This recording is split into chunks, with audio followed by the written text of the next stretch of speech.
Part 1. 1. Think before you criticize. On May 7th, 1931, the most sensational manhunt New York City had ever known had come to its climax. After weeks of search, Two-Gun Crowley, the killer, the gunman who didn't smoke or drink, was at bay, trapped in his sweetheart's apartment on West End Avenue. 150 policemen and detectives laid siege to his top-floor hideaway. They chopped holes in the roof.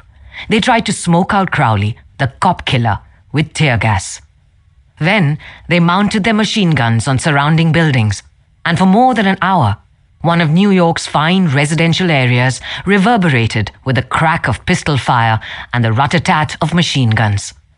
Crowley, crouching behind an overstuffed chair, fired incessantly at the police. 10,000 excited people watched the battle. Nothing like it had ever been seen before on the sidewalks of New York. When Crowley was captured, Police Commissioner E.P. Mulrooney declared that the two-gun desperado was one of the most dangerous criminals ever encountered in the history of New York. "He will kill," said the commissioner, "at the drop of a feather."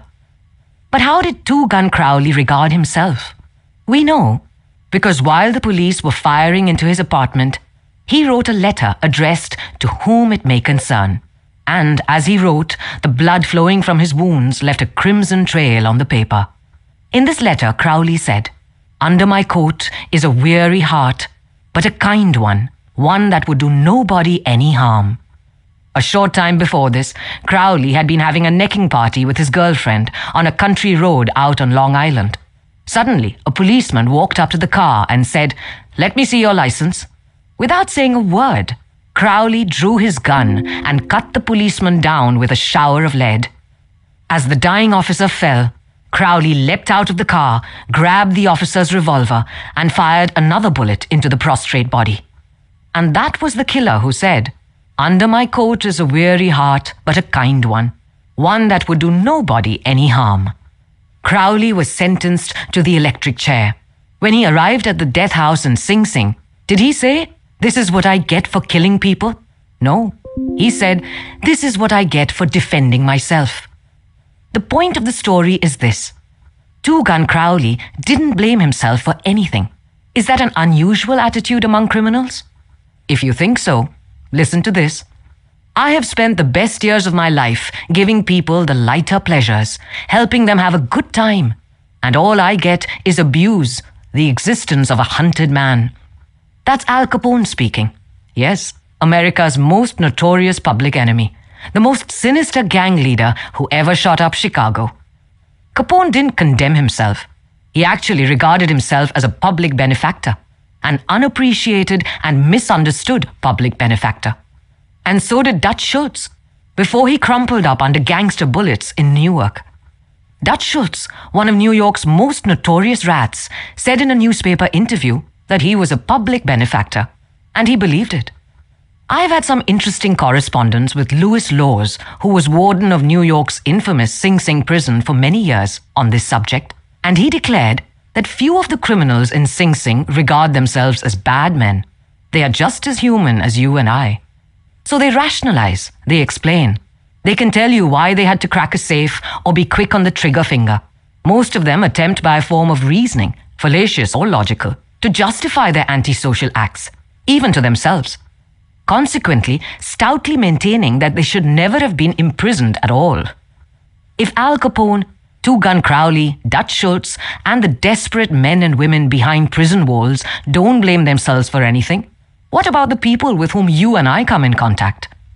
John Wanamaker, founder of the American stores that bear his name, once confessed, "I learned 30 years ago that it is foolish to scold. I have enough trouble overcoming my own limitations without fretting over the fact that God has not seen fit to distribute evenly the gift of intelligence." Wanamaker learned this lesson early, but I personally had to blunder through this old world for a third of a century before it even began to dawn upon me that 99 times out of 100, people don't criticize themselves for anything, no matter how wrong it may be. Criticism is futile because it puts a person on the defensive and usually makes them strive to justify themselves. Criticism is dangerous because it wounds a person's precious pride, hurts their sense of importance, and arouses resentment. B.F. Skinner, the world-famous psychologist, proved through his experiments that an animal rewarded for good behavior will learn much more rapidly and retain what it learns far more effectively than an animal punished for bad behavior. Later studies have shown that the same applies to humans. By criticizing, we do not make lasting changes and often incur resentment.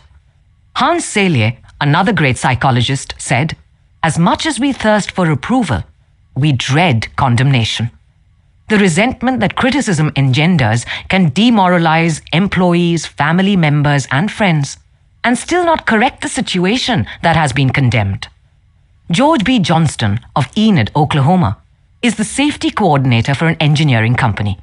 One of his responsibilities is to see that employees wear their hard hats whenever they are on the job in the field.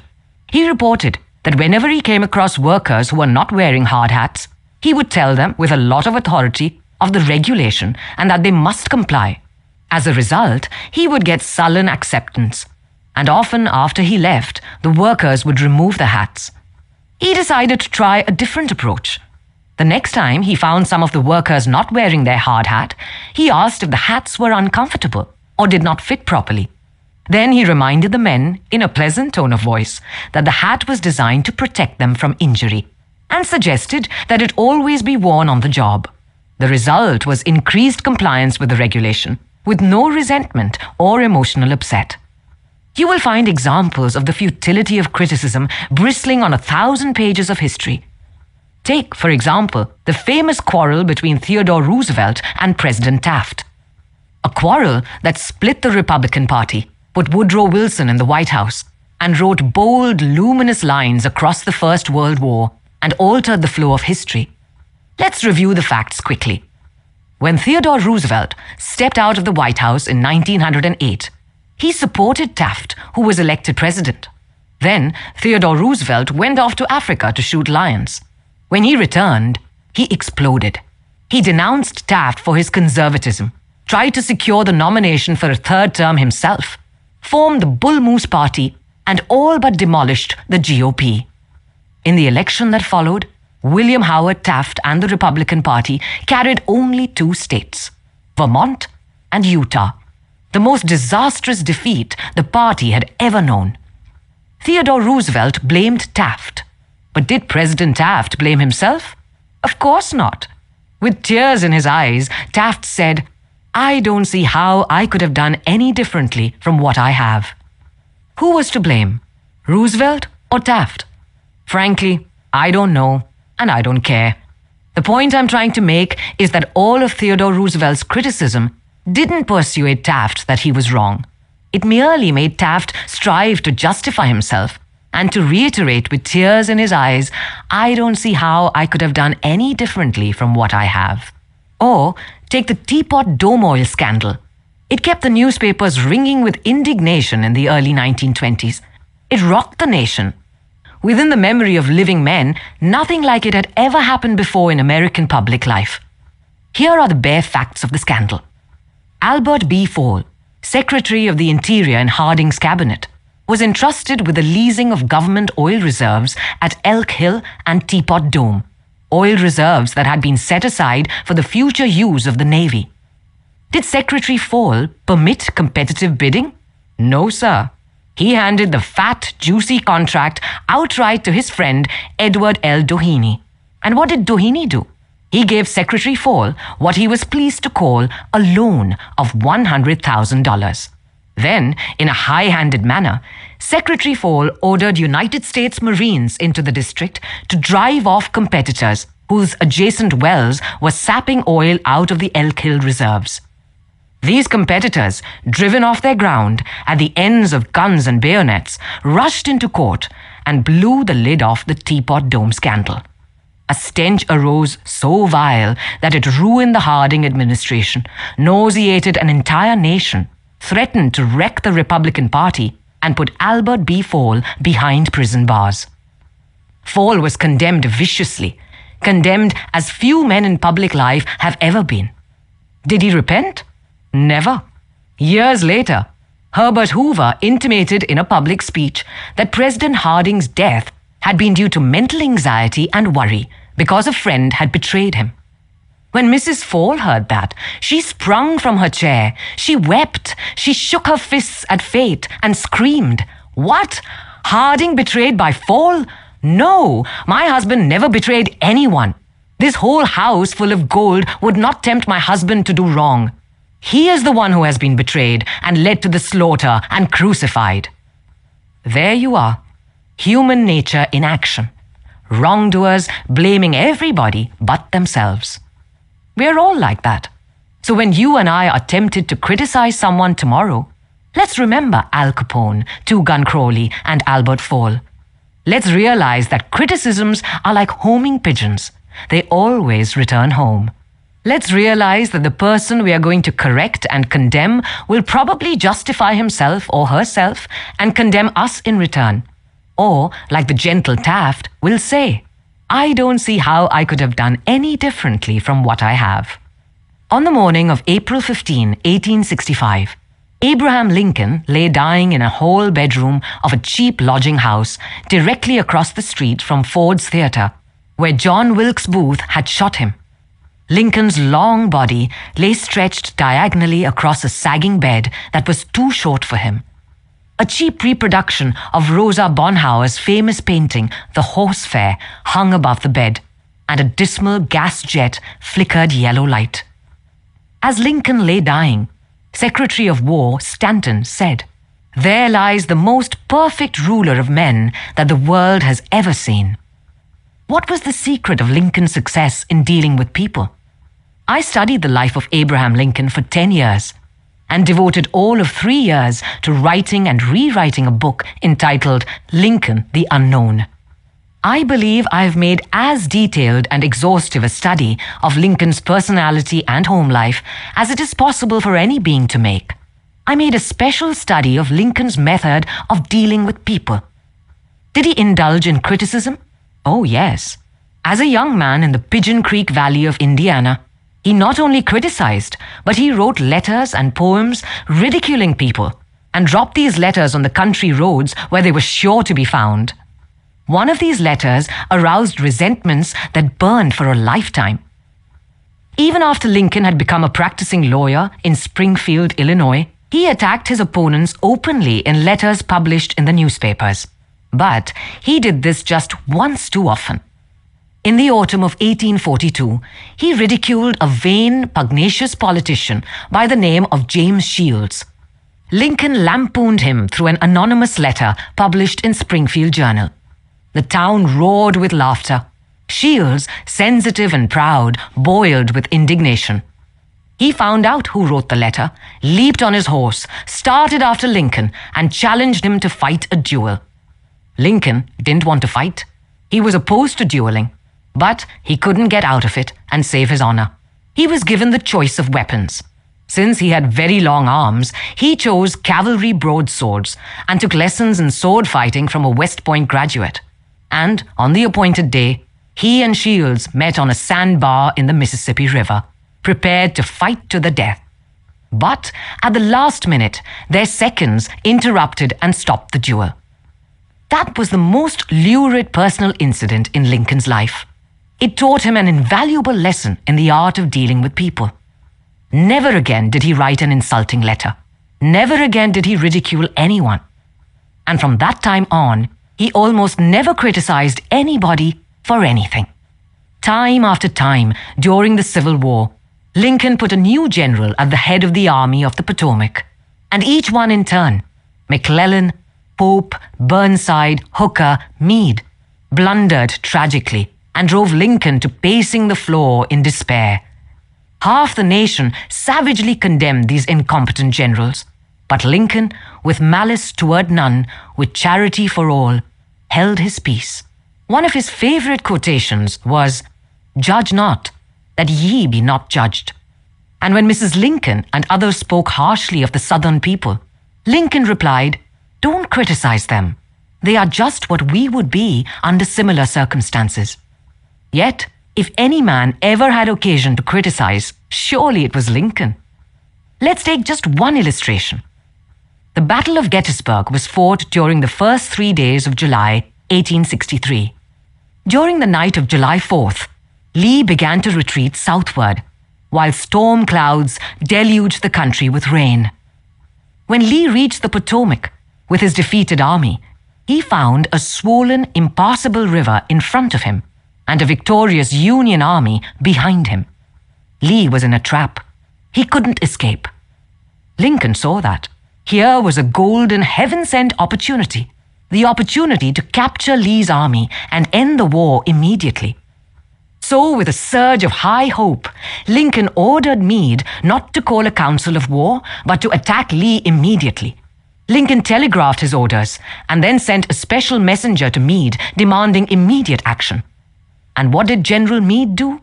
He did the very opposite of what he was told to do. He called a council of war in direct violation of Lincoln's orders. He hesitated. He procrastinated. He telegraphed all manner of excuses. He refused point blank to attack Lee. Finally, the waters receded, and Lee escaped over the Potomac with his forces. Lincoln was furious. "What does this mean?" Lincoln cried to his son Robert. "Great God, what does this mean? We had them within our grasp and had only to stretch forth our hands and they were ours. Yet, nothing that I could say or do could make the army move. Under the circumstances, almost any general could have defeated Lee. If I had gone up there, I could have whipped him myself." In bitter disappointment, Lincoln sat down and wrote Meade this letter. And remember, at this period of his life, Lincoln was extremely conservative and restrained in his phraseology. So this letter, coming from Lincoln in 1863, was tantamount to the severest rebuke. "My dear General, I do not believe you appreciate the magnitude of the misfortune involved in Lee's escape. He was within our easy grasp, and to have closed upon him would, in connection with our other late successes, have ended the war. As it is, the war will be prolonged indefinitely. If you could not safely attack Lee last Monday, how can you possibly do so south of the river, when you can take with you very few, no more than 2/3 of the force you then had in hand? It would be unreasonable to expect, and I do not expect that you can now effect much. Your golden opportunity is gone, and I am distressed immeasurably because of it." What do you suppose Meade did when he read the letter? Meade never saw that letter. Lincoln never mailed it. It was found among his papers after his death. My guess is, and this is only a guess, that after writing that letter, Lincoln looked out of the window and said to himself, "Just a minute. Maybe I ought not to be so hasty. It is easy enough for me to sit here in the quiet of the White House and order Meade to attack. But if I had been up at Gettysburg, and if I had seen as much blood as Meade has seen during the last week, and if my ears had been pierced with the screams and shrieks of the wounded and dying, maybe I wouldn't be so anxious to attack either. If I had Meade's timid temperament, perhaps I would have done just what he had done. Anyhow, it is water under the bridge now. If I send this letter, it will relieve my feelings, but it will make Meade try to justify himself. It will make him condemn me. It will arouse hard feelings, impair all his further usefulness as a commander, and perhaps force him to resign from the army." So, as I have already said, Lincoln put the letter aside, for he had learned by bitter experience that sharp criticisms and rebukes almost invariably end in futility.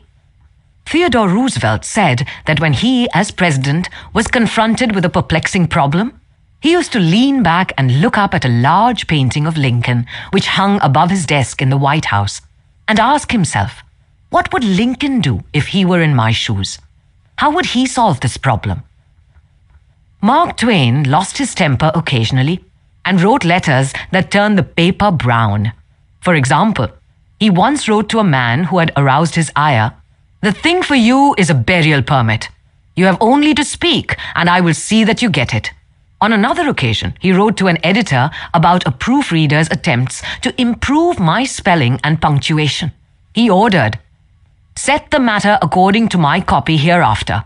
and see that the proofreader retains his suggestions in the mush of his decayed brain. The writing of these stinging letters made Mark Twain feel better. They allowed him to blow off steam, and the letters didn't do any real harm because Mark's wife secretly lifted them out of the mail. They were never sent. Do you know someone who you would like to change and regulate and improve? Good. That is fine. I am all in favor of it. But why not begin on yourself? From a purely selfish standpoint, that is a lot more profitable than trying to improve others. Yes, and a lot less dangerous. Don't complain about the snow on your neighbor's roof, said Confucius, when your own doorstep is unclean. When I was still young and trying to impress people, I wrote a foolish letter to Richard Harding Davis, an author who once loomed large on the literary horizon of America.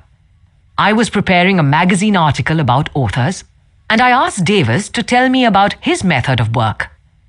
A few weeks earlier, I had received a letter from someone with this notation at the bottom: dictated but not read. I was quite impressed.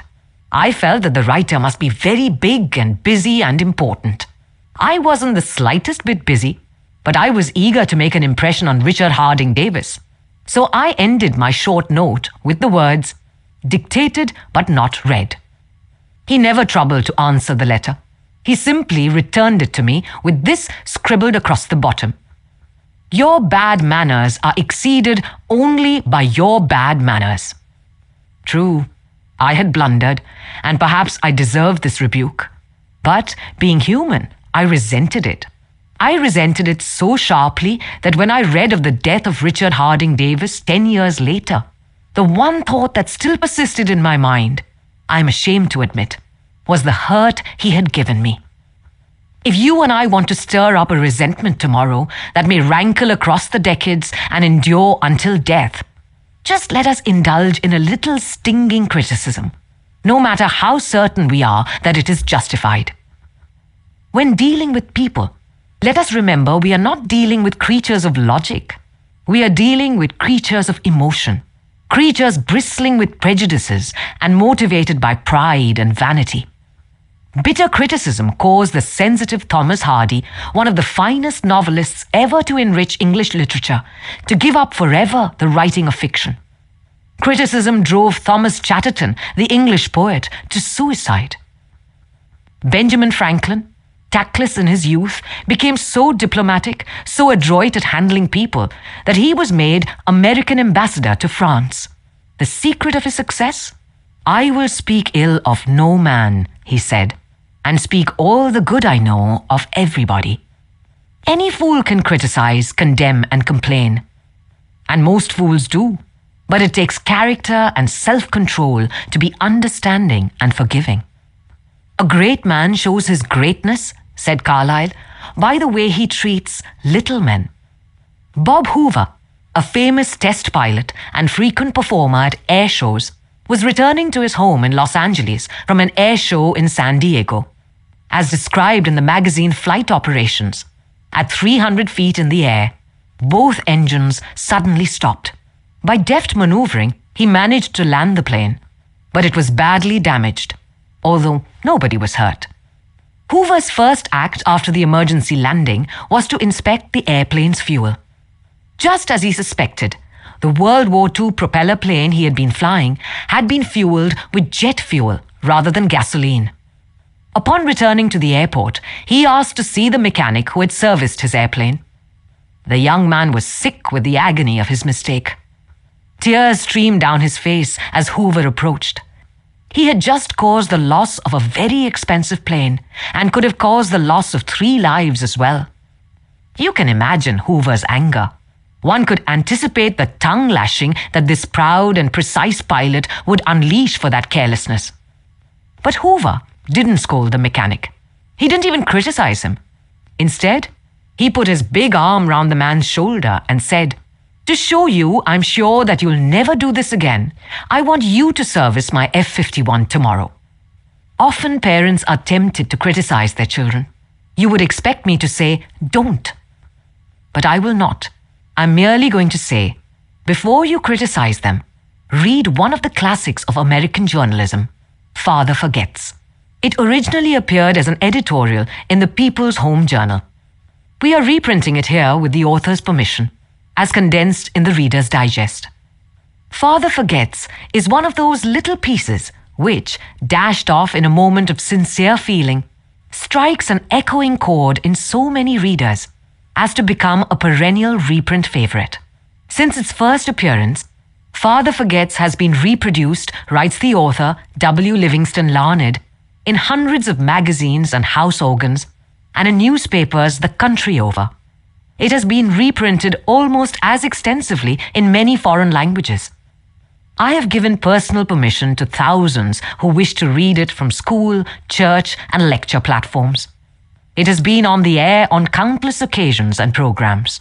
Oddly enough, college periodicals have used it, and high school magazines. Sometimes a little piece seems mysteriously to click. This one certainly did. Father Forgets. W. Livingston Larned. Listen, son. I am saying this as you lie asleep, one little paw crumpled under your cheek, and the blonde curls stickily wet on your damp forehead. I have stolen into your room alone. Just a few minutes ago, as I sat reading my paper in the library, a stifling wave of remorse swept over me. Guiltily, I came to your bedside. These are the things I was thinking, son. I had been cross to you. I scolded you as you were dressing for school because you gave your face merely a dab with a towel.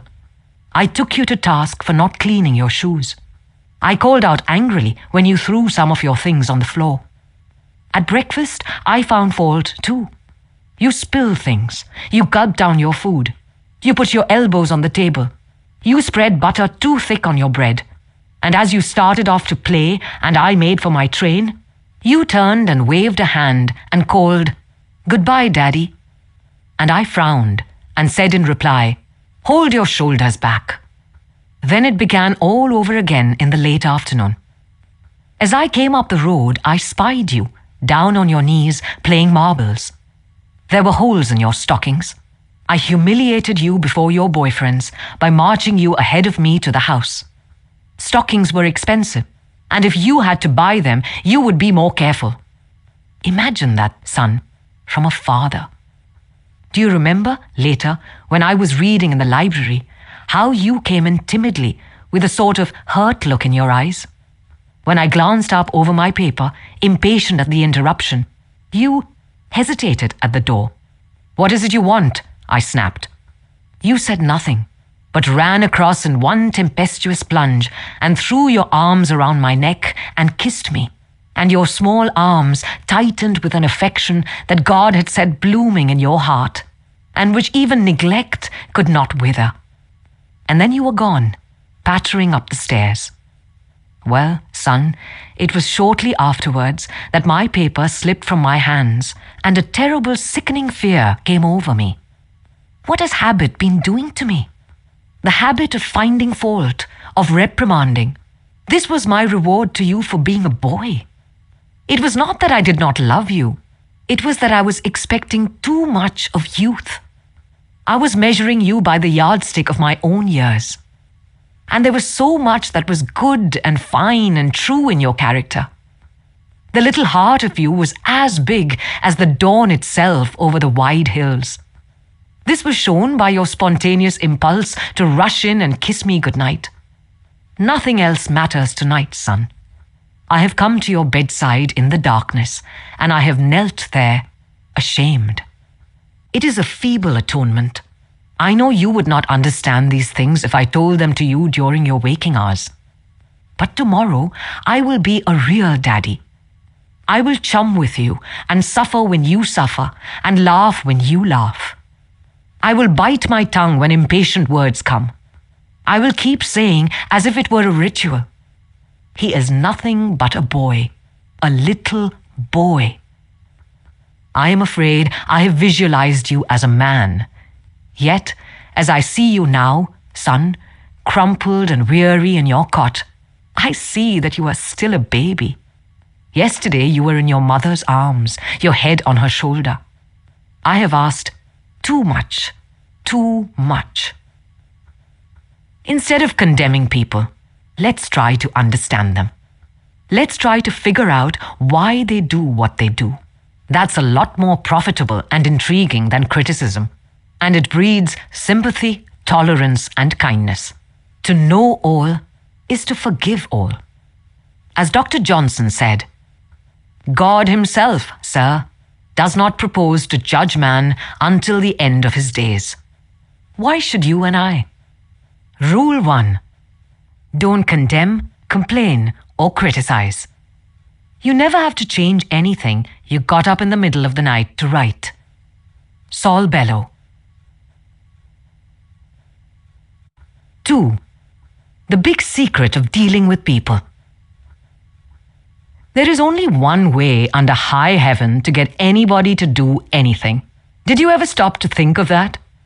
Yes, just one way, and that is by making the other person want to do it. Remember, there is no other way. Of course, you can make someone want to give you his watch by sticking a revolver in his ribs. You can make your employees give you cooperation until your back is turned by threatening to fire them. You can make a child do what you want it to do by a whip or a threat. But these crude methods have sharply undesirable repercussions. The only way I can get you to do anything is by giving you what you want. What do you want? Sigmund Freud said that everything you and I do springs from two motives: the sex urge and the desire to be great. John Dewey, one of America's most profound philosophers, phrased it a bit differently. Dr. Dewey said that the deepest urge in human nature is the desire to be important. Remember that phrase, the desire to be important. It is significant. You are going to hear a lot about it in this book. What do you want? Not many things, but the few that you do wish, you crave with an insistence that will not be denied. Some of the things most people want include: 1. Health and the preservation of life. 2. Food. 3. Sleep. 4. Money and the things money will buy. 5. Life in the hereafter. 6. Sexual gratification. 7. The well-being of our children. 8. A feeling of importance. Almost all these wants are usually gratified. All except one. But there is one longing, almost as deep, almost as imperious as the desire for food or sleep, which is seldom gratified. It is what Freud calls the desire to be great. It is what Dewey calls the desire to be important. Lincoln once began a letter saying, "Everybody likes a compliment." William James said, "The deepest principle in human nature is the craving to be appreciated." He didn't speak, mind you, of the wish or the desire or the longing to be appreciated. He said the craving to be appreciated. Here is a gnawing and unfaltering human hunger, and the rare individual who honestly satisfies this heart hunger will hold people in the palm of his or her hand, and even the undertaker will be sorry when he dies. The desire for a feeling of importance is one of the chief distinguishing differences between mankind and the animals. To illustrate, when I was a farm boy out in Missouri, my father bred fine Duroc hogs and pedigreed white-faced cattle. We used to exhibit our hogs and white-faced cattle at the country fairs and livestock shows throughout the Middle West. We won first prizes by the score. My father pinned his blue ribbons on a sheet of white muslin, and when friends or visitors came to the house, he would get out the long sheet of muslin. He would hold one end and I would hold the other while he exhibited the blue ribbons. The hogs didn't care about the ribbons they had won, but father did. These prizes gave him a feeling of importance. If our ancestors hadn't had this flaming urge for a feeling of importance, civilization would have been impossible. Without it, we should have been just about like animals. It was this desire for a feeling of importance that led an uneducated, poverty-stricken grocery clerk to study some law books he found in the bottom of a barrel of household plunder that he had bought for 50 cents.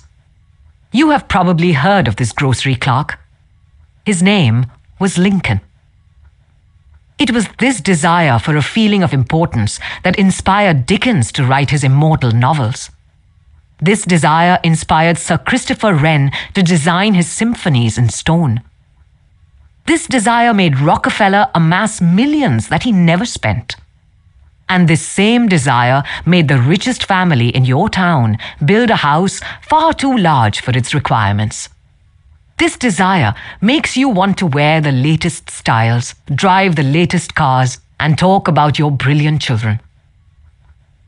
It is this desire that lures many boys and girls into joining gangs and engaging in criminal activities.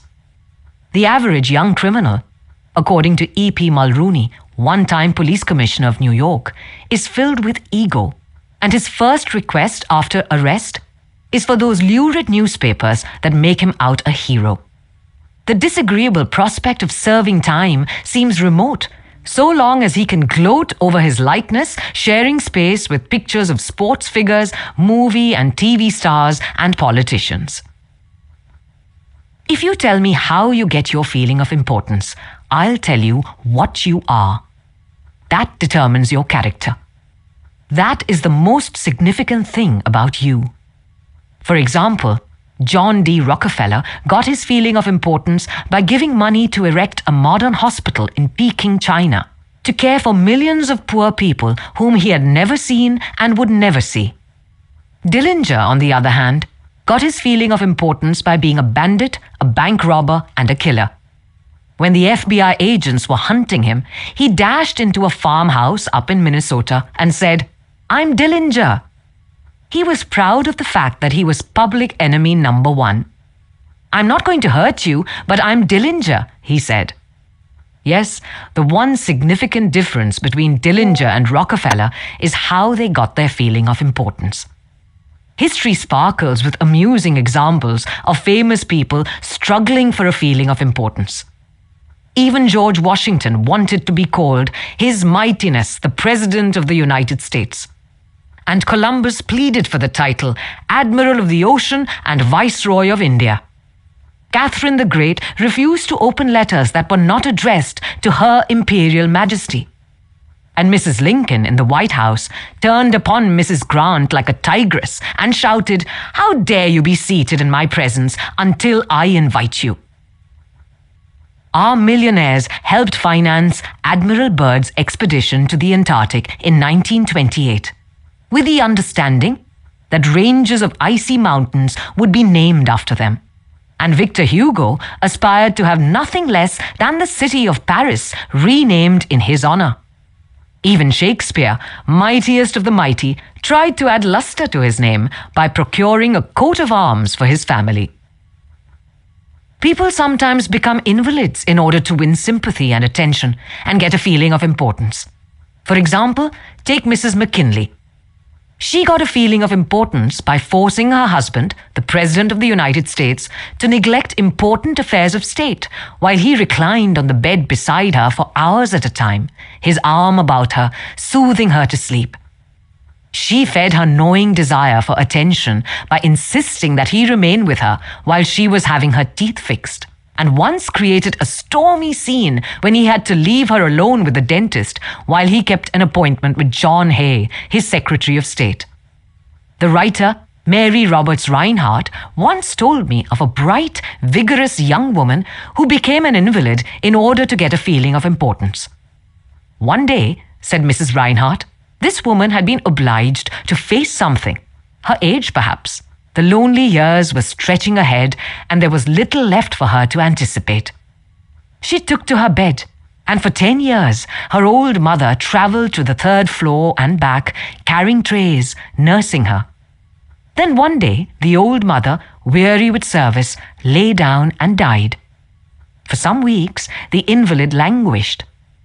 Then she got up, put on her clothing, and resumed living again. Some authorities declare that people may actually go insane in order to find, in the dreamland of insanity, the feeling of importance that has been denied them in the harsh world of reality. There are more patients suffering from mental diseases in the United States than from all other diseases combined. What is the cause of insanity? Nobody can answer such a sweeping question. But we know that certain diseases, such as syphilis, break down and destroy the brain cells and result in insanity. In fact, about 1/2 of all mental diseases can be attributed to such physical causes as brain lesions, alcohol, toxins, and injuries. But the other half, and this is the appalling part of the story, the other half of the people who go insane apparently have nothing organically wrong with their brain cells. In post-mortem examinations, when their brain tissues are studied under the highest powered microscopes, these tissues are found to be apparently just as healthy as yours and mine. Why do these people go insane? I put that question to the head physician of one of our most important psychiatric hospitals. This doctor, who has received the highest honors and the most coveted awards for his knowledge of this subject, told me frankly that he didn't know why people went insane. Nobody knows for sure. But he did say that many people who go insane find in insanity a feeling of importance that they were unable to achieve in the world of reality. Then he told me this story. I have a patient right now whose marriage proved to be a tragedy. She wanted love, sexual gratification, children, and social prestige, but life blasted all her hopes. Her husband didn't love her. He refused even to eat with her and forced her to serve his meals in his room upstairs. She had no children, no social standing. She went insane. And in her imagination, she divorced her husband and resumed her maiden name. She now believes she has married into English aristocracy, and she insists on being called Lady Smith. And as for children, she imagines now that she has had a new child every night. Each time I call on her, she says, "Doctor, I had a baby last night."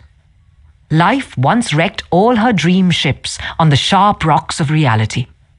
But in the sunny fantasy isles of insanity, all her barkentines race into port with canvas billowing and winds singing through the masts. Tragic? Oh, I don't know. Her physician said to me, if I could stretch out my hand and restore her sanity, I wouldn't do it. She is much happier as she is. If some people are so hungry for a feeling of importance that they actually go insane to get it, imagine what miracle you and I can achieve by giving people honest appreciation this side of insanity. One of the first people in American business to be paid a salary of over $1 million a year, when there was no income tax and a person earning $50 a week was considered well off, was Charles Schwab. He had been picked by Andrew Carnegie to become the first president of the newly formed United States Steel Company in 1921, when Schwab was only 38 years old. Schwab later left U.S. Steel to take over the then-troubled Bethlehem Steel Company, and he rebuilt it into one of the most profitable companies in America. Why did Andrew Carnegie pay $1 million a year, or more than $3,000 a day, to Charles Schwab? Why? Because Schwab was a genius? No. Because he knew more about manufacture of steel than other people? Nonsense. Charles Schwab told me himself that he had many men working for him who knew more about the manufacture of steel than he did. Schwab says that he was paid this salary largely because of his ability to deal with people. I asked him how he did it. Here is his secret set down in his own words. Words that ought to be cast in eternal bronze and hung in every home and school, every shop and office in the land. Words that children ought to memorize instead of wasting their time memorizing the conjugation of Latin verbs or the amount of the annual rainfall in Brazil. Words that will all but transform your life and mine if we will only live them. I consider my ability to arouse enthusiasm among my people said Schwab, the greatest asset I possess. And the way to develop the best that is in a person is by appreciation and encouragement. There is nothing else that so kills the ambitions of a person as criticisms from superiors. I never criticize anyone. I believe in giving a person incentive to work. So I am anxious to praise, but loath to find fault. If I like anything, I am hearty in my approbation and lavish in my praise. That is what Schwab did. But what do average people do? The exact opposite. If they don't like a thing, they bawl out their subordinates. If they do like it, they say nothing. As the old couplet says, once I did bad, and that I heard ever. Twice I did good, but that I heard never. In my wide association in life, meeting with many and great people in various parts of the world, Schwab declared, I have yet to find the person, however great or exalted their station, who did not do better work and put forth greater effort under a spirit of approval than they would ever do under a spirit of criticism. That, he said, frankly, was one of the outstanding reasons for the phenomenal success of Andrew Carnegie. Carnegie praised his associates publicly as well as privately. Carnegie wanted to praise his assistants even on his tombstone. He wrote an epitaph for himself, which read, Here lies one who knew how to get around him men who were cleverer than himself. Sincere appreciation was one of the secrets of the first John D. Rockefeller's success in handling men. For example, when one of his partners, Edward T. Bedford, lost $1 million for the firm by a bad buy in South America, John D. might have criticized, but he knew Bedford had done his best, and the incident was closed. So, Rockefeller found something to praise. He congratulated Bedford because he had been able to save 60% of the money he had invested. That's splendid, said Rockefeller. We don't always do as well as that upstairs. I have among my clippings a story that I know never happened, but it illustrates a truth, so I'll repeat it. According to this silly story, a farm woman, at the end of a heavy day's work, set before her menfolks a heaping pile of hay. And when they indignantly demanded whether she had gone crazy, she replied, Why? How did I know you'd notice? I've been cooking for you men for the last 20 years, and in all that time, I ain't heard no word to let me know you wasn't just eating hay. When a study was made a few days ago on runaway wives, what do you think was discovered to be the main reason wives ran away? It was lack of appreciation. And I'd bet that a similar study made of runaway husbands would come out the same way. We often take our spouses so much for granted that we never let them know we appreciate them. A member of one of our classes told of a request made by his wife. She and a group of other women in her church were involved in a self-improvement program. She asked her husband to help her by listing 6 things he believed she could do to help her become a better wife. He reported to the class, I was surprised by such a request. Frankly, it would have been easy for me to list 6 things I would like to change about her. My heavens, she could have listed 1,000 things she would like to change about me. But I didn't. I said to her, let me think about it and give you an answer in the morning. The next morning, I got up very early and called the florist and had them send 6 red roses to my wife with a note saying, I can't think of 6 things I would like to change about you. I love you the way you are. When I arrived at home that evening, who do you think greeted me at the door? That's right, my wife. She was almost in tears. Needless to say, I was extremely glad I had not criticized her as she had requested. The following Sunday at church, after she had reported the results of her assignment, several women with whom she had been studying came up to me and said, That was the most considerate thing I have ever heard. It was then I realized the power of appreciation.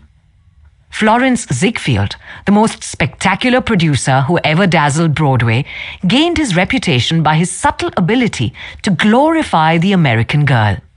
Time after time, he took drab little creatures that no one ever looked at twice and transformed them on the stage into glamorous visions of mystery and seduction.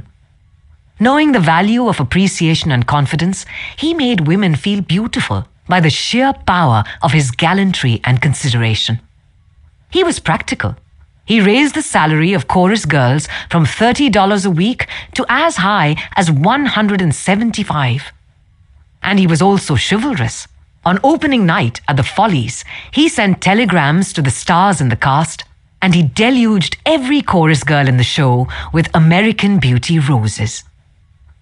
I once succumbed to the fad of fasting and went for 6 days and nights without eating. It wasn't difficult.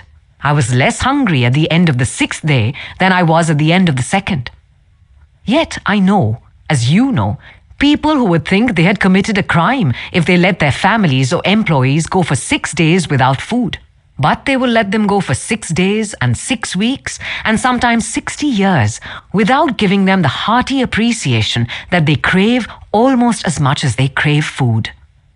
When Alfred Lunt, one of the great actors of his time, played the leading role in Reunion in Vienna, he said, "There is nothing I need so much as nourishment for my self-esteem." We nourish the bodies of our children and friends and employees, but how seldom do we nourish their self-esteem? We provide them with roast beef and potatoes to build energy, but we neglect to give them kind words of appreciation that would sing in their memories for years like the music of the morning stars. Paul Harvey, in one of his radio broadcasts, The Rest of the Story, told how showing sincere appreciation can change a person's life.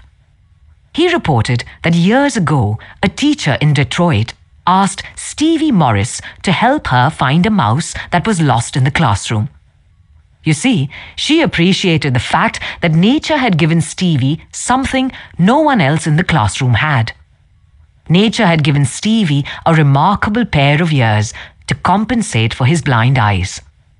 But this was really the first time Stevie had been shown appreciation for those talented ears.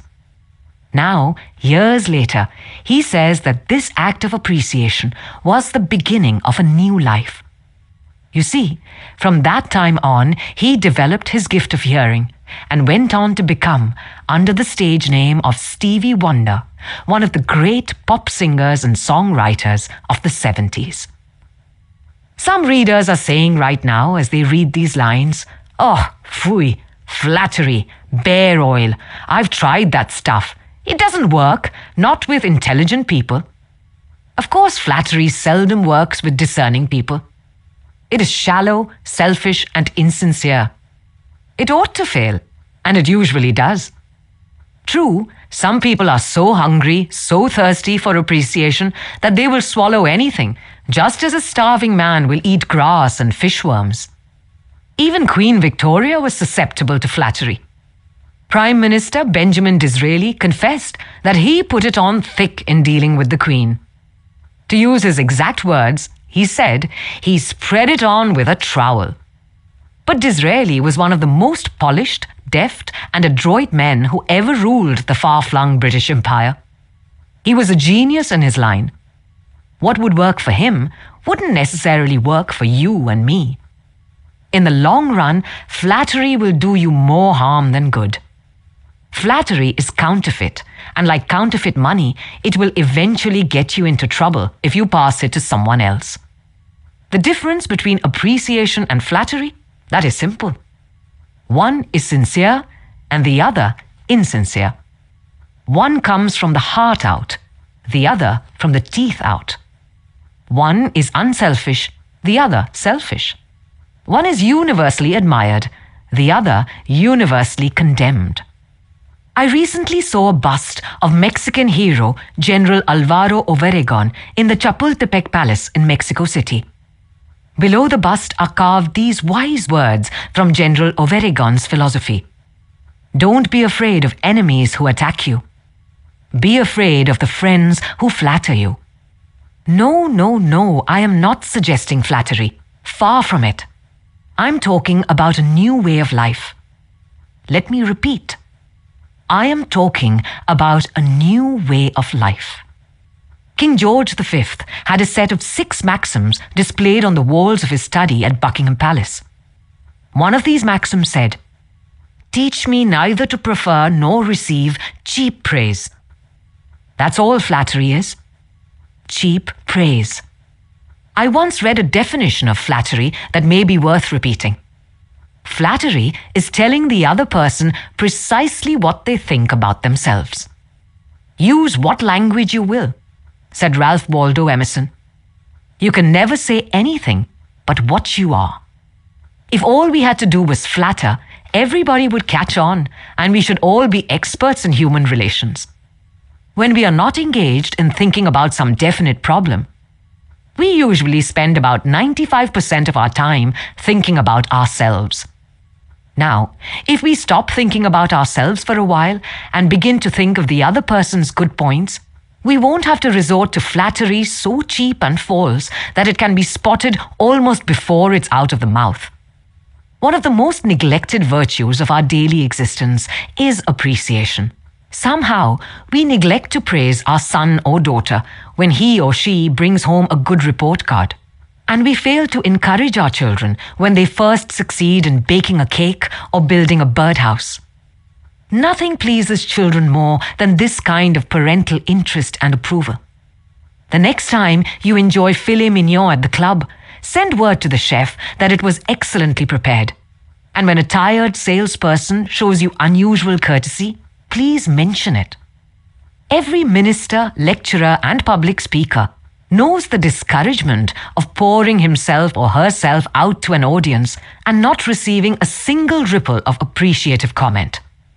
What applies to professionals applies doubly to workers in offices, shops, and factories, and our families and friends. In our interpersonal relations, we should never forget that all our associates are human beings and hunger for appreciation. It is the legal tender that all souls enjoy.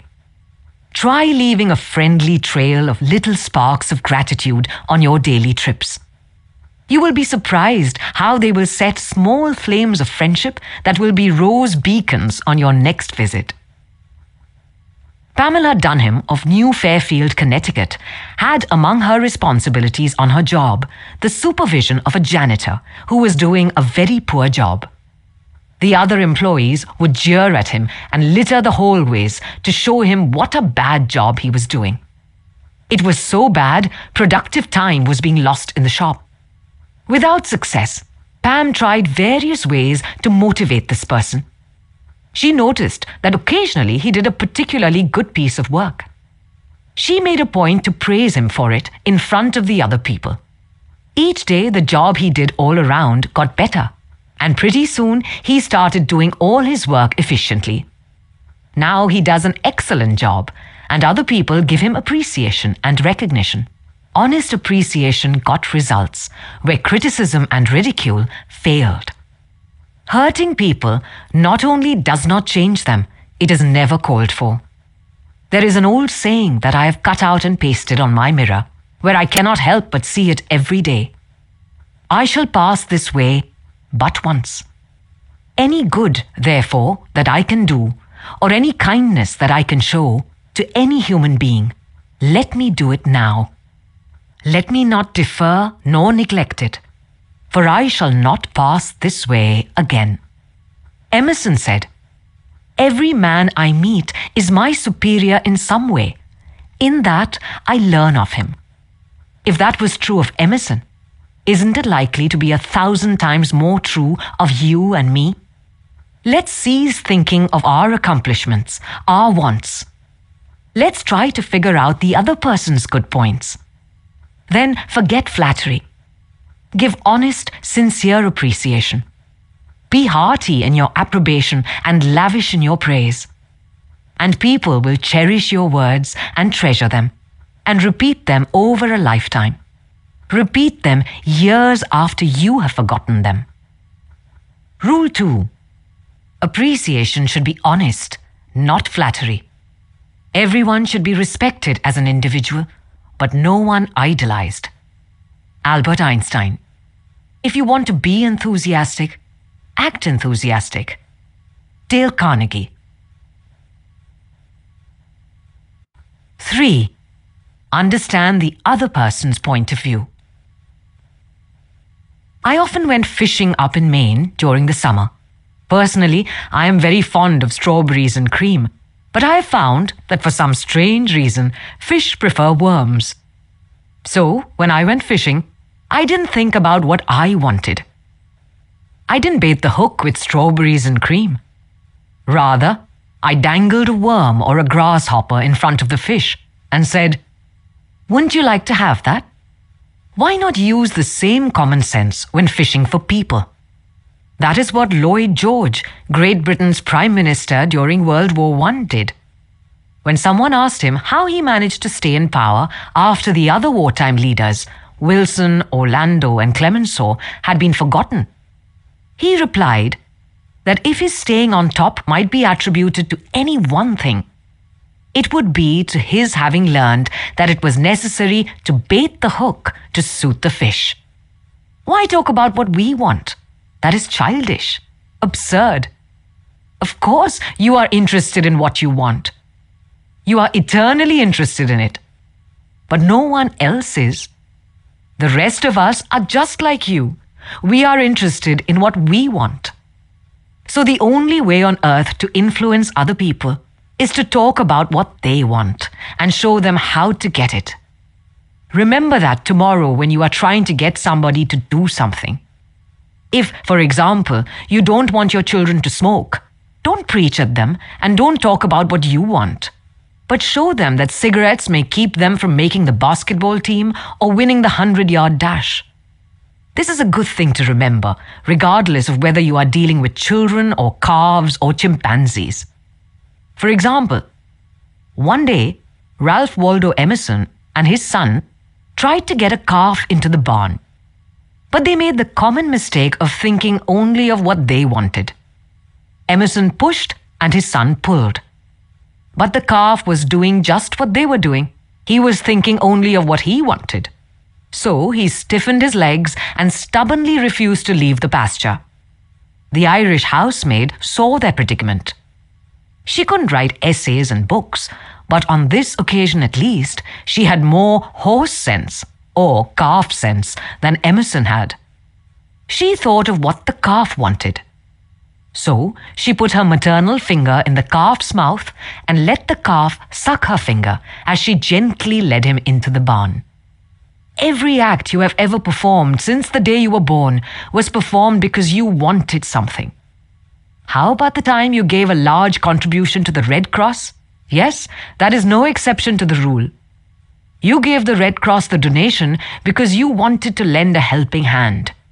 You wanted to do a beautiful, unselfish, divine act. Inasmuch as ye have done it unto one of the least of these, my brethren, ye have done it unto me. If you hadn't wanted that feeling more than you wanted your money, you would not have made the contribution. Of course, you might have made the contribution because you were ashamed to refuse or because a customer asked you to do it. But one thing is certain. You made the contribution because you wanted something. Andrew Carnegie, the poverty-stricken Scotch lad who started to work at 2 cents an hour and finally gave away $365 million, learned early in life that the only way to influence people is to talk in terms of what the other person wants. He attended school only 4 years, yet he learned how to handle people. To illustrate, his sister-in-law was worried sick over her 2 boys.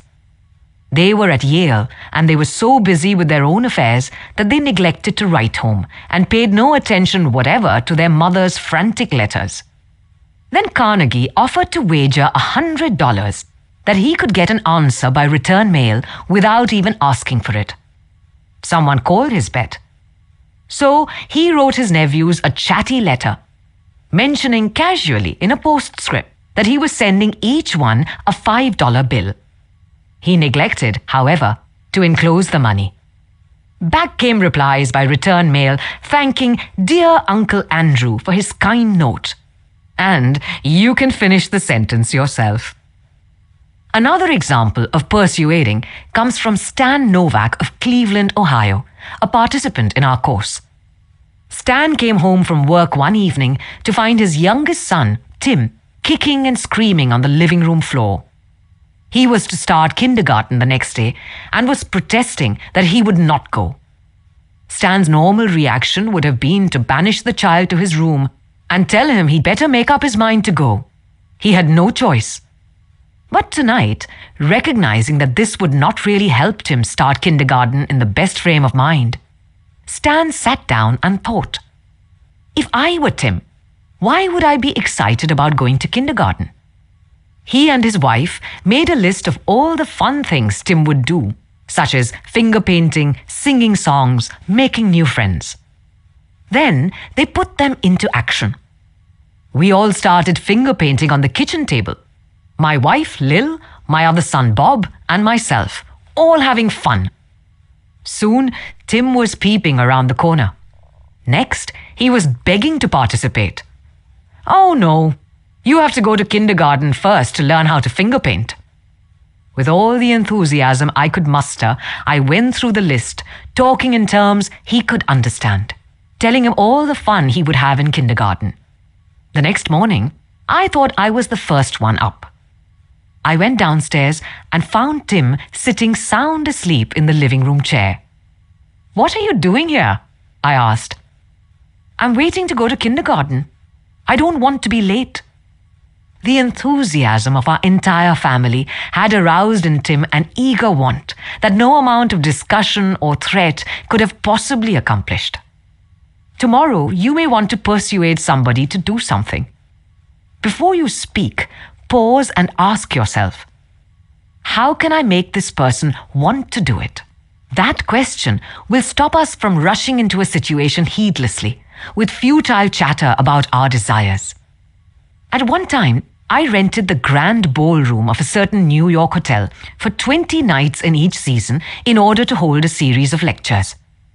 At the beginning of one season, I was suddenly informed that I should have to pay almost 3 times as much rent as formerly.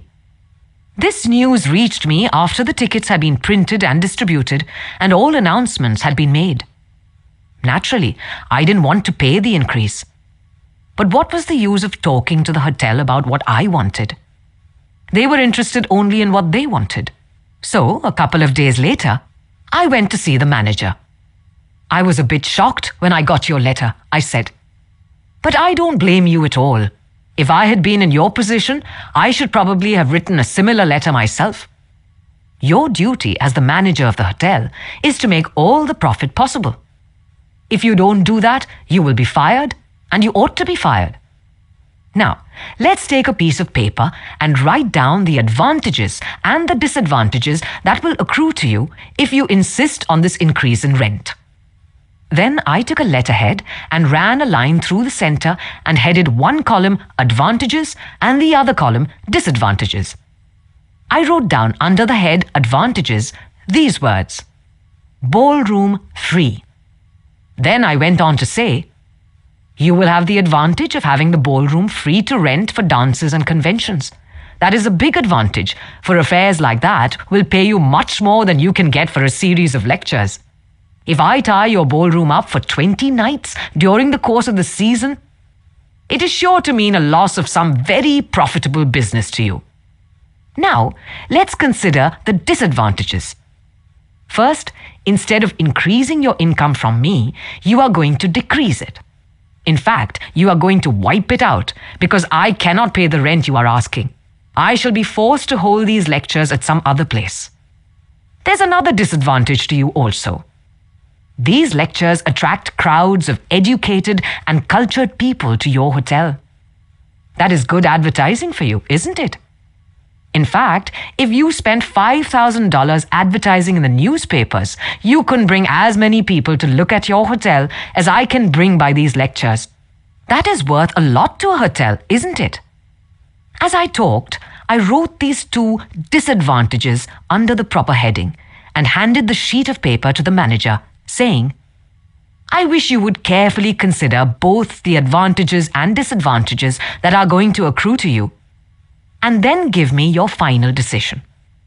I received a letter the next day informing me that my rent would be increased only 50% instead of 300%. Mind you, I got this reduction without saying a word about what I wanted. I talked all the time about what the other person wanted and how he could get it. Suppose I had done the human, natural thing. Suppose I had stormed into his office and said, "What do you mean by raising my rent 300% when you know the tickets have been printed and the announcements made? 300%? Ridiculous! Absurd! I won't pay it." What would have happened then? An argument would have begun to steam and boil and sputter. And you know how arguments end. Even if I had convinced him that he was wrong, his pride would have made it difficult for him to back down and give in. Here is one of the best bits of advice ever given about the fine art of human relationships. "If there is any one secret of success," said Henry Ford, "it lies in the ability to get the other person's point of view and see things from that person's angle as well as from your own." That is so good, I want to repeat it. If there is any one secret of success, it lies in the ability to get the other person's point of view and see things from that person's angle as well as from your own. That is so simple, so obvious, that anyone ought to see the truth of it at a glance. Yet 90% of the people on this earth ignore it 90% of the time.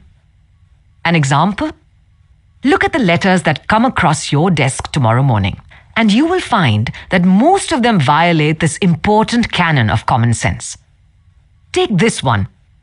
A letter written by the head of the radio department of an advertising agency with offices scattered across the continent. This letter was sent to the managers of local radio stations throughout the country. I have set down in brackets my reactions to each paragraph. Mr. John Blank, Blankville, Indiana. Dear Mr. Blank, the Dash Company desires to retain its position in advertising agency leadership in the radio field. Who cares what your company desires? I am worried about my own problems. The bank is foreclosing the mortgage on my house. The bugs are destroying the hollyhocks. The stock market tumbled yesterday. I missed the 8:15 this morning. I wasn't invited to the Joneses' dance last night. The doctor tells me I have high blood pressure and neuritis and dandruff. And then what happens? I come down to the office this morning worried, open my mail, and here is some little whippersnapper off in New York yapping about what his company wants. Bah!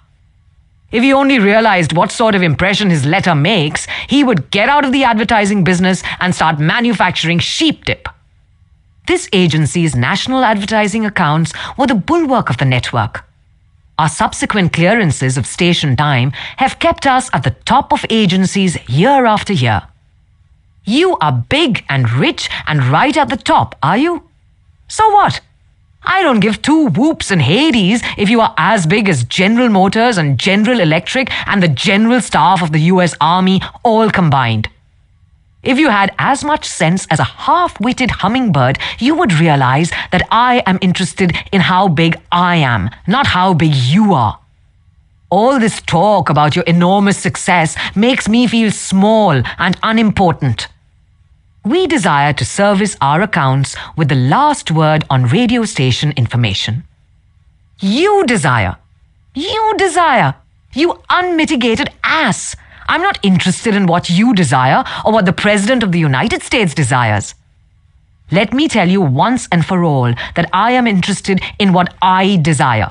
And you haven't said a word about that yet in this absurd letter of yours. Will you, therefore, put the Dash Company on your preferred list for weekly station information? Every single detail that will be useful to an agency in intelligently booking time. Preferred list? You have your nerve. You make me feel insignificant by your big talk about your company. And then you ask me to put you on a preferred list, and you don't even say please when you ask it. A prompt acknowledgement of this letter, giving us your latest doings, will be mutually helpful. You fool! You mailed me a cheap form letter. A letter scattered far and wide like the autumn leaves, and you have the gall to ask me, when I am worried about the mortgage and the hollyhocks and my blood pressure, to sit down and dictate a personal note acknowledging your form letter, and you ask me to do it promptly. What do you mean, promptly? Don't you know that I am just as busy as you are? Or at least I like to think I am. And while we are on the subject, who gave you the lordly right to order me around? You say it will be mutually helpful. At last, you have begun to see my viewpoint. But you are vague about how it will be to my advantage. Very truly yours, John Doe, Manager, Radio Department. P.S. The enclosed reprint from the Blankville Journal will be of interest to you, and you may want to broadcast it over your station. Finally, down here in the postscript, you mention something that may help me solve one of my problems. Why didn't you begin your letter with... But what's the use? Any advertising man who is guilty of perpetrating such drivel as you have sent me has something wrong with his medulla oblongata. You don't need a letter giving our latest doings. What you need is a quart of iodine in your thyroid gland. Now, if people who devote their lives to advertising and who pose as experts in the art of influencing people to buy, if they write a letter like that, what can we expect from the butcher and baker or the auto mechanic? Here is another letter written by the superintendent of a large freight terminal to a student of this course, Edward Vermillion. What effect did this letter have on the man to whom it was addressed? Read it, and then I'll tell you. A. Zeriga's Sons, Incorporated, 28 Front Street, Brooklyn, New York, 11201. Attention, Mr. Edward Vermillion. Gentlemen, the operations at our outbound rail receiving station are handicapped because a material percentage of the total business is delivered us in the late afternoon. This condition results in congestion, overtime on the part of our forces, delays to trucks, and in some cases, delays to freight. On November 10th, we received from your company a lot of 510 pieces, which reached here at 4:20 p.m. We solicit your cooperation toward overcoming the undesirable effects arising from late receipt of freight. May we ask that on days on which you ship the volume which was received on the above date, effort be made either to get the truck here earlier or to deliver us part of the freight during the morning? The advantage that would accrue to you under such an arrangement would be that of more expeditious discharge of your trucks and the assurance that your business would go forward on the date of its receipt. Very truly yours, J.B. Superintendent.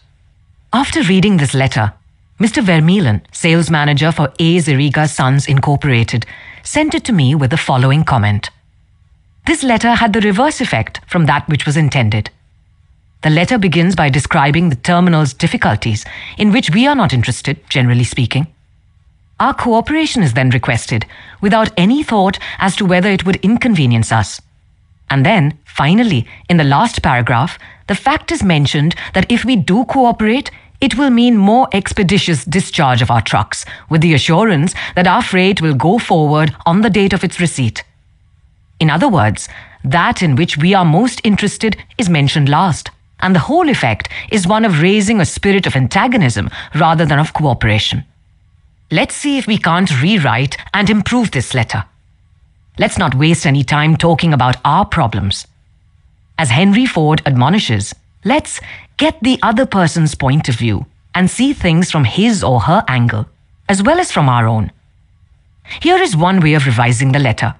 It may not be the best way, but isn't it an improvement? Mr. Edward Vermillion, A. Zeriga's Sons, Incorporated, 28 Front Street, Brooklyn, New York, 11201. Dear Mr. Vermillion, your company has been one of our good customers for 14 years. Naturally, we are very grateful for your patronage and are eager to give you the speedy, efficient service you deserve. However, We regret to say that it isn't possible for us to do that when your trucks bring us a large shipment late in the afternoon, as they did on November 10th. Why? Because many other customers make late afternoon deliveries also. Naturally, that causes congestion. That means your trucks are held up unavoidably at the pier, and sometimes even your freight is delayed. That's bad, but it can be avoided. If you make your deliveries at the pier in the morning when possible, your trucks will be able to keep moving, your freight will get immediate attention, and our workers will go home early at night to enjoy a dinner of the delicious macaroni and noodles that you manufacture. Regardless of when your shipments arrive, we shall always cheerfully do all in our power to serve you promptly. You are busy. Please don't trouble to answer this note. Yours truly, J.B. Superintendent. Barbara Anderson, who worked in a bank in New York, desired to move to Phoenix, Arizona because of the health of her son. Using the principles she had learned in our course, she wrote the following letter to 12 banks in Phoenix. Dear Sir, my 10 years of bank experience should be of interest to a rapidly growing bank like yours. In various capacities in bank operations with the Bankers Trust Company in New York, leading to my present assignment as branch manager, I have acquired skills in all phases of banking, including depositor relations, credits, loans, and administration. I will be relocating to Phoenix in May, and I am sure I can contribute to your growth and profit. I will be in Phoenix the week of April 3rd and would appreciate the opportunity to show you how I can help your bank meet its goals. Sincerely, Barbara L. Anderson. Do you think Mrs. Anderson received any response from that letter?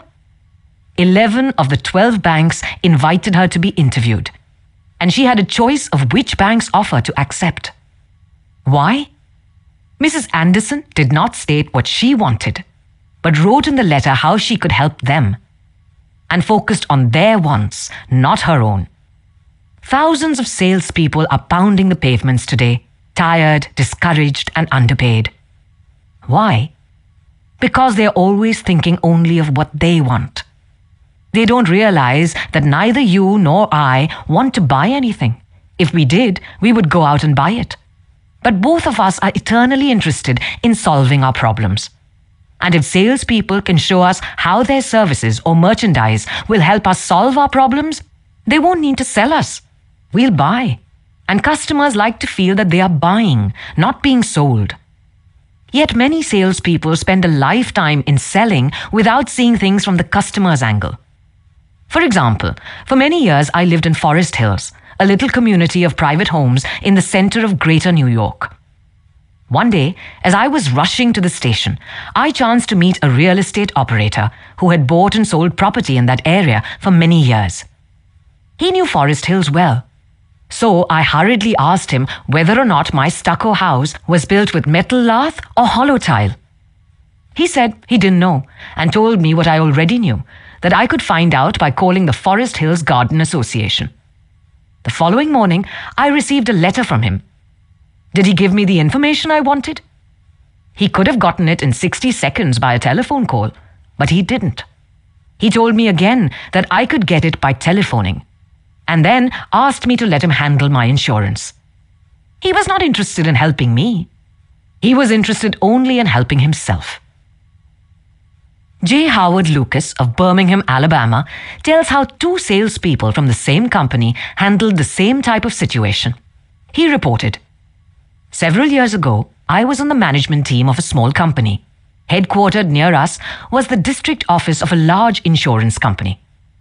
Their agents were assigned territories, and our company was assigned to two agents, whom I shall refer to as Carl and John.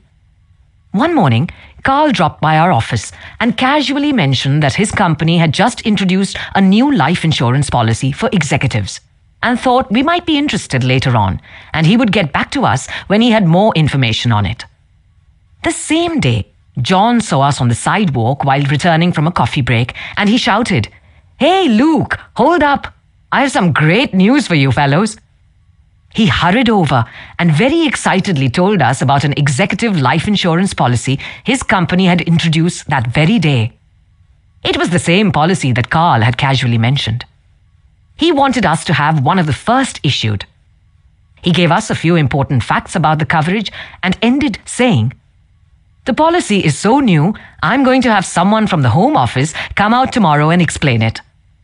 Now, in the meantime, let's get the application signed and on the way so he can have more information to work with." His enthusiasm aroused in us an eager want for this policy, even though we still did not have the details. When they were made available to us, they confirmed John's initial understanding of the policy, and he not only sold each of us a policy, but later doubled our coverage. Carl could have had those sales, but he made no effort to arouse in us any desire for the policies. The world is full of people who are grabbing and self-seeking.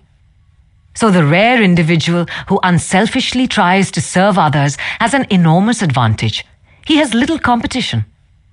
Owen D. Young, a noted lawyer and one of America's great business leaders, once said, "People who can put themselves in the place of other people, who can understand the workings of their minds, need never worry about what the future has in store for them."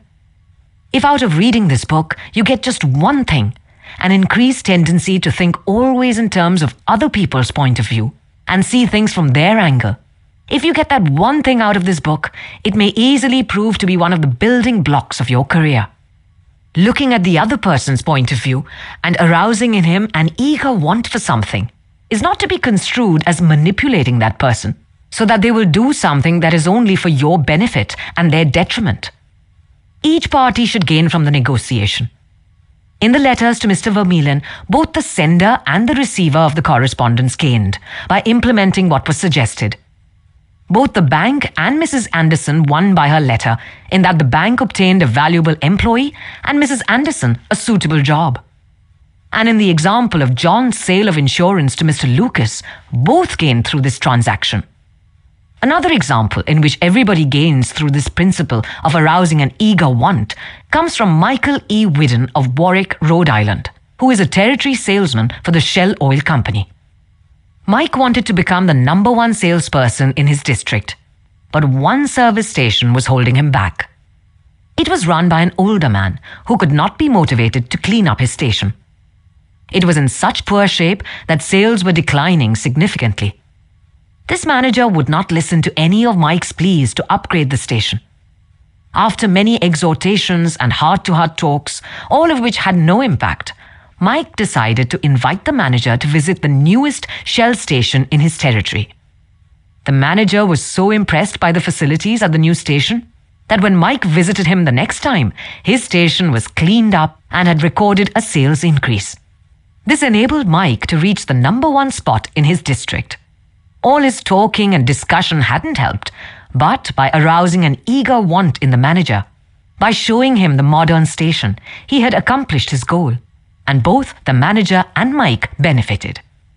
Most people go through college and learn to read Virgil and master the mysteries of calculus without ever discovering how their own minds function. For instance, I once gave a course in effective speaking for the young college graduates who were entering the employ of the Carrier Corporation, the large air conditioner manufacturer. One of the participants wanted to persuade the others to play basketball in their free time. And this is about what he said. "I want you to come out and play basketball. I like to play basketball, but the last few times I've been to the gymnasium, there haven't been enough people to get up a game. 2 or 3 of us got to throwing the ball around the other night, and I got a black eye. I wish all of you would come down tomorrow night. I want to play basketball." Did he talk about anything you want? You don't want to go to a gymnasium that no one else goes to, do you? You don't care about what he wants. You don't want to get a black eye. Could he have shown you how to get the things you want by using the gymnasium? Surely. More pep, keener edge to the appetite, clearer brain, fun, games, basketball. To repeat Professor Overstreet's wise advice. First, arouse in the other person an eager want. He who can do this has the whole world with him. He who cannot walks a lonely way. One of the students in the author's training course was worried about his little boy. The child was underweight and refused to eat properly. His parents used the usual method, They scolded and nagged. Mother wants you to eat this and that. Father wants you to grow up to be a big man. Did the boy pay any attention to these pleas? Just about as much as you pay to one fleck of sand on a sandy beach. No one with a trace of horse sense would expect a child 3 years old to react to the viewpoint of a father 30 years old. Yet, that was precisely what that father had expected. It was absurd. He finally saw that. So he said to himself, "What does that boy want? How can I tie up what I want to what he wants?" It was easy for the father when he started thinking about it. His boy had a tricycle that he loved to ride up and down the sidewalk in front of the house in Brooklyn. A few doors down the street lived a bully, a bigger boy, who would pull the little boy off his tricycle and ride it himself. Naturally, the little boy would run screaming to his mother, and she would have to come out and take the bully off the tricycle and put her little boy on again. This happened almost every day. What did the little boy want? It didn't take a Sherlock Holmes to answer that one. His pride, his anger, his desire for a feeling of importance, all the strongest emotions in his makeup, goaded him to get revenge, to smash the bully in the nose. And when his father explained that the boy would be able to wallop the daylights out of the bigger kid someday if he would only eat the things his mother wanted him to eat, when his father promised him that, there was no longer any problem of dietetics. That boy would have eaten spinach, sauerkraut, salt mackerel, anything in order to be big enough to whip the bully who had humiliated him so often. After solving that problem, the parents tackled another. The little boy had the unholy habit of wetting his bed. He slept with his grandmother. In the morning, his grandmother would wake up and feel the sheet and say, "Look, Johnny, what you did again last night." He would say, "No, I didn't do it. You did it." Scolding, spanking, shaming him, reiterating that parents didn't want him to do it. None of these things kept the bed dry. So the parents asked, "How can we make this boy want to stop wetting his bed?" What were his wants? First, he wanted to wear pajamas like Daddy instead of wearing a nightgown like Grandmother. Grandmother was getting fed up with his nocturnal iniquities. So she gladly offered to buy him a pair of pajamas if he would reform. Second, he wanted a bed of his own. Grandma didn't object. His mother took him to a department store in Brooklyn, winked at the salesgirl and said, "Here is a little gentleman who would like to do some shopping." The salesgirl made him feel important by saying, "Young man, what can I show you?" He stood a couple of inches taller and said, "I want to buy a bed for myself." When he was shown the one his mother wanted him to buy, she winked at the salesgirl and the boy was persuaded to buy it. The bed was delivered the next day, and that night, when father came home, the little boy ran to the door shouting, "Daddy, Daddy, come upstairs and see my bed that I bought." The father, looking at the bed, obeyed Charles Schwab's injunction. He was hearty in his approbation and lavish in his praise. "You are not going to wet this bed, are you?" the father said. "Oh, no, I'm not going to wet this bed." The boy kept his promise, for his pride was involved. That was his bed. He and he alone had bought it, and he was wearing pajamas now, like a little man. He wanted to act like a man, and he did. Another father, Katie Dutchman, a telephone engineer, a student of this course, couldn't get his 3-year-old daughter to eat breakfast food. The usual scolding, pleading, coaxing methods had all ended in futility. So the parents asked themselves, how can we make her want to do it? The little girl loved to imitate her mother, to feel big and grown up. So one morning, they put her on a chair and let her make the breakfast food. At just the psychological moment, father drifted into the kitchen while she was stirring the cereal.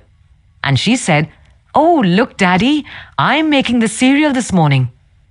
She ate 2 helpings of the cereal without any coaxing. Because she was interested in it, she had achieved a feeling of importance. She had found in making the cereal an avenue of self-expression. William Winter once remarked that self-expression is the dominant necessity of human nature. Why can't we adapt this same psychology to business dealings? When we have a brilliant idea, instead of making others think it is ours, why not let them cook and stir the idea themselves? They will then regard it as their own. They will like it and maybe eat a couple of helpings of it. Remember, first arouse in the other person an eager want. He who can do this has the whole world with him. He who cannot walks a lonely way. Rule 3. Arouse in the other person a desire for the object. What you do makes a difference, and you have to decide what kind of difference you want to make. Jane Goodall. If you want to conquer fear, don't sit home and think about it. Go out and get busy. Dale Carnegie. Part 2. 4. Do this and you'll be welcome anywhere. Why read this book to find out how to win friends? Why not study the technique of the greatest winner of friends the world has ever known? Who is he? You may meet him tomorrow coming down the street. When you get within 10 feet of him, he will begin to wag his tail. If you stop and pat him, he will almost jump out of his skin to show you how much he likes you. And you know that behind the show of affection on his part, there are no ulterior motives. He doesn't want to sell you any real estate. He doesn't want to marry you. Did you ever stop to think that a dog is the only animal that doesn't have to work for a living? A hen has to lay eggs, a cow has to give milk, and a canary has to sing. But a dog makes his living by giving you nothing but love. When I was 5 years old, my father bought a little yellow-haired pup for 50 cents. He was the light and joy of my childhood. Every afternoon about 4:30, he would sit in the front yard with his beautiful eyes staring steadfastly at the path. And as soon as he heard my voice or saw me swinging my dinner pail through the buckbrush, he was off like a shot, racing breathlessly up the hill to greet me with leaps of joy and barks of sheer ecstasy. Tippy was my constant companion for 5 years. Then one tragic night, I shall never forget it, he was killed within 10 feet of my head. Killed by lightning. Tippy's death was the tragedy of my boyhood. You never read a book on psychology, Tippy. You didn't need to. You knew by some divine instinct that you can make more friends in 2 months by becoming genuinely interested in other people than you can in 2 years by trying to get other people interested in you. Let me repeat that. You can make more friends in 2 months by becoming interested in other people than you can in 2 years by trying to get other people interested in you. Yet I know, and you know, people who blunder through life trying to wigwag other people into becoming interested in them.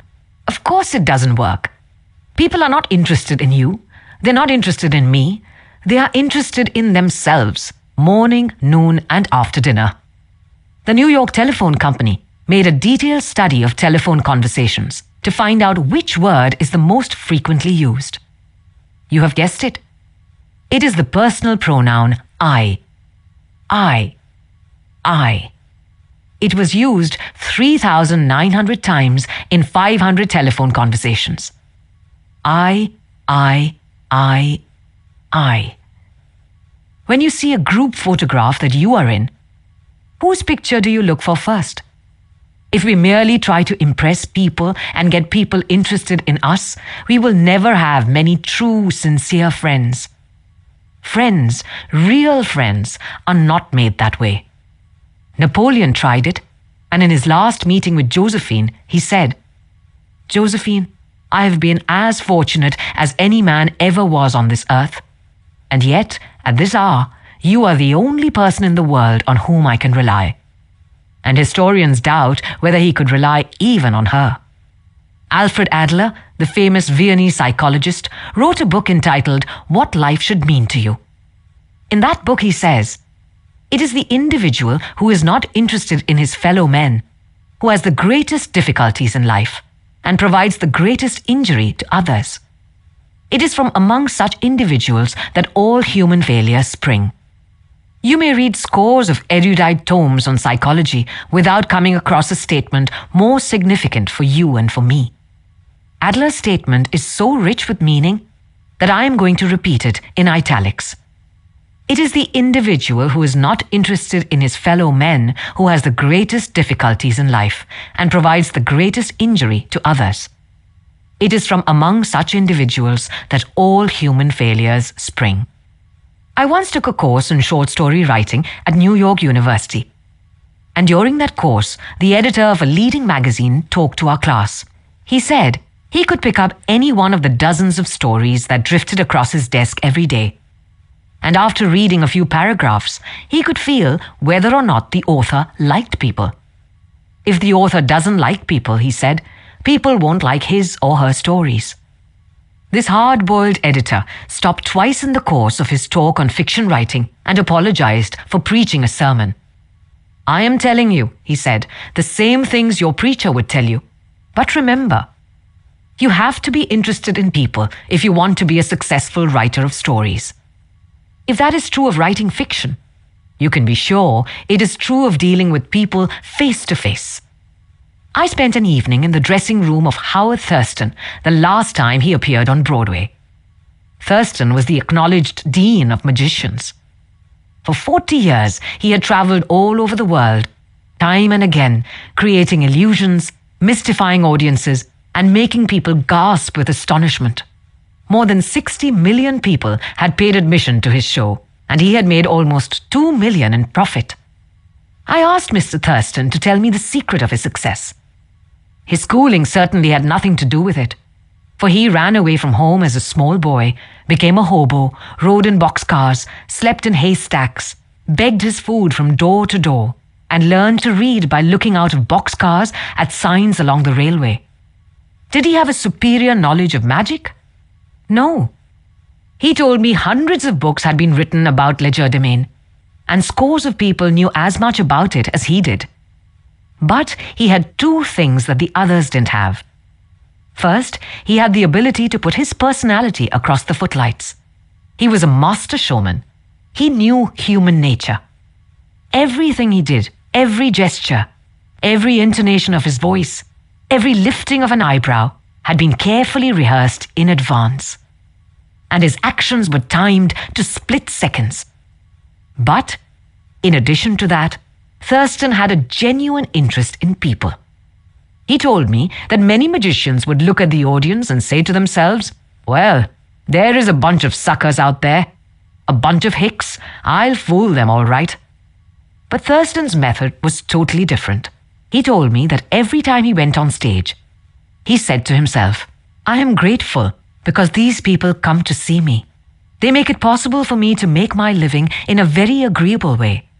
I'm going to give them the very best I possibly can.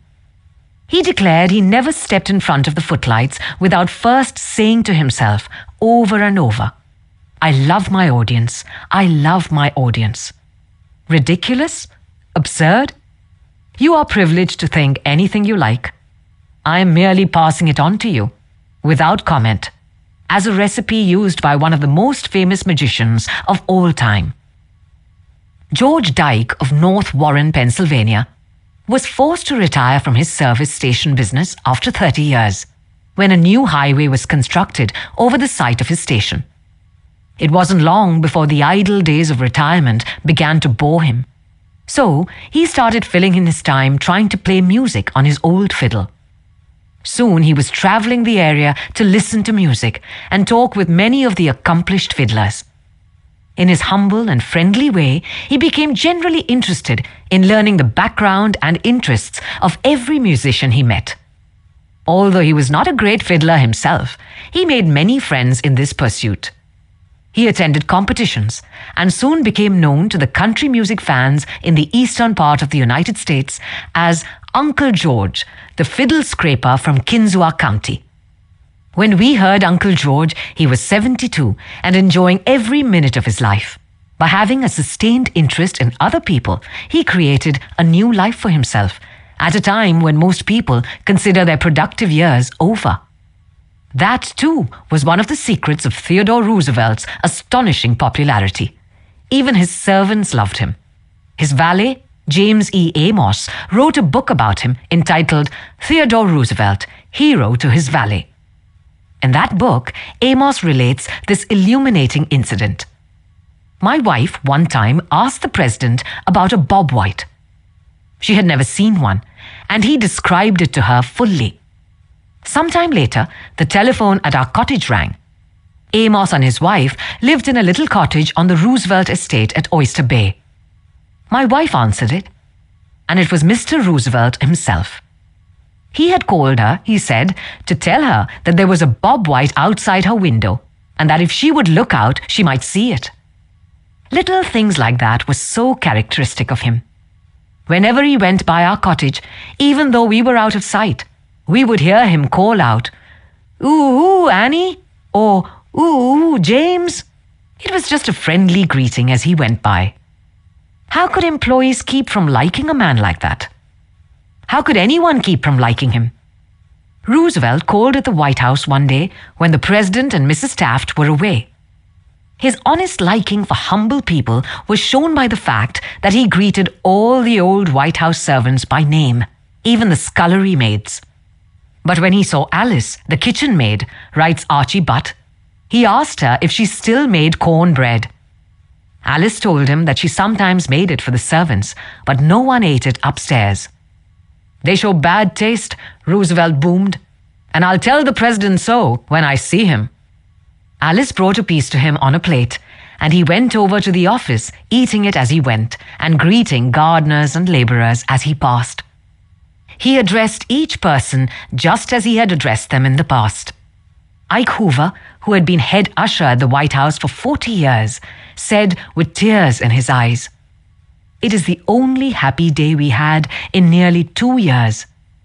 And not one of us would exchange it for a $100 bill." The same concern for the seemingly unimportant people helped sales representative Edward M. Sykes Jr. of Chatham, New Jersey, retain an account. "Many years ago," he reported, "I called on customers for Johnson & Johnson in the Massachusetts area. One account was a drugstore in Hingham. Whenever I went into the store, I would always talk to the soda clerk and sales clerk for a few minutes before talking to the owner to obtain his order. One day, I went up to the owner of the store and he told me to leave, as he was not interested in buying J&J products anymore because he felt that they were concentrating their activities on food and discount stores to the detriment of the small drugstore. I left with my tail between my legs and drove around the town for several hours. Finally, I decided to go back and try at least to explain our position to the owner of the store. When I returned, I walked in and, as usual, said hello to the soda clerk and sales clerk. When I walked up to the owner, he smiled at me and welcomed me back. He then gave me double the usual order. I looked at him with surprise and asked him what had happened since my visit only a few hours earlier. He pointed to the young man at the soda fountain and said that after I had left, the boy had come over and said that I was one of the few salespeople that called on the store that even bothered to say hello to him and to the others in the store. He told the owner that if any salesperson deserved his business, it was I. The owner agreed and remained a loyal customer. I never forgot that to be genuinely interested in other people is a most important quality for a salesperson to possess, for any person for that matter. I have discovered from personal experience that one can win the attention and time and cooperation of even the most sought-after people by becoming genuinely interested in them. Let me illustrate.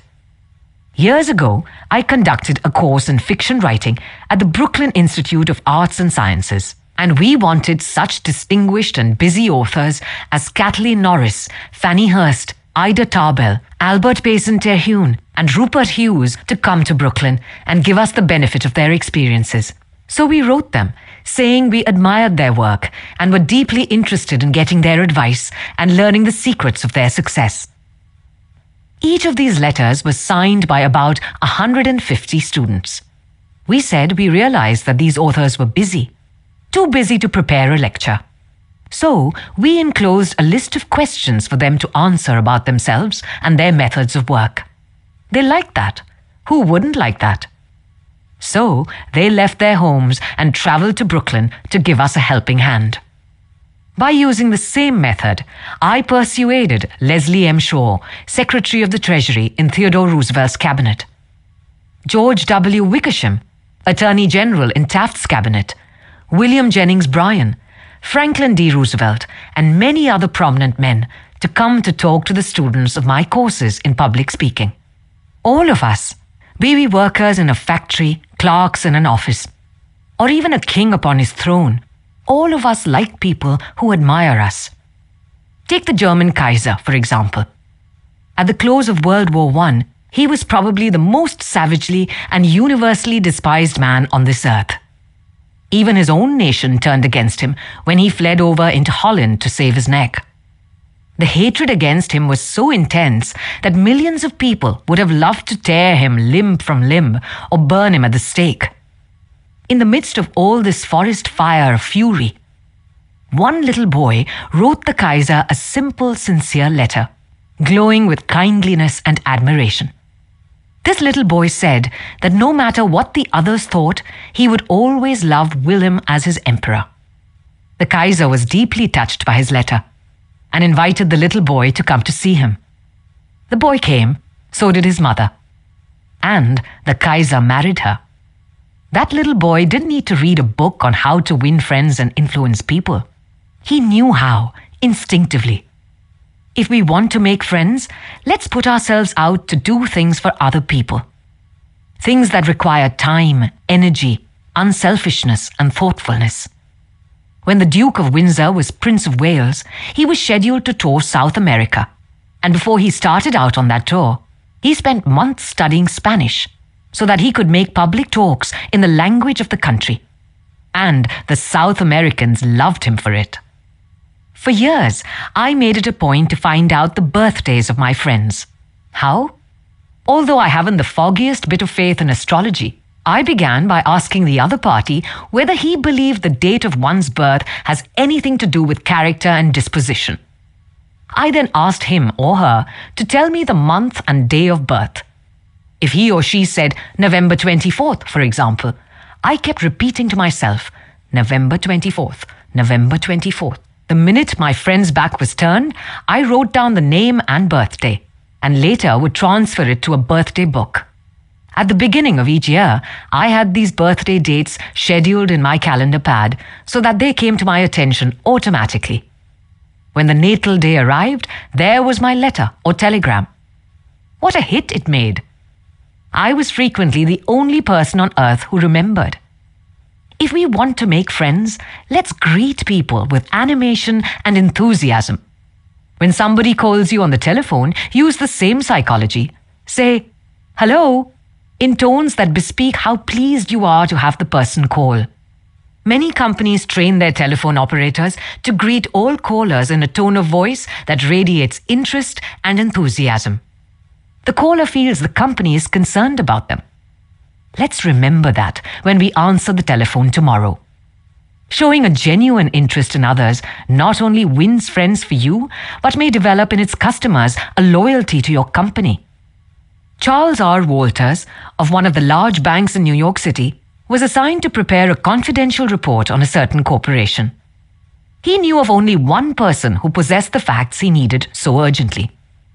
As Mr. Walters was ushered into the president's office, a young woman stuck her head through a door and told the president that she didn't have any stamps for him that day. "I am collecting stamps for my 12-year-old son," the president explained to Mr. Walters. Mr. Walters stated his mission and began asking questions. The president was vague, general, nebulous. He didn't want to talk, and apparently nothing could persuade him to talk. The interview was brief and barren. "Frankly, I didn't know what to do," Mr. Walters said as he related the story to the class. Then I remembered what his secretary had said to him. Stamps, 12-year-old son. And I also recalled that the foreign department of our bank collected stamps. Stamps taken from letters pouring in from every continent washed by the 7 seas. The next afternoon, I called on this man and sent in word that I had some stamps for his boy. Was I ushered in with enthusiasm? Yes, sir, he couldn't have shaken my hand with more enthusiasm if he had been running for Congress. He radiated smiles and goodwill.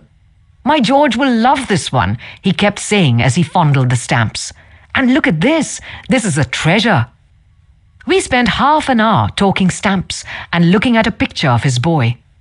And he then devoted more than an hour of his time to giving me every bit of information I wanted, without my even suggesting that he do it.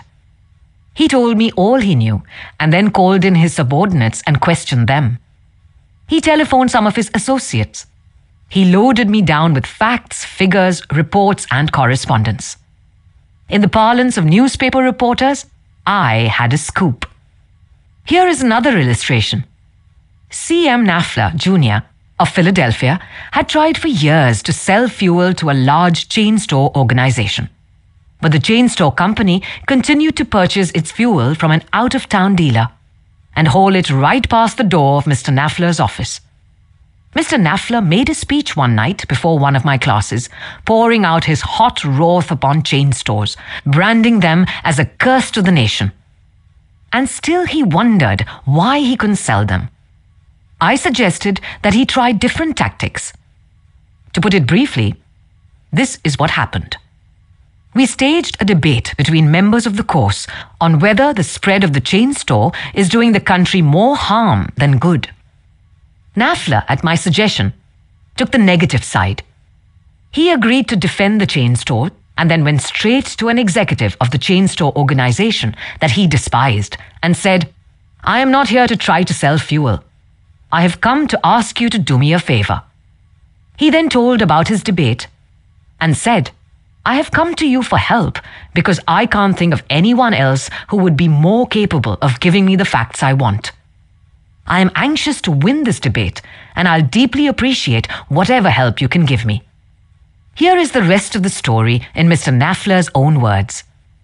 I had asked this man for precisely 1 minute of his time. It was with that understanding that he consented to see me. After I had stated my case, he motioned me to a chair and talked to me for exactly 1 hour and 47 minutes. He called in another executive who had written a book on chain stores. He wrote to the National Chain Store Association and secured for me a copy of a debate on the subject. He feels that the chain store is rendering a real service to humanity. He is proud of what he is doing for hundreds of communities. His eyes fairly glowed as he talked, and I must confess that he opened my eyes to things I had never even dreamed of. He changed my whole mental attitude. As I was leaving, he walked with me to the door, put his arm around my shoulder, wished me well in my debate, and asked me to stop in and see him again and let him know how I made out. The last words he said to me were, "Please see me again later in the spring. I should like to place an order with you for fuel." To me, that was almost a miracle. Here he was offering to buy fuel without my even suggesting it. I had made more headway in 2 hours by becoming genuinely interested in him and his problems than I could have made in 10 years trying to get him interested in me and my product. You didn't discover a new truth, Mr. Knafler.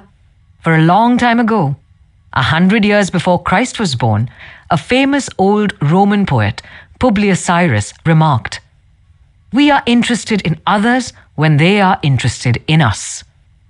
A show of interest, as with every other principle of human relations, must be sincere. It must pay off not only for the person showing the interest, but for the person receiving the attention. It is a two-way street. Both parties benefit. Martin Ginsburg, who took our course in Long Island, New York, reported how the special interest a nurse took in him profoundly affected his life. It was Thanksgiving Day, and I was 10 years old. I was in a welfare ward of a city hospital and was scheduled to undergo major orthopedic surgery the next day. I knew that I could only look forward to months of confinement, convalescence, and pain. My father was dead. My mother and I lived alone in a small apartment, and we were on welfare. My mother was unable to visit me that day. As the day went on, I became overwhelmed with the feeling of loneliness, despair, and fear. I knew my mother was at home alone, worrying about me, not having anyone to be with, not having anyone to eat with, and not even having enough money to afford a Thanksgiving Day dinner. The tears welled up in my eyes, and I stuck my head under the pillow and pulled the covers over it. I cried silently, but oh so bitterly, so much that my body racked with pain. A young student nurse heard my sobbing and came over to me. She took the covers off my face and started wiping my tears. She told me how lonely she was, having to work that day and not being able to be with her family. She asked me whether I would have dinner with her. She brought 2 trays of food: sliced turkey, mashed potatoes, cranberry sauce, and ice cream for dessert. She talked to me and tried to calm my fears. Even though she was scheduled to go off duty at 4 p.m., she stayed on her own time until almost 11 p.m. She played games with me, talked to me, and stayed with me until I finally fell asleep. Many Thanksgivings have come and gone since I was 10, but one never passes without me remembering that particular one and my feelings of frustration, fear, loneliness, and the warmth and tenderness of the stranger that somehow made it all bearable. If you want others to like you, if you want to develop real friendships, if you want to help others at the same time as you help yourself, keep this principle in mind. Rule 4. Show a genuine interest in other people. All the effort in the world won't matter if you're not inspired. Chuck Palahniuk. Fear not those who argue, but those who dodge. Dale Carnegie. 5. Make a good first impression. At a dinner party in New York, one of the guests, a woman who had inherited money, was eager to make a pleasing impression on everyone. She had squandered a modest fortune on sables, diamonds, and pearls. But she hadn't done anything whatever about her face. It radiated sourness and selfishness. She didn't realize what everyone knows, namely, that the expression one wears on one's face is far more important than the clothes one wears on one's back. Charles Schwab told me his smile had been worth $1 million, and he was probably understating the truth. For Schwab's personality, his charm, his ability to make people like him were almost wholly responsible for his extraordinary success. And one of the most delightful factors in his personality was his captivating smile. Actions speak louder than words. And a smile says, "I like you. You make me happy. I am glad to see you." That is why dogs make such a hit. They are so glad to see us that they almost jump out of their skins. So, naturally, we are glad to see them. A baby's smile has the same effect. Have you ever been in a doctor's waiting room and looked around at all the glum faces waiting impatiently to be seen? Dr. Stephen K. Sproul, a veterinarian in Raytown, Missouri, told of a typical spring day when his waiting room was full of clients waiting to have their pets inoculated. No one was talking to anyone else, and all were probably thinking of a dozen other things they would rather be doing than wasting time sitting in that office. He told one of our classes, there were 6 or 7 clients waiting when a young woman came in with a 9-month-old baby and a kitten. As luck would have it, she sat down next to a gentleman who was more than a little distraught about the long wait for service. The next thing he knew, the baby just looked up at him with that great big smile that is so characteristic of babies. What did that gentleman do? Just what you and I would do, of course. He smiled back at the baby. Soon, he struck up a conversation with the woman about her baby and his grandchildren. And soon the entire reception room joined in, and the boredom and tension were converted into a pleasant and enjoyable experience. An insincere grin? No, that doesn't fool anybody. We know it is mechanical and we resent it. I'm talking about a real smile, a heartwarming smile, a smile that comes from within, the kind of smile that will bring a good price in the marketplace. Professor James V. McConnell, a psychologist at the University of Michigan, expressed his feelings about a smile. People who smile, he said, tend to manage, teach, and sell more effectively and to raise happier children. There's far more information in a smile than a frown. That's why encouragement is a much more effective teaching device than punishment. The employment manager of a large New York department store told me she would rather hire a sales clerk who hadn't finished grade school if he or she has a pleasant smile than to hire a doctor of philosophy with a somber face. The effect of a smile is powerful, even when it is unseen. Telephone companies throughout the United States have a program called Phone Power, which is offered to employees who use the telephone for selling their services or products. In this program, they suggest that you smile when talking on the phone. Your smile comes through in your voice. Robert Cryer, manager of a computer department store for a Cincinnati, Ohio company, told me how he had successfully found the right applicant for a hard-to-fill position. I was desperately trying to recruit a PhD in computer science for my department. I finally located a young man with ideal qualification who was about to be graduated from Purdue University. After several phone conversations, I learned that he had several offers from other companies, many of them larger and better known than mine. I was delighted when he accepted my offer. After he started on the job, I asked him why he had chosen us over the others. He paused for a moment, and then he said, I think it was because managers in the other companies spoke on the phone in a cold, business-like manner, which made me feel like just another business transaction.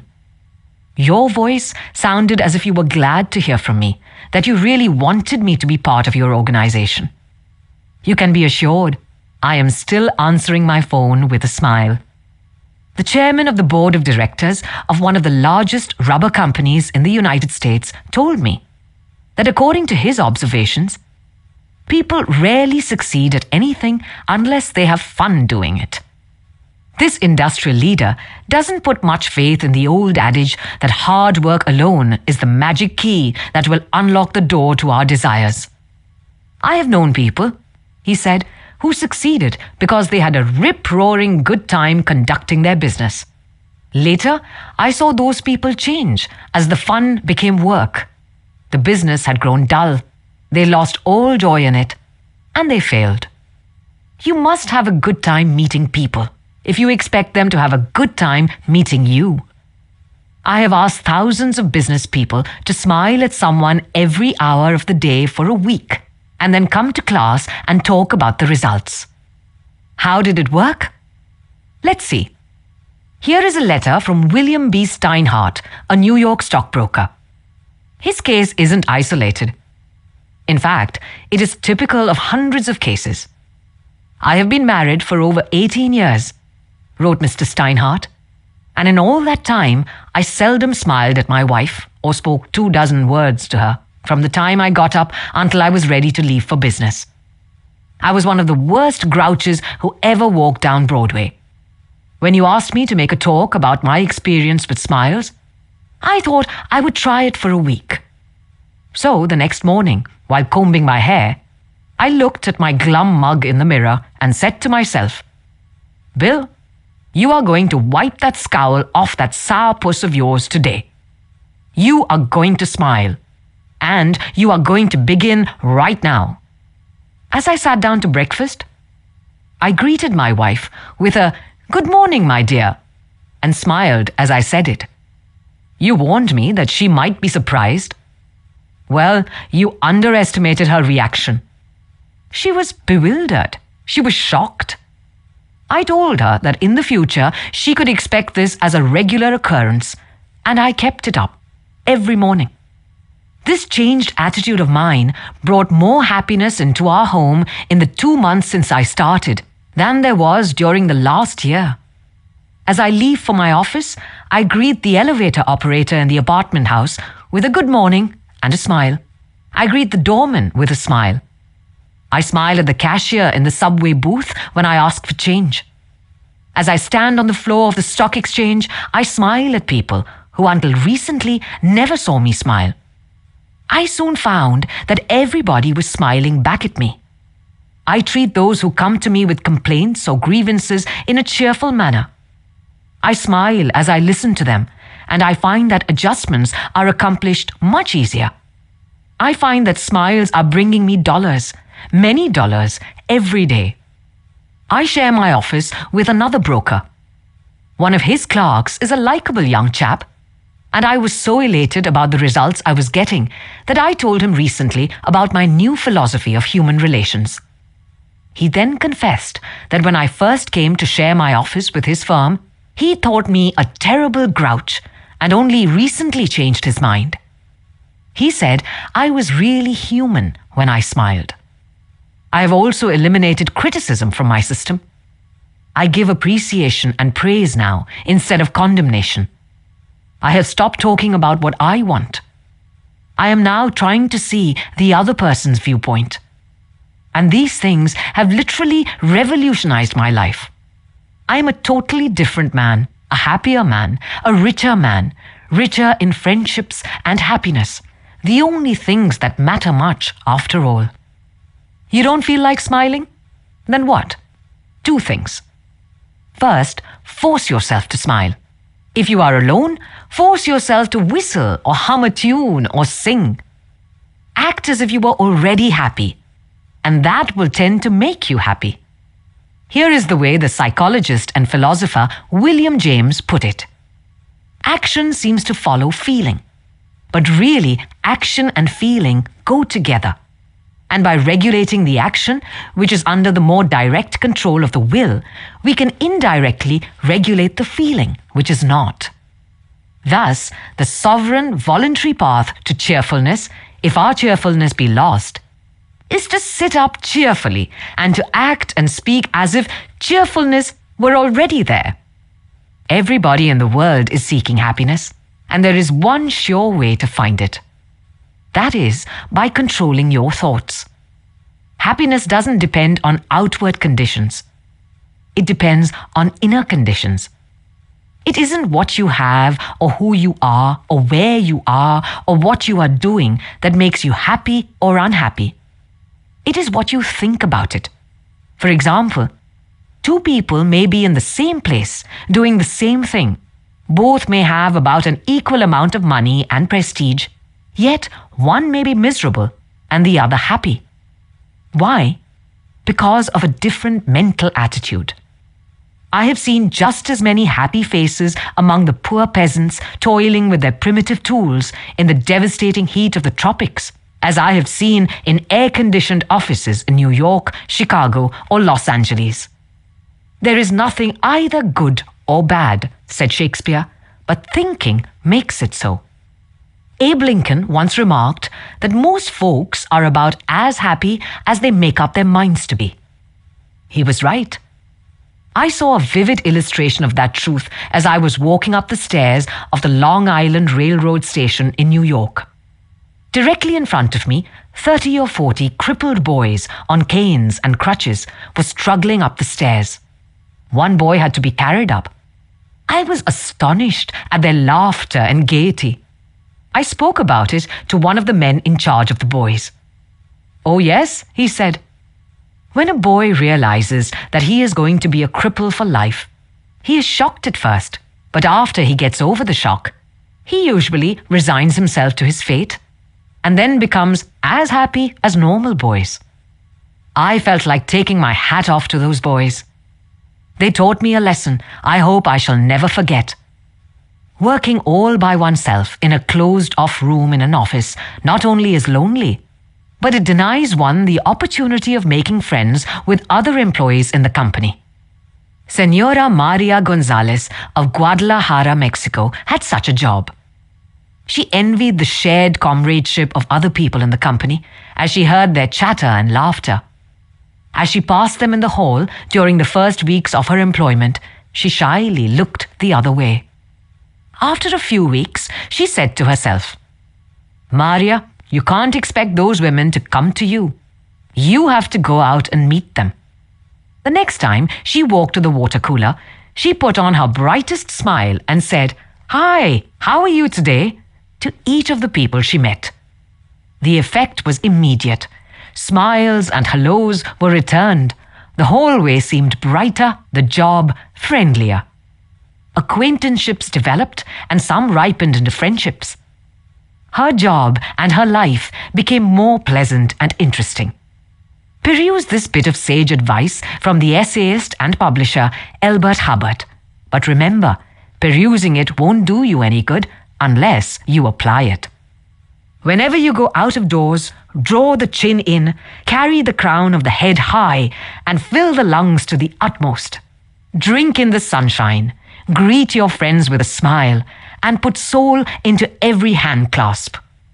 Do not fear being misunderstood, and do not waste a minute thinking about your enemies. Try to fix firmly in your mind what you would like to do, and then, without veering off direction, you will move straight to the goal.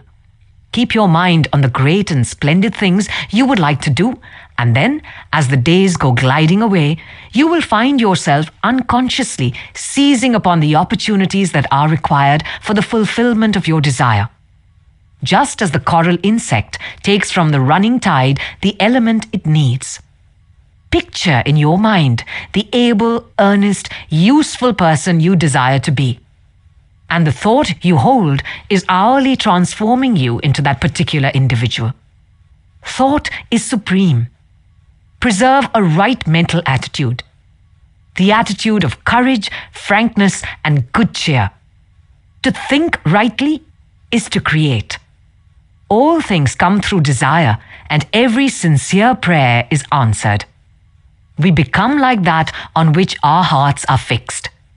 Carry your chin in and the crown of your head high. We are gods in the chrysalis. The ancient Chinese were a wise lot, wise in the ways of the world. And they had a proverb that you and I ought to cut out and paste inside our hats. It goes like this: a man without a smiling face must not open a shop. Your smile is a messenger of your goodwill. Your smile brightens the lives of all who see it. To someone who has seen a dozen people frown, scowl, or turn their faces away, your smile is like the sun breaking through the clouds. Especially when that someone is under pressure from his bosses, his customers, his teachers, or his parents or children. A smile can help him realize that all is not hopeless, that there is joy in the world. Some years ago, a department store in New York City, in recognition of the pressures its sales clerks were under during the Christmas rush, presented the readers of its advertisements with the following homely philosophy: the value of a smile at Christmas. It costs nothing, but creates much. It enriches those who receive, without impoverishing those who give. It happens in a flash, and the memory of it sometimes lasts forever. None are so rich they can get along without it, and none so poor but are richer for its benefits. It creates happiness in the home, fosters goodwill in a business, and is the countersign of friends. It is rest to the weary, daylight to the discouraged, sunshine to the sad, and nature's best antidote for trouble. Yet, it cannot be bought, begged, borrowed, or stolen, for it is something that is no earthly good to anybody till it is given away. And if in the last-minute rush of Christmas buying, some of our salespeople should be too tired to give you a smile, may we ask you to leave one of yours? For nobody needs a smile so much as those who have none left to give. Rule 5. A smile is the best ornament you can wear. It was only a sunny smile, and little it cost in the giving. But like morning light, it scattered the night and made the day worth living. F. Scott Fitzgerald. Be sympathetic with the other person's ideas and desires. Dale Carnegie. 6. If you don't do this, you are headed for trouble. Back in 1898, a tragic thing happened in Rockland County, New York. A child had died, and on this particular day, the neighbors were preparing to go to the funeral. Jim Farley went out to the barn to hitch up his horse. The ground was covered with snow. The air was cold and snappy. The horse hadn't been exercised for days. And as he was led out to the watering trough, he wheeled playfully, kicked both his heels high in the air, and killed Jim Farley. So the little village of Stony Point had 2 funerals that week instead of 1. Jim Farley left behind him a widow and 3 boys and a few $100 in insurance. His oldest boy, Jim, was 10, and he went to work in a brickyard, wheeling sand and pouring it into the molds and turning the brick on edge to be dried by the sun. This boy, Jim, never had a chance to get much education. But with his natural geniality, he had a flair for making people like him. So he went into politics, and as the years went by, he developed an uncanny ability for remembering people's names. He never saw the inside of a high school, but before he was 46 years of age, 4 colleges had honored him with degrees, and he had become chairman of the Democratic National Committee and Postmaster General of the United States. I once interviewed Jim Farley and asked him the secret of his success. He said, "Hard work."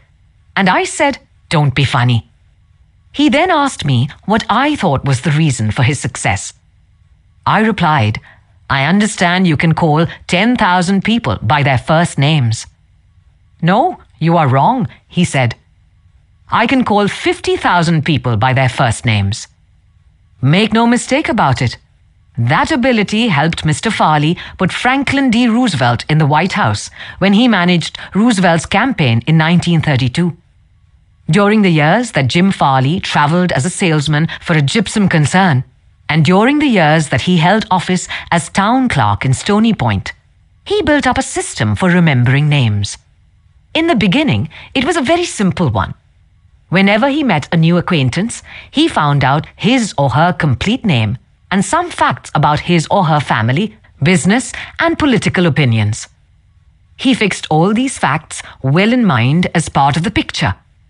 And the next time he met that person, even if it was a year later, he was able to shake hands, inquire after the family, and ask about the hollyhocks in the backyard. No wonder he developed a following.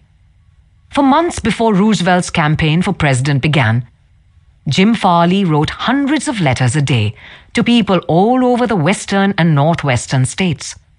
Then he hopped onto a train and in 19 days covered 20 states and 12,000 miles, traveling by buggy, train, automobile, and boat.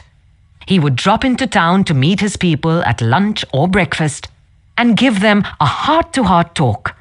Then he'd dash off again on another leg of his journey. As soon as he arrived back east, he wrote to one person in each town he had visited, asking for a list of all the guests to whom he had talked. The final list contained thousands and thousands of names. Yet, each person on that list was paid the subtle flattery of getting a personal letter from James Farley. These letters began, "Dear Bill," or "Dear Jane," and they were always signed Jim. Jim Farley discovered early in life that the average person is more interested in his or her own name than in all the other names on earth put together. Remember that name and call it easily, and you have paid a subtle and very effective compliment. But forget it or misspell it, and you have placed yourself at a sharp disadvantage. For example, I once organized a public speaking course in Paris and sent form letters to all the American residents in the city. French typists with apparently little knowledge of English filled in the names, and naturally they made blunders. One man, the manager of a large American bank in Paris, wrote me a scathing rebuke because his name had been misspelled. Sometimes it is difficult to remember a name, particularly if it is hard to pronounce. Rather than even try to learn it, many people ignore it or call the person by an easy nickname. Sid Levy called on a customer for some time whose name was Nicodemus Papadoulos. Most people just called him Nick. Levy told us, "I made a special effort to say his name over several times to myself before I made my call. When I greeted him by his full name, 'Good afternoon, Mr. Nicodemus Papadoulos,' he was shocked. For what seemed like several minutes, there was no reply from him at all. Finally, he said with tears rolling down his cheeks, 'Mr. Levy, in all the 15 years I have been in this country, nobody has ever made the effort to call me by my right name. What was the reason for Andrew Carnegie's success? He was called the Steel King. Yet he himself knew little about the manufacture of steel. He had hundreds of people working for him who knew far more about steel than he did. But he knew how to handle people, and that is what made him rich. Early in life, he showed a flair for organization, a genius for leadership. By the time he was 10, he too had discovered the astounding importance people place on their own name. And he used that discovery to win cooperation. To illustrate, when he was a boy back in Scotland, he got hold of a rabbit, a mother rabbit. Presto, he soon had a whole nest of little rabbits and nothing to feed them. But he had a brilliant idea. He told the boys and girls in the neighborhood that if they would go out and pull enough clover and dandelions to feed the rabbits, he would name the bunnies in their honor. The plan worked like magic, and Carnegie never forgot it. Years later, he made millions by using the same psychology in business. For example, he wanted to sell steel rails to the Pennsylvania Railroad. J. Edgar Thompson was the president of the Pennsylvania Railroad then. So, Andrew Carnegie built a huge steel mill in Pittsburgh and called it the Edgar Thomson Steel Works. Here is a riddle. See if you can guess it.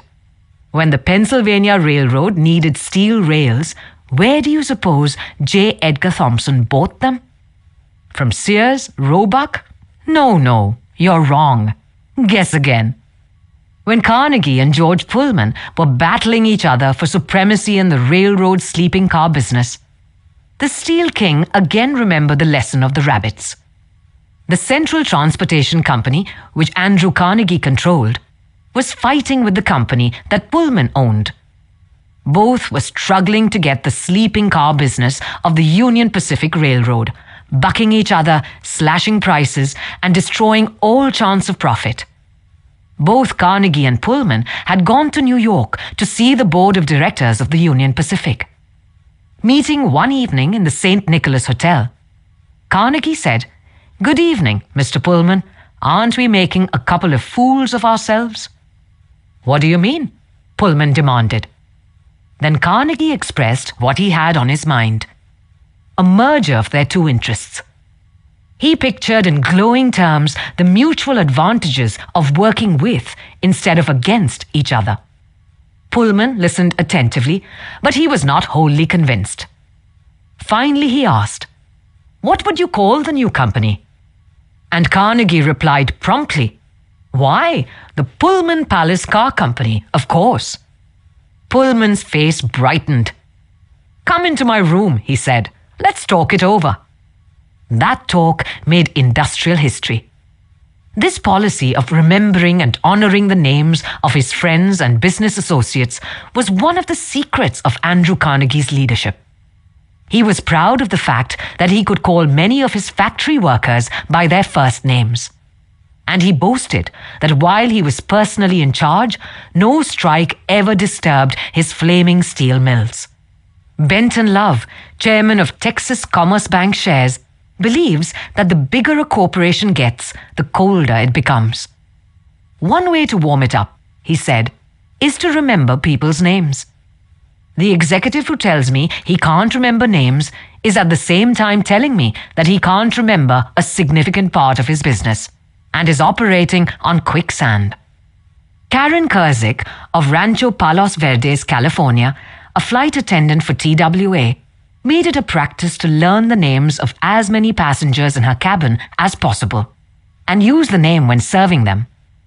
This resulted in many compliments on her service, expressed both to her directly and to the airline. One passenger wrote, "I haven't flown TWA for some time, but I'm going to start flying nothing but TWA from now on. You make me feel that your airline has become a very personalized airline, and that is important to me. People are so proud of their names that they strive to perpetuate them at any cost. Even blustering, hard-boiled old P.T. Barnum, the greatest showman of his time, disappointed because he had no sons to carry on his name, offered his grandson, C.H. Seeley, $25,000 if he would call himself Barnum Seeley. For many centuries, nobles and magnates supported artists, musicians, and authors so that their creative works would be dedicated to them. Libraries and museums owe their richest collections to people who cannot bear to think that their names might perish from the memory of the race. The New York Public Library has its Astor and Lenox collections. The Metropolitan Museum perpetuates the names of Benjamin Altman and J.P. Morgan. And nearly every church is beautified by stained glass windows commemorating the names of their donors. Many of the buildings on the campus of most universities bear the names of donors who contributed large sums of money for this honor. Most people don't remember names for the simple reason that they don't take the time and energy necessary to concentrate and repeat and fix names indelibly in their minds. They make excuses for themselves. They are too busy. But they were probably no busier than Franklin D. Roosevelt, and he took time to remember and recall even the names of mechanics with whom he came into contact. To illustrate, the Chrysler organization built a special car for Mr. Roosevelt, who could not use a standard car because his legs were paralyzed. W.F. Chamberlain and a mechanic delivered it to the White House. I have in front of me a letter from Mr. Chamberlain relating his experiences. I taught President Roosevelt how to handle a car with a lot of unusual gadgets, but he taught me a lot about the fine art of handling people. When I called at the White House, Mr. Chamberlain writes, the president was extremely pleasant and cheerful.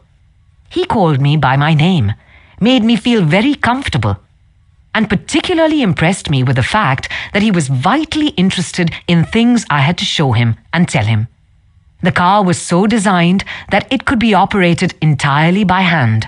A crowd gathered around to look at the car, and he remarked, "I think it is marvelous. All you have to do is to touch a button, and it moves away, and you can drive it without effort. I think it is grand. I don't know what makes it go. I'd love to have the time to tear it down and see how it works." When Roosevelt's friends and associates admired the machine, he said in their presence, "Mr. Chamberlain, I certainly appreciate all the time and effort you have spent in developing this car. It is a mighty fine job." He admired the radiator, the special rear vision mirror and clock, the special spotlight, the kind of upholstery, the sitting position of the driver's seat, the special suitcases in the trunk with his monogram on each suitcase. In other words, he took notice of every detail to which he knew I had given considerable thought. He made a point of bringing these various pieces of equipment to the attention of Mrs. Roosevelt, Miss Perkins, the Secretary of Labor, and his secretary. He even brought the old White House porter into the picture by saying, "George, you want to take particularly good care of the suitcases." When the driving lesson was finished, the president turned to me and said, "Well, Mr. Chamberlain, I have been keeping the Federal Reserve Board waiting 30 minutes. I guess I'd better get back to work." I took a mechanic with me to the White House. He was introduced to Roosevelt when he arrived. He didn't talk to the president, and Roosevelt heard his name only once. He was a shy chap, and he kept in the background. But before leaving us, the president looked for the mechanic, shook his hand, called him by name, and thanked him for coming to Washington. And there was nothing perfunctory about his thanks. He meant what he said. I could feel that. A few days after returning to New York, I got an autographed photograph of President Roosevelt and a little note of thanks, again expressing his appreciation for my assistance. How he found time to do it is a mystery to me. Franklin D. Roosevelt knew that one of the simplest, most obvious, and most important ways of gaining goodwill was by remembering names and making people feel important. Yet, how many of us do it? Half the time we are introduced to a stranger, we chat a few minutes and can't even remember his or her name by the time we say goodbye. One of the first lessons a politician learns is this: to recall a voter's name is statesmanship. To forget it is oblivion. And the ability to remember names is almost as important in business and social contacts as it is in politics. Napoleon III, Emperor of France and nephew of the great Napoleon, boasted that in spite of all his royal duties, he could remember the name of every person he met. His technique? Simple. If he didn't hear the name distinctly, he said, "So sorry, I didn't get the name clearly." Then, if it was an unusual name, he would say, "How is it spelled?" During the conversation, he took the trouble to repeat the name several times and try to associate it in his mind with the person's features, expression, and general appearance. If the person was someone of importance, Napoleon went to even further pains. As soon as His Royal Highness was alone, he wrote the name down on a piece of paper, looked at it, concentrated on it, fixed it securely in his mind, and then tore up the paper. In this way, he gained an eye impression of the name as well as an ear impression. All this takes time, but good manners, said Emerson, are made up of petty sacrifices. The importance of remembering and using names is not just the prerogative of kings and corporate executives. It works for all of us. Ken Nottingham, an employee of General Motors in Indiana, usually had lunch at the company cafeteria. He noticed that the woman who worked behind the counter always had a scowl on her face. She had been making sandwiches for about 2 hours, and I was just another sandwich to her. I told her what I wanted. She weighed out the ham on a little scale, then she gave me 1 leaf of lettuce, a few potato chips, and handed them to me. The next day, I went through the same line. Same woman, same scowl. The only difference was I noticed her name tag. I smiled and said, "Hello, Eunice," and then told her what I wanted. Well, she forgot the scale, piled on the ham, gave me 3 leaves of lettuce, and heaped on the potato chips until they fell off the plate. We should be aware of the magic contained in a name and realize that this single item is wholly and completely owned by the person with whom we are dealing, and nobody else.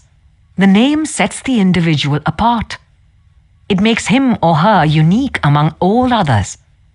The information we are imparting or the request we are making takes on a special importance when we approach the situation with the name of the individual.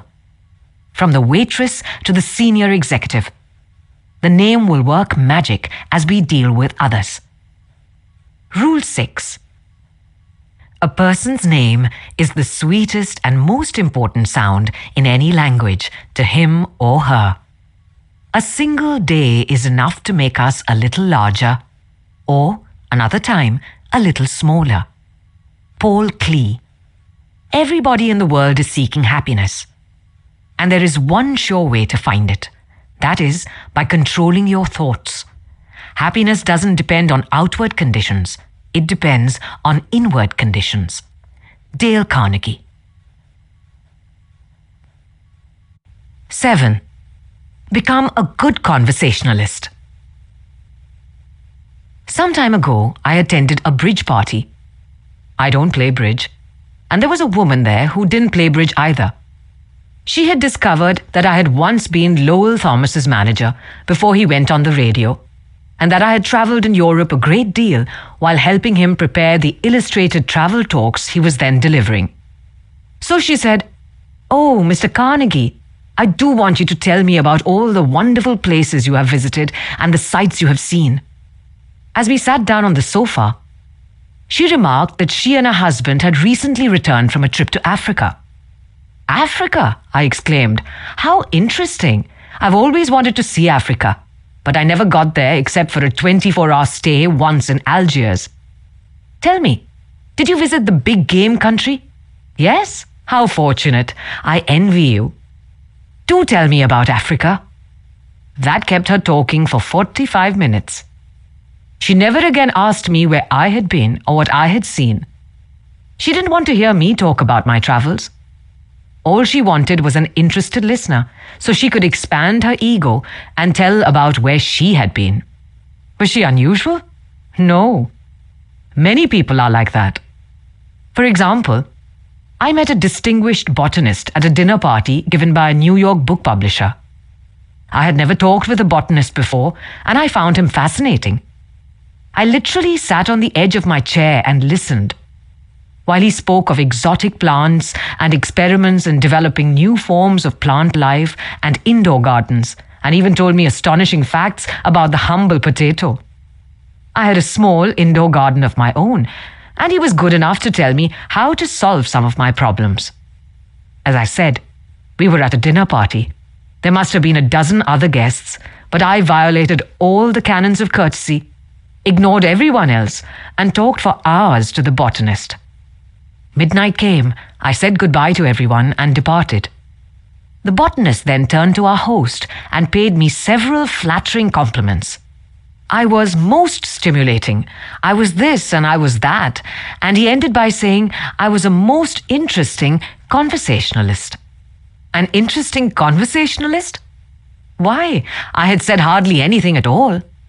I couldn't have said anything if I had wanted to without changing the subject, for I didn't know any more about botany than I knew about the anatomy of a penguin. But I had done this. I had listened intently. I had listened because I was genuinely interested. And he felt it. Naturally, that pleased him. That kind of listening is one of the highest compliments we can pay anyone. Few human beings, wrote Jack Woodford in Strangers in Love, few human beings are proof against the implied flattery of rapt attention. I went even further than giving him rapt attention.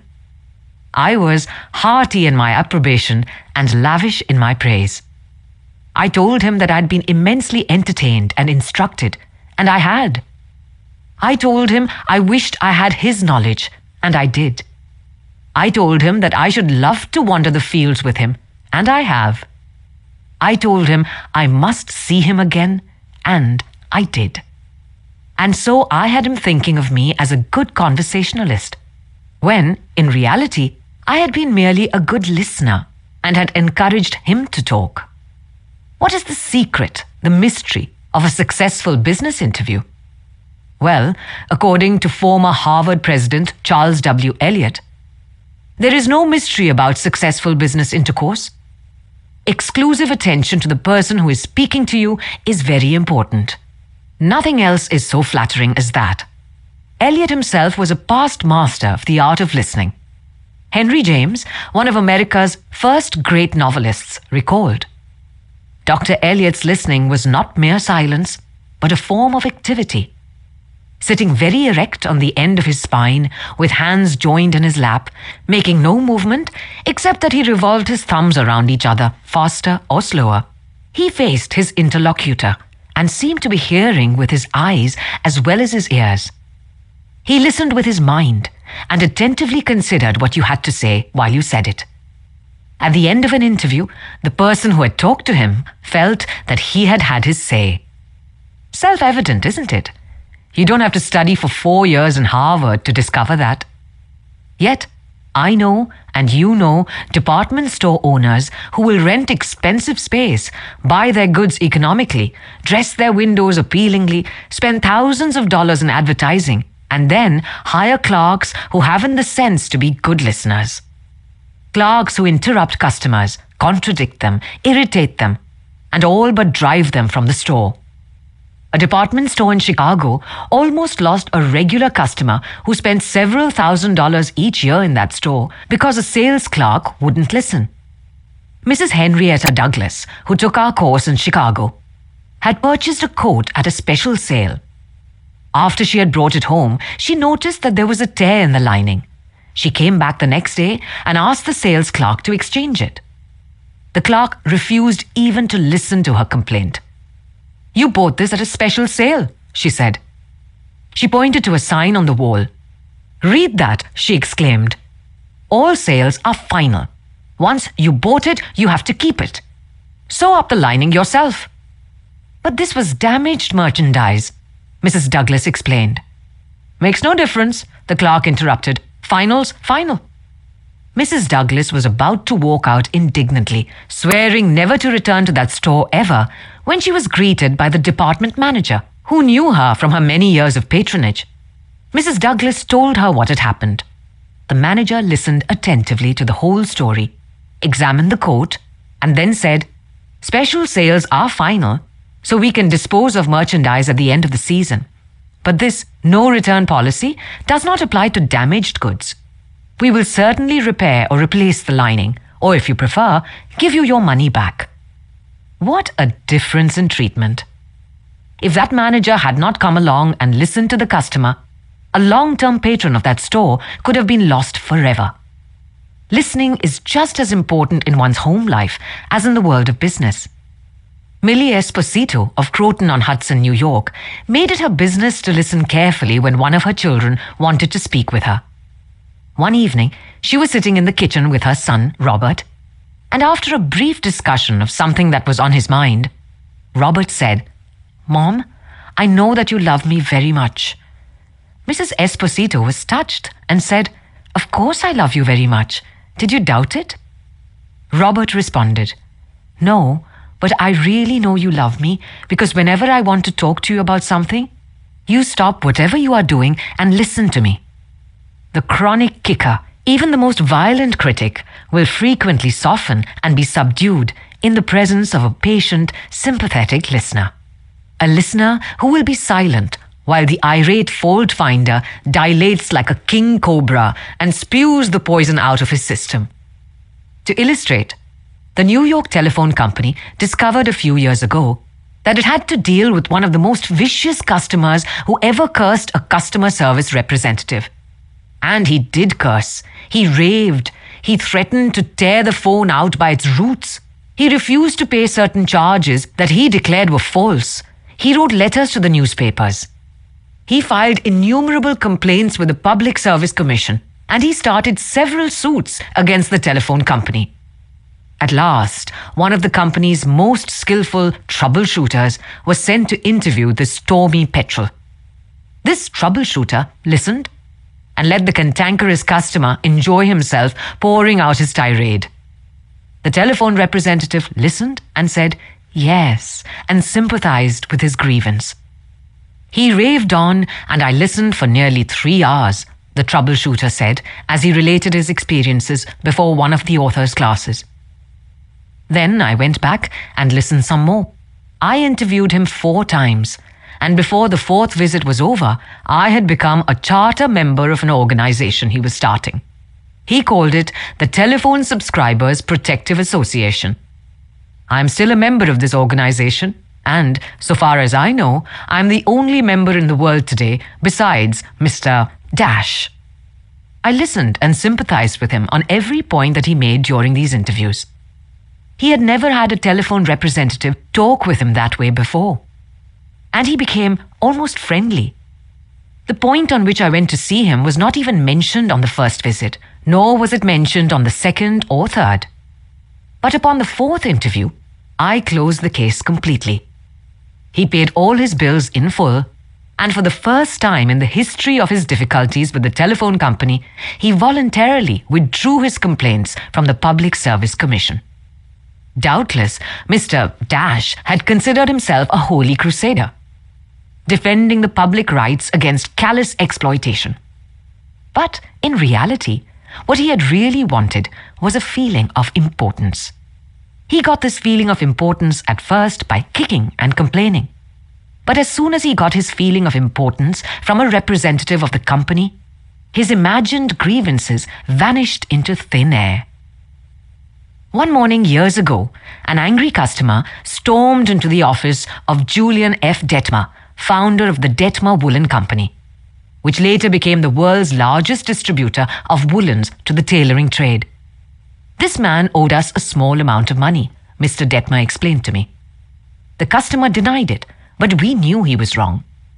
So our credit department had insisted that he pay. After getting a number of letters from our credit department, he packed his grip, made a trip to Chicago, and hurried into my office to inform me not only that he was not going to pay that bill, but that he was never going to buy another dollar's worth of goods from the Detmer Woolen Company. I listened patiently to all he had to say. I was tempted to interrupt, but I realized that would be bad policy. So I let him talk himself out. When he finally simmered down and got in a receptive mood, I said quietly, "I want to thank you for coming to Chicago to tell me about this. You have done me a great favor. For if our credit department has annoyed you, it may annoy other good customers. And that would be just too bad. Believe me, I am far more eager to hear this than you are to tell it." That was the last thing in the world he expected me to say. I think he was a trifle disappointed, because he had come to Chicago to tell me a thing or two. But here I was, thanking him instead of scrapping with him. I assured him we would wipe the charge off the books and forget it, because he was a very careful man with only one account to look after, while our clerks had to look after thousands. Therefore, he was less likely to be wrong than we were. I told him that I understood exactly how he felt, and that if I were in his shoes, I should undoubtedly feel precisely as he did. Since he wasn't going to buy from us anymore, I recommended some other woolen houses. In the past, we had usually lunched together when he came to Chicago, so I invited him to have lunch with me this day.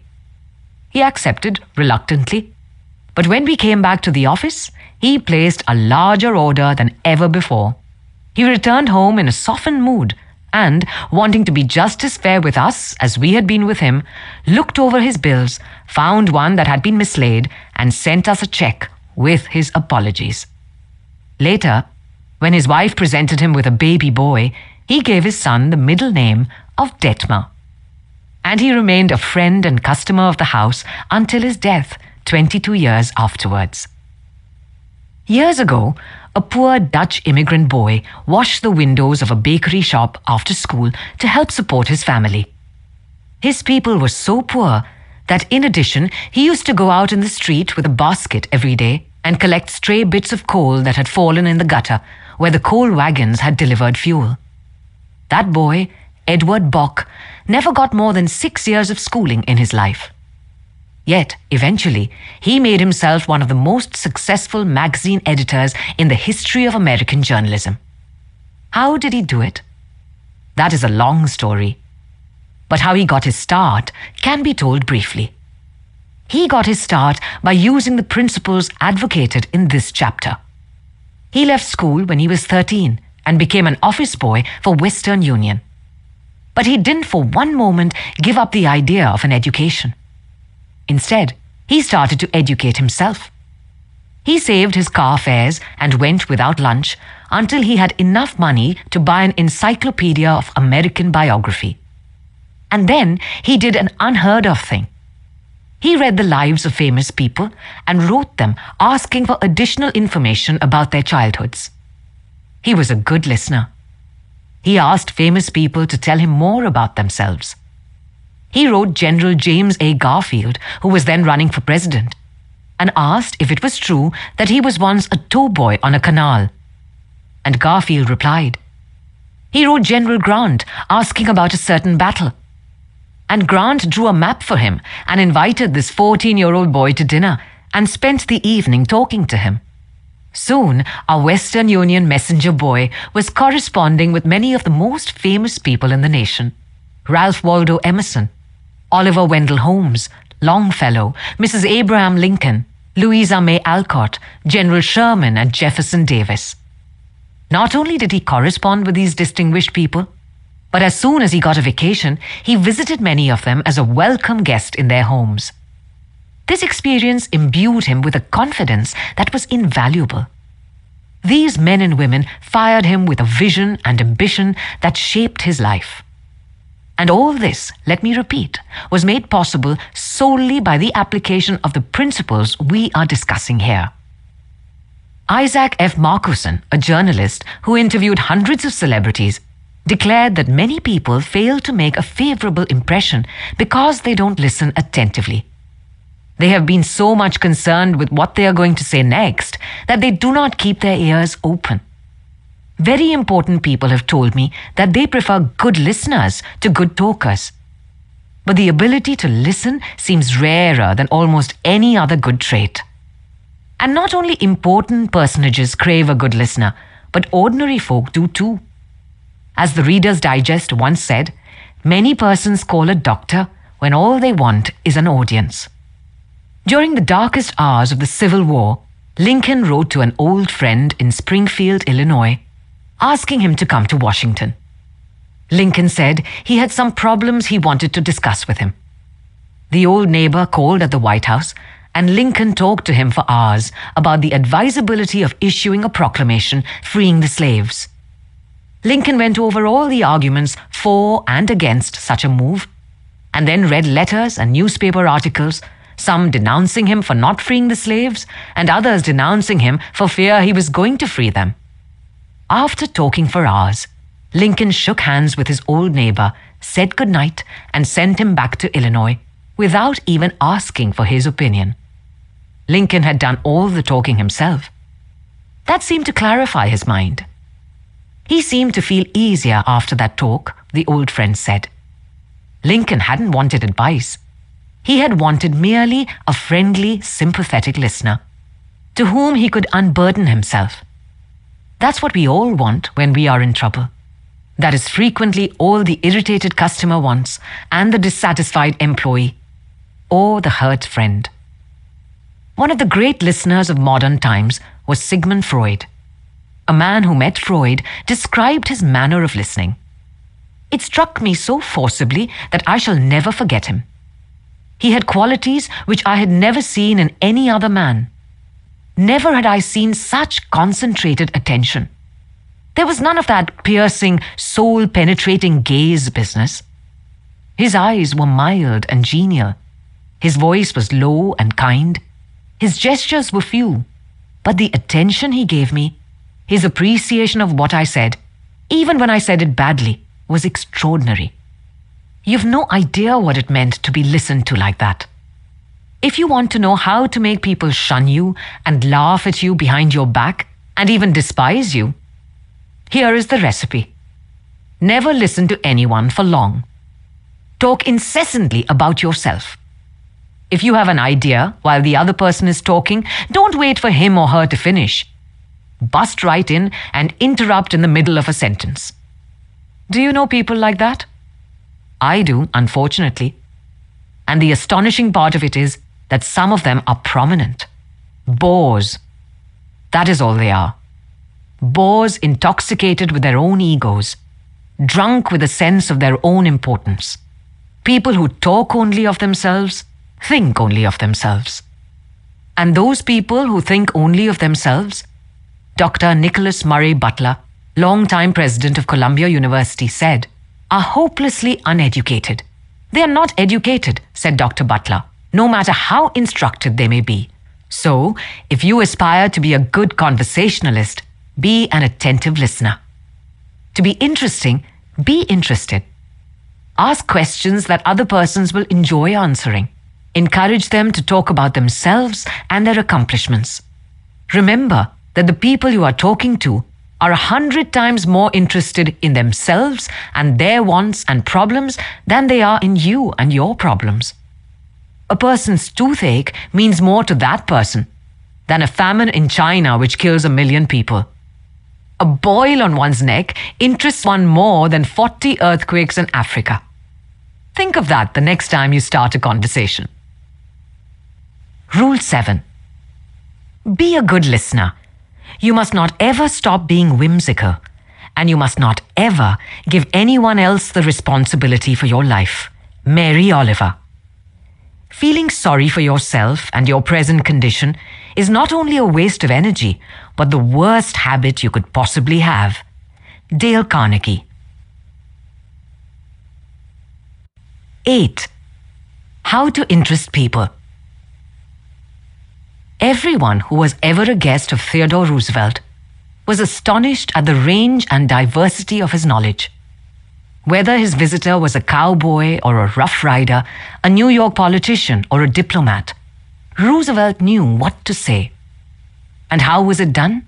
The answer was simple.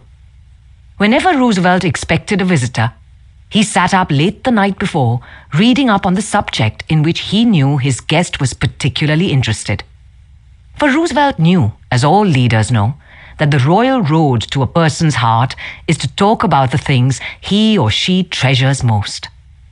The genial William Lyon Phelps, essayist and professor of literature at Yale, learnt this lesson early in life. When I was 8 years old and was spending a weekend visiting my Aunt Libby Lindsley at her home in Stratford-on-the-Housatonic, he wrote in his essay on human nature. A middle-aged man called one evening, and after a polite skirmish with my aunt, he devoted his attention to me. At that time, I happened to be excited about boats, and the visitor discussed the subject in a way that seemed to me particularly interesting.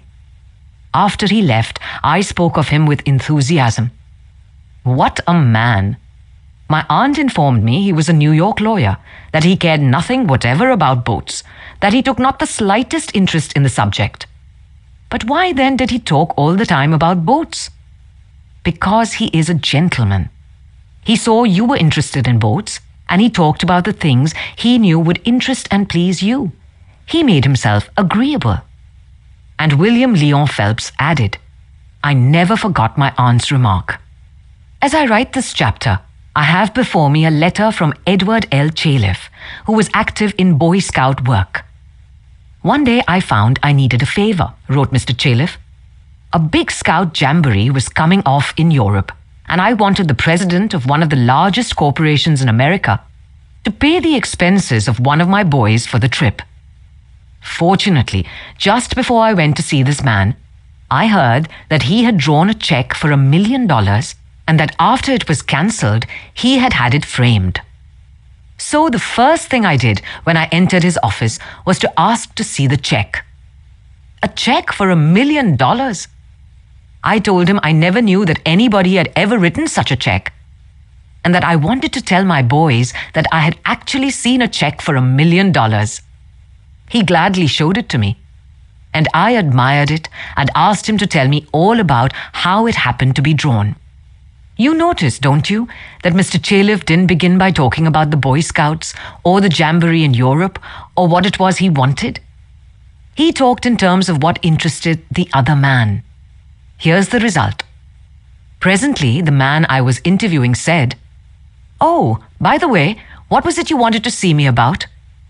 So I told him.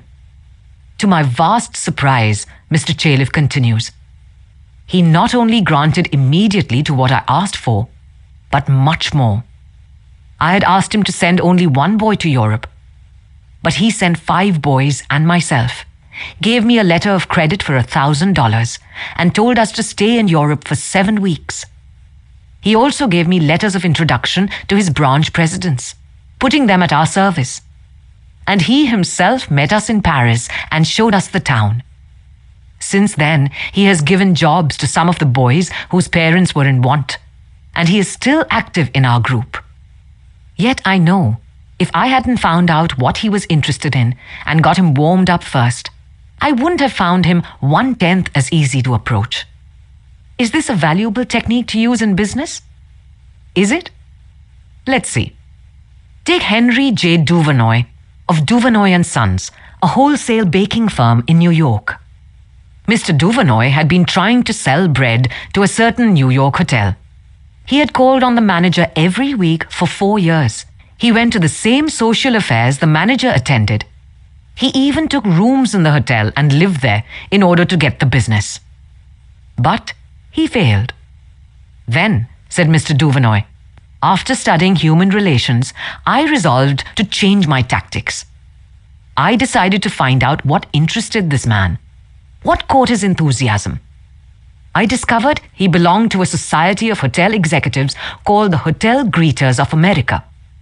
He not only belonged, but his bubbling enthusiasm had made him president of the organization and president of the International Greeters. No matter where its conventions were held, he would be there.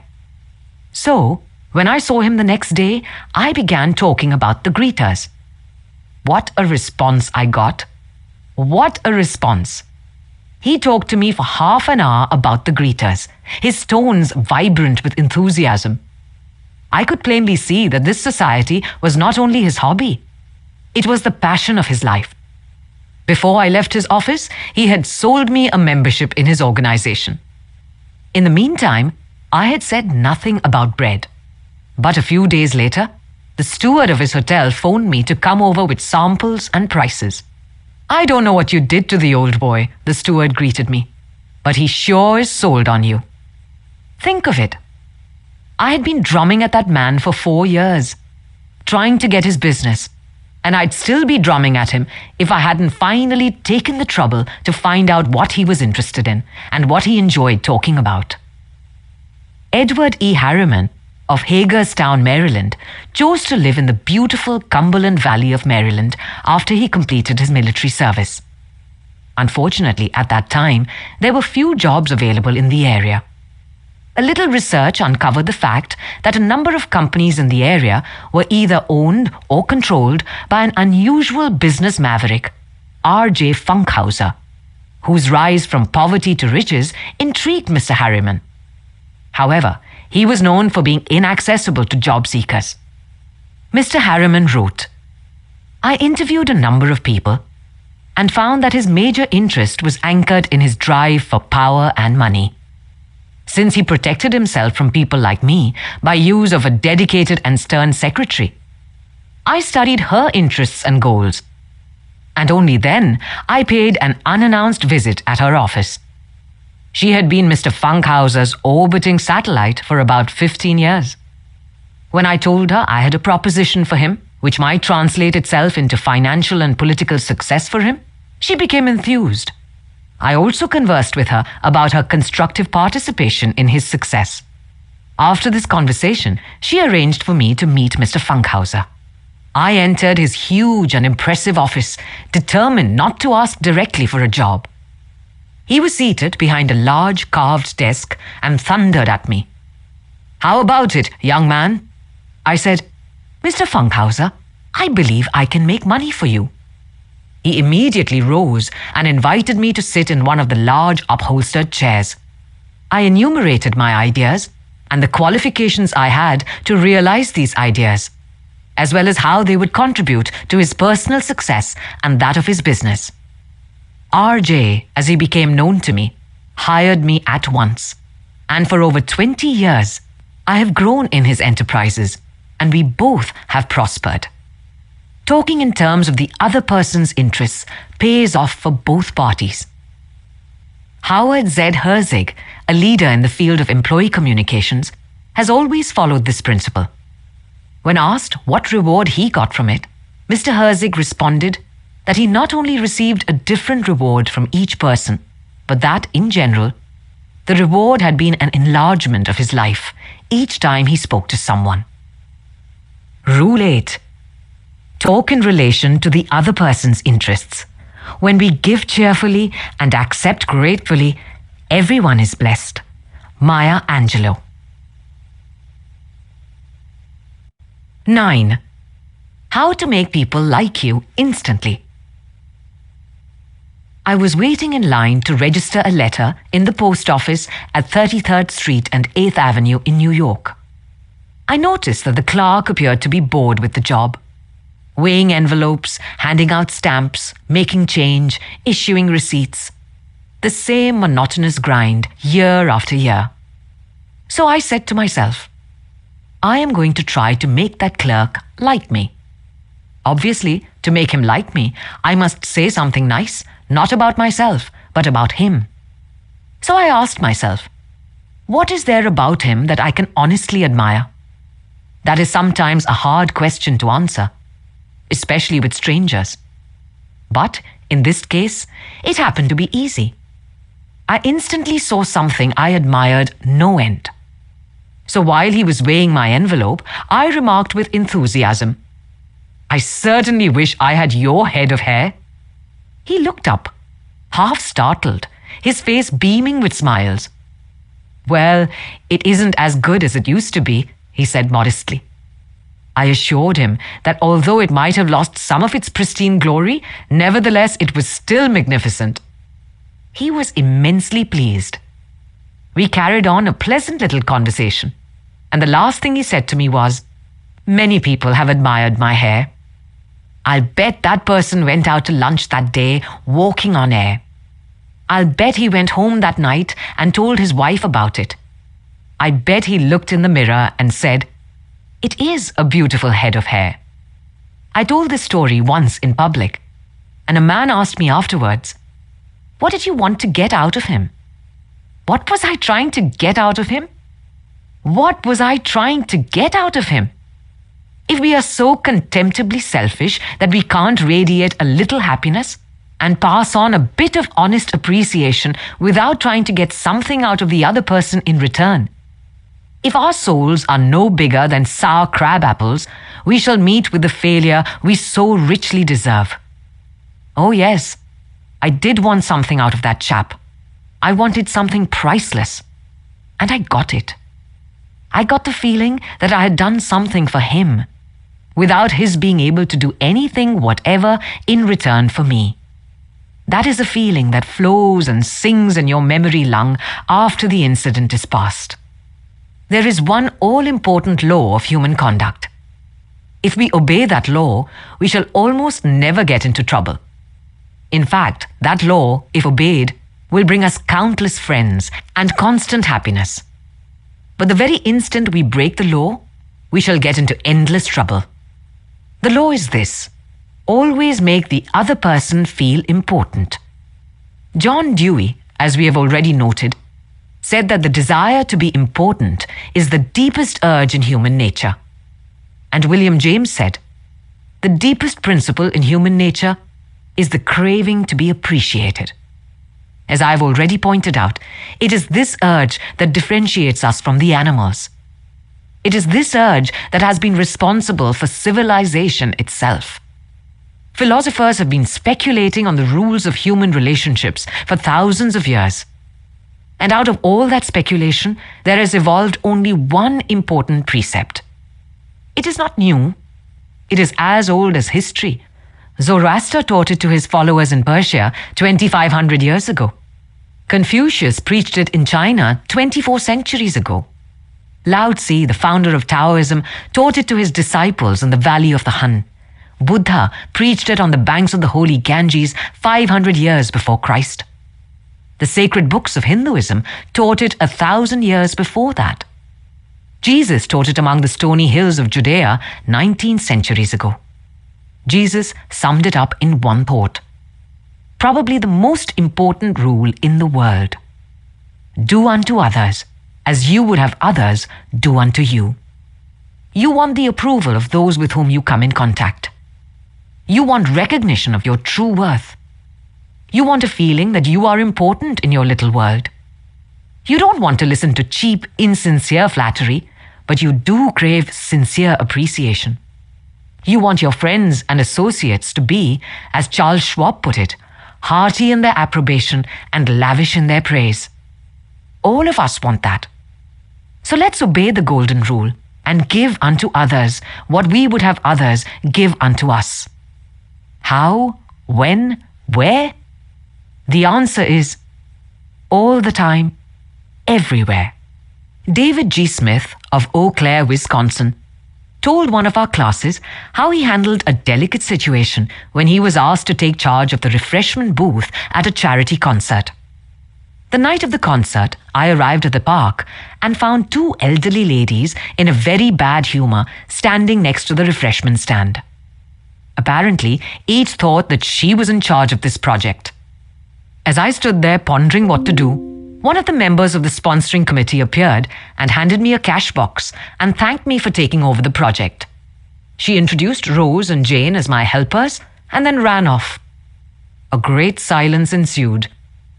Realizing that the cash box was a symbol of authority of sorts, I gave the box to Rose and explained that I might not be able to keep the money straight and that if she took care of it, I would feel better.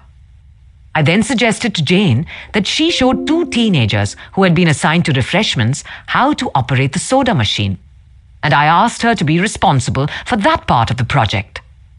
The evening was very enjoyable, with Rose happily counting the money, Jane supervising the teenagers, and me enjoying the concert. You don't have to wait until you are ambassador to France or chairman of the clam bake committee of your lodge before you use this philosophy of appreciation. You can work magic with it almost every day. If, for example, the waitress brings us mashed potatoes when we have ordered French fries, let's say, "I'm sorry to trouble you, but I prefer the French fries." She'll probably reply, "No trouble at all," and will be glad to change the potatoes, because we have shown respect for her. Little phrases such as, "I'm sorry to trouble you," "Would you be so kind as to," "Won't you please," "Would you mind," "Thank you."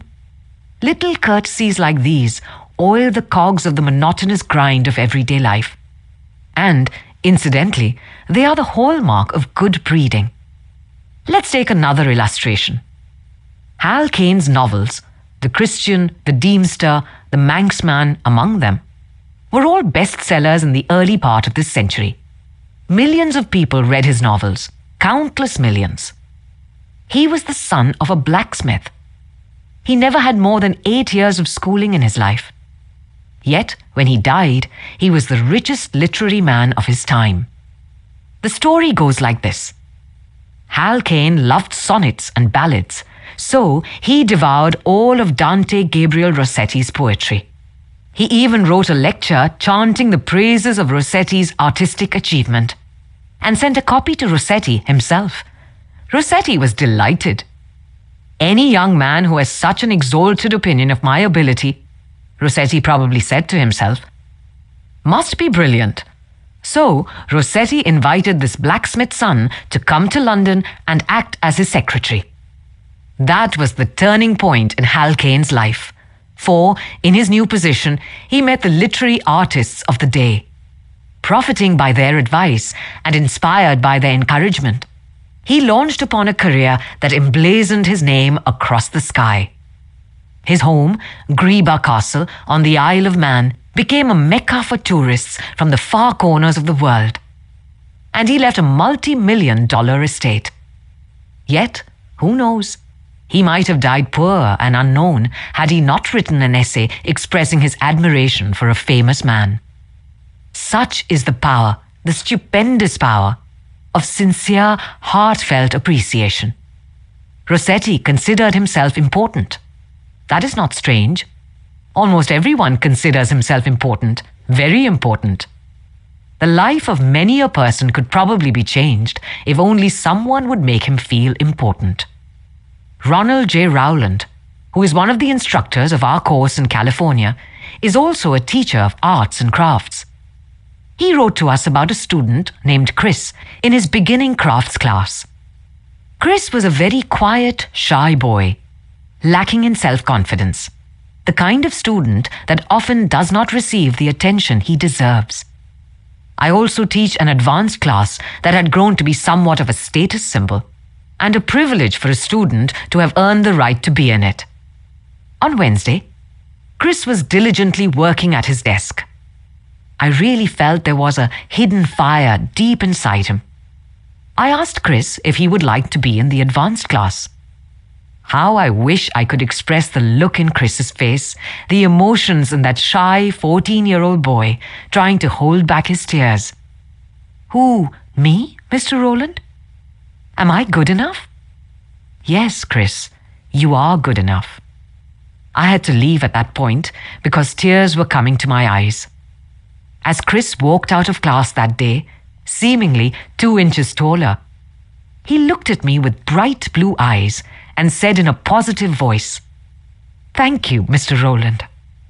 Chris taught me a lesson I will never forget. Our deep desire to feel important. To help me never forget this rule, I made a sign which read, "You are important."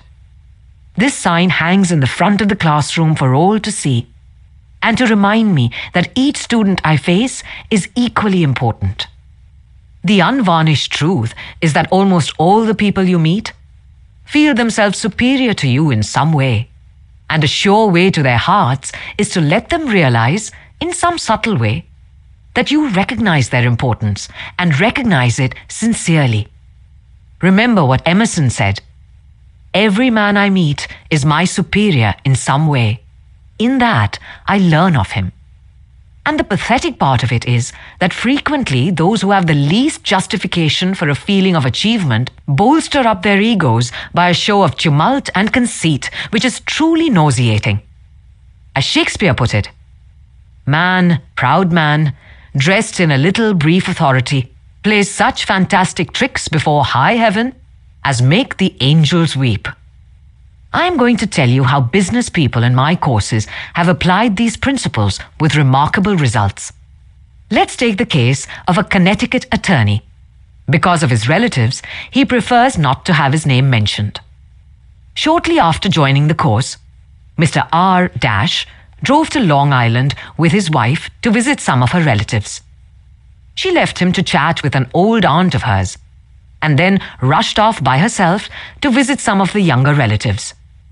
Since he soon had to give a speech professionally on how he applied the principles of appreciation, he thought he would gain some worthwhile experience talking with the elderly lady.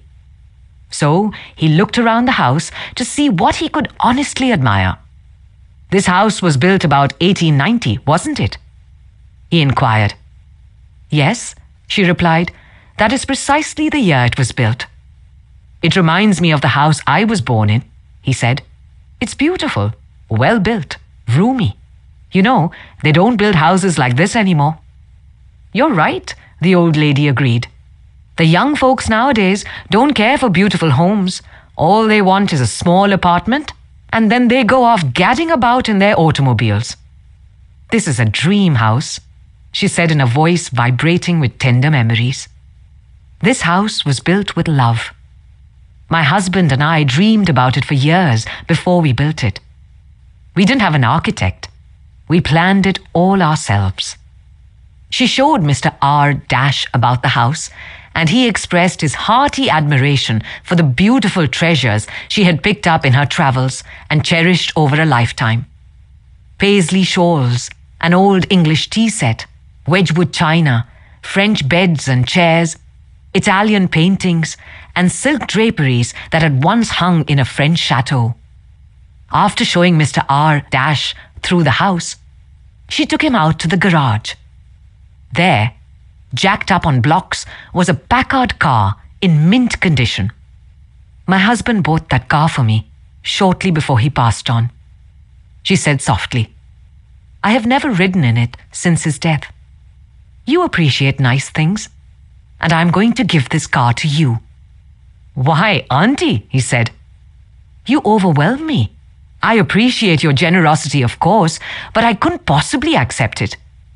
I'm not even a relative of yours. I have a new car, and you have many relatives that would like to have that Packard."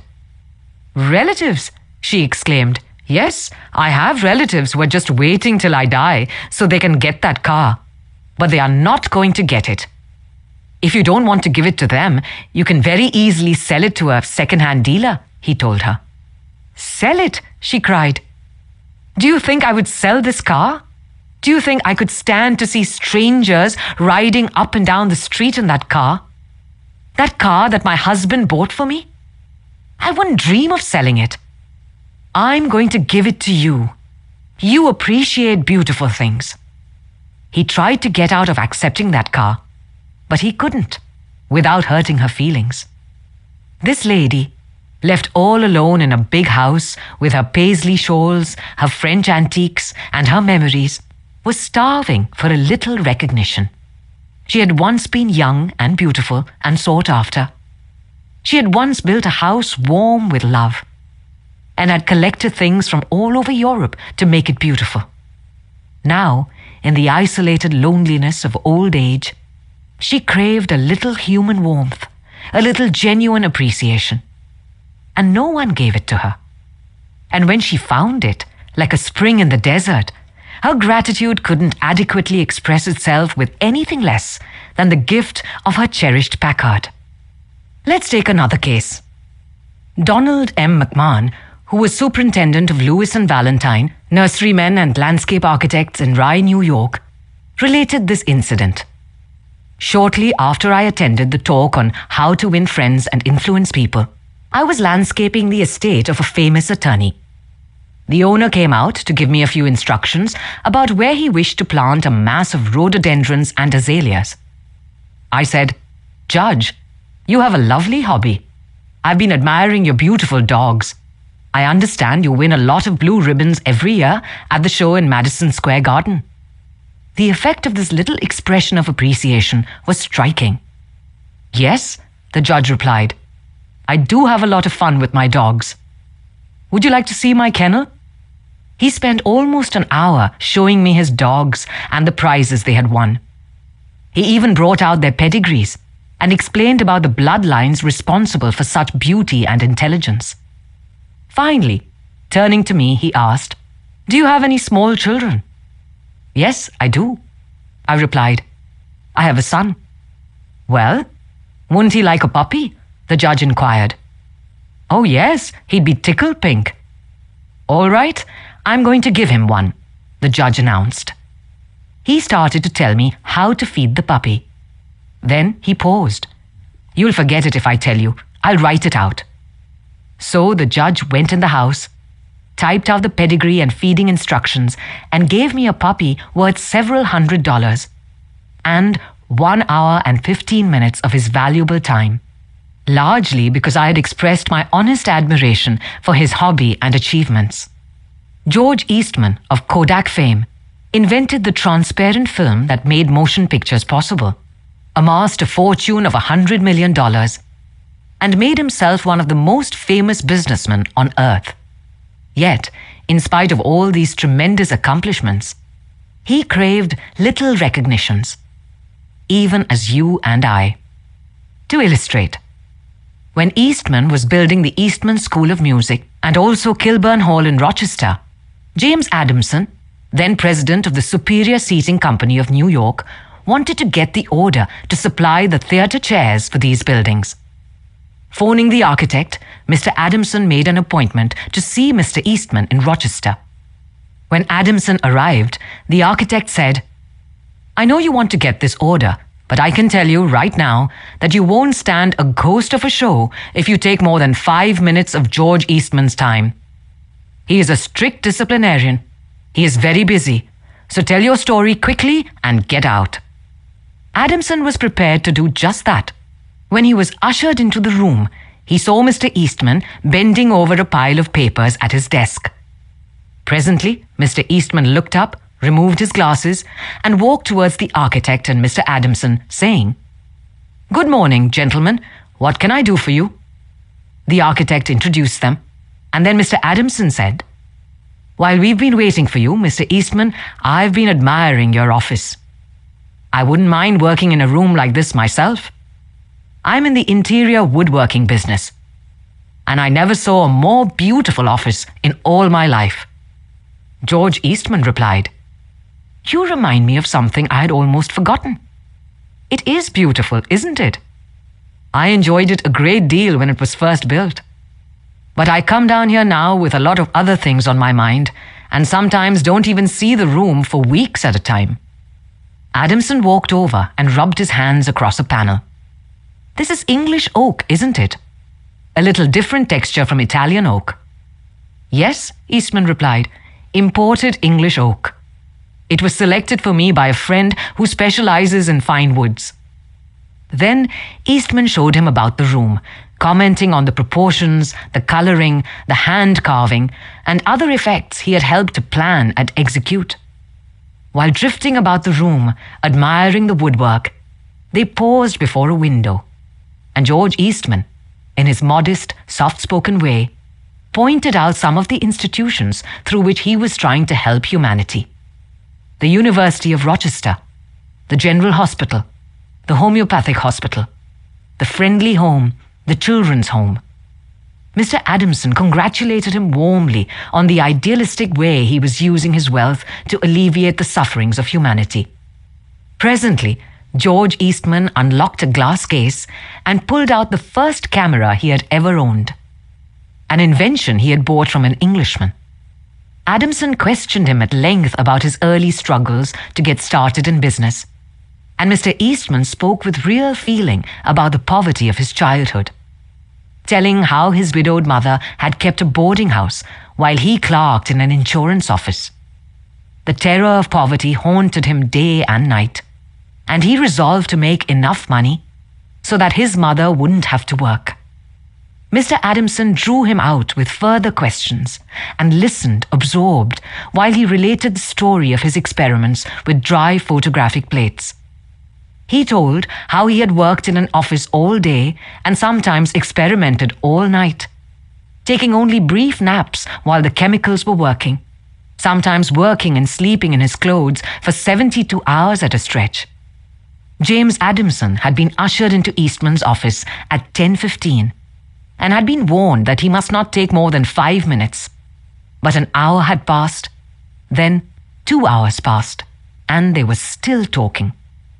Finally, George Eastman turned to Adamson and said, "The last time I was in Japan, I bought some chairs, brought them home, and put them in my sun porch. But the sun peeled the paint, so I went downtown the other day and I bought some paint and painted the chairs myself. Would you like to see what sort of a job I can do painting chairs? All right, come up to my home and have lunch with me and I'll show you." After lunch, Mr. Eastman showed Adamson the chairs he had brought from Japan. They weren't worth more than a few dollars, but George Eastman, now a multi-millionaire, was proud of them because he himself had painted them.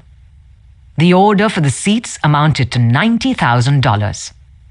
Who do you suppose got the order? James Adamson or one of his competitors? From the time of this story until Mr. Eastman's death, he and James Adamson were close friends. Claude Murray, a restaurant owner in Rouen, France, used this principle and saved his restaurant the loss of a key employee. This woman had been in his employ for 5 years and was a vital link between Monsieur Murray and his staff of 21 people. He was shocked to receive a registered letter from her advising him of her resignation. Monsieur Murray reported, "I was very surprised and even more disappointed because I was under the impression that I had been fair to her and receptive to her needs. Inasmuch as she was a friend as well as an employee, I probably had taken her too much for granted and maybe was even more demanding of her than of other employees. I could not, of course, accept this resignation without some explanation.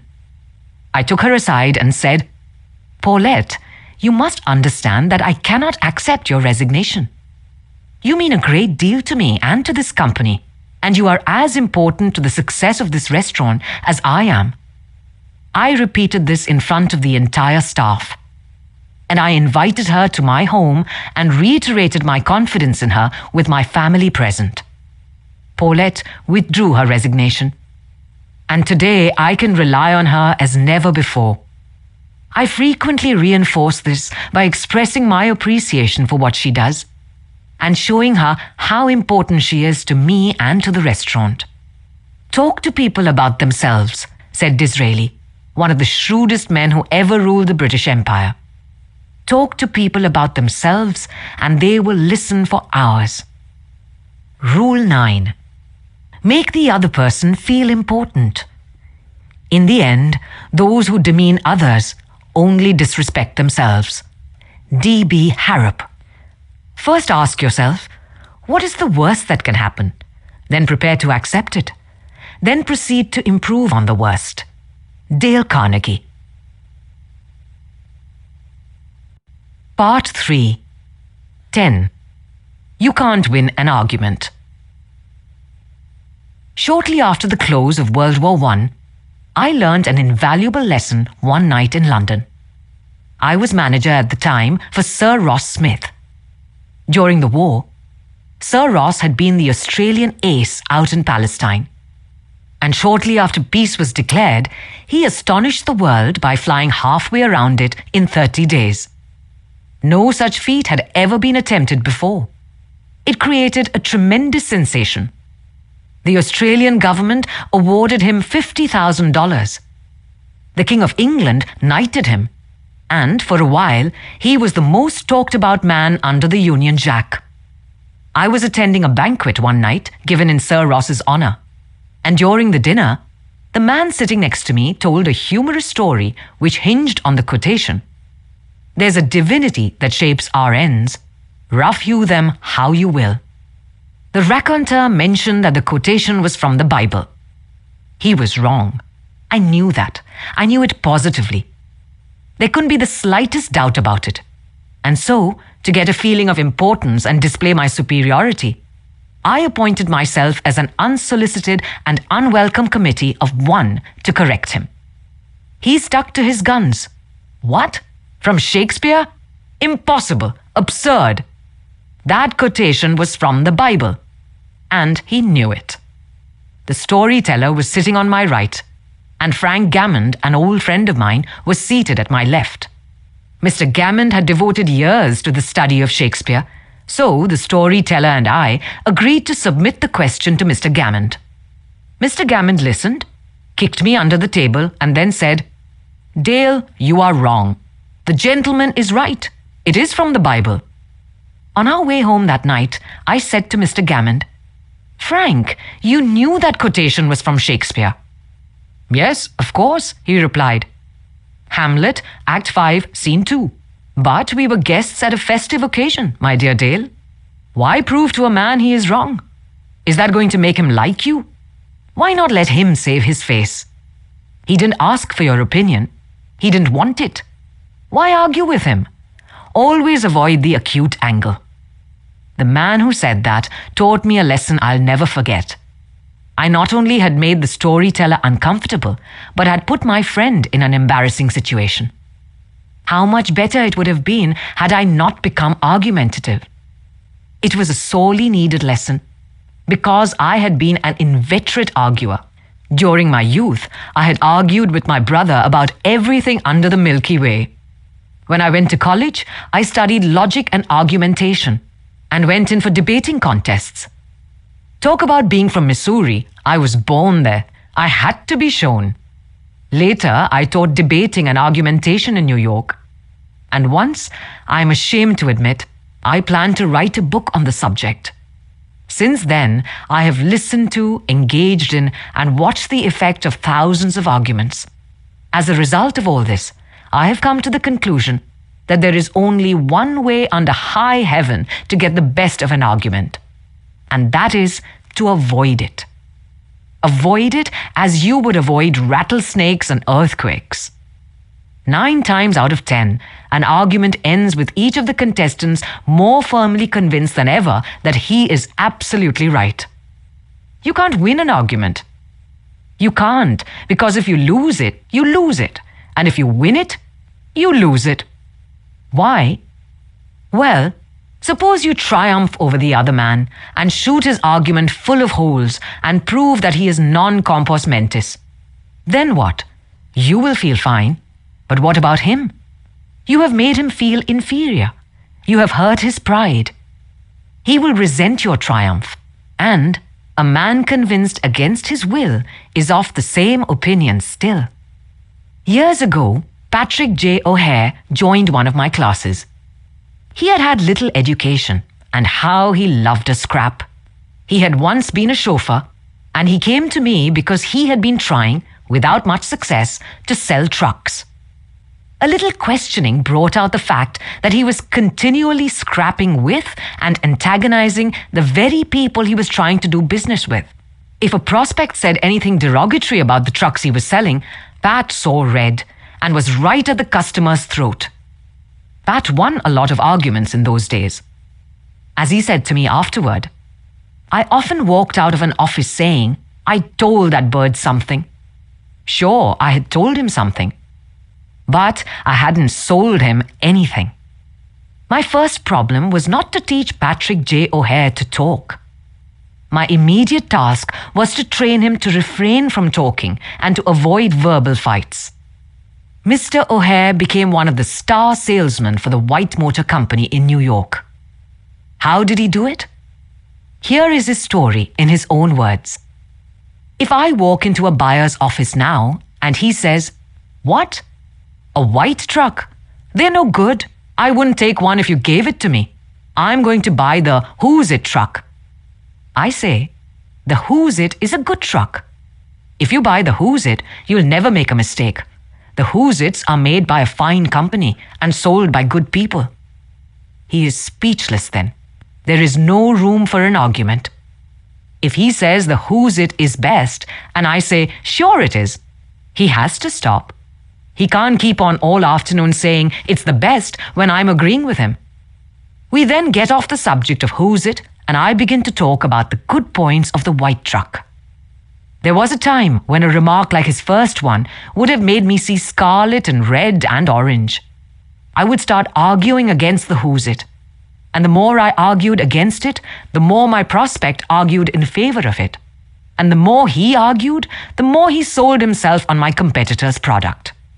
As I look back now, I wonder how I was ever able to sell anything. I lost years of my life in scrapping and arguing. I keep my mouth shut now. It pays. As wise old Ben Franklin used to say, if you argue and rankle and contradict, you may achieve a victory sometimes. But it will be an empty victory because you will never get your opponent's goodwill. So figure it out for yourself. Which would you rather have? An academic theatrical victory or a person's goodwill? You can seldom have both. The Boston Transcript once printed this bit of significant doggerel. Here lies the body of William J., who died maintaining his right of way. He was right, dead right, as he sped along, but he's just as dead as if he were wrong. You may be right, dead right, as you speed along in your argument, but as far as changing another's mind is concerned, you will probably be just as futile as if you were wrong. Frederick S. Parsons, an income tax consultant, had been disputing and wrangling for an hour with a government tax inspector. An item of $9,000 was at stake. Mr. Parsons claimed that this $9,000 was, in reality, a bad debt, that it would never be collected, that it ought not to be taxed. "Bad debt, my eye," retorted the inspector. "It must be taxed." This inspector was cold, arrogant, and stubborn, Mr. Parsons said as he told the story to the class. Reason was wasted, and so were the facts. The longer we argued, the more stubborn he became. So I decided to avoid argument, change the subject, and give him appreciation. I said, "I suppose this is a very petty matter in comparison with the really important and difficult decisions you're required to make. I've made a study of taxation myself, but I've had to get my knowledge from books. You are getting yours from the firing line of experience. I sometimes wish I had a job like yours. It would teach me a lot." I meant every word I said. Well, the inspector straightened up in his chair, leaned back, and talked for a long time about his work, telling me of the clever frauds he had uncovered. His tone gradually became friendly, and presently he was telling me about his children. As he left, he advised me that he would consider my problem further and give me his decision in a few days. He called at my office 3 days later and informed me that he had decided to leave the tax return exactly as it was filed. This tax inspector was demonstrating one of the most common of human frailties. He wanted a feeling of importance. And as long as Mr. Parsons argued with him, he got his feeling of importance by loudly asserting his authority. But as soon as his importance was admitted and the argument stopped, and he was permitted to expand his ego, he became a sympathetic and kindly human being. Buddha said, "Hatred is never ended by hatred, but by love." And a misunderstanding is never ended by an argument, but by tact, diplomacy, conciliation, and a sympathetic desire to see the other person's viewpoint. Lincoln once reprimanded a young army officer for indulging in a violent controversy with an associate. "No man who is resolved to make the most of himself," said Lincoln, "can spare time for personal contention. Still less can he afford to take the consequences, including the vitiation of his temper and the loss of self-control. Yield larger things to which you show no more than equal rights, and yield lesser ones, though clearly your own. Better give your path to a dog than be bitten by him in contesting for the right. Even killing the dog would not cure the bite." Opera tenor Jan Pearce, after he was married nearly 50 years, once said, "My wife and I made a pact a long time ago, and we've kept it, no matter how angry we've grown with each other. When one yells, the other should listen, because when two people yell, there is no communication, just noise and bad vibrations." Rule 10. Avoid arguments. Don't raise your voice, improve your argument. Desmond Tutu. Act enthusiastic and you will be enthusiastic. Dale Carnegie. 11. How to avoid making enemies. When Theodore Roosevelt was in the White House, he confessed that if he could be right 75% of the time, he would reach the highest measure of his expectation. If that was the highest rating that one of the most distinguished men of the 20th century could hope to obtain, what about you and me? If you can be sure of being right only 55% of the time, you can go down to Wall Street and make $1 million a day. If you can't be sure of being right even 55% of the time, why should you tell other people they are wrong? You can tell people they are wrong by a look or an intonation or a gesture just as eloquently as you can in words. And if you tell them they are wrong, do you make them want to agree with you? Never. For you have struck a direct blow at their intelligence, judgment, pride, and self-respect. That will make them want to strike back. But it will never make them want to change their minds. You may then hurl at them all the logic of Plato or an Immanuel Kant, but you will not alter their opinions, for you have hurt their feelings. Never begin by announcing, "I'm going to prove so and so to you." That's bad. That's tantamount to saying, "I'm smarter than you. I'm going to tell you a thing or two and make you change your mind." That is a challenge. It arouses opposition and makes the listener want to battle with you before you even start. It is difficult, under even the most benign conditions, to change people's minds. So why make it harder? Why handicap yourself? If you're going to prove anything, don't let anybody know it. Do it so subtly, so adroitly, that no one will feel that you're doing it. This was expressed succinctly by Alexandra Pope.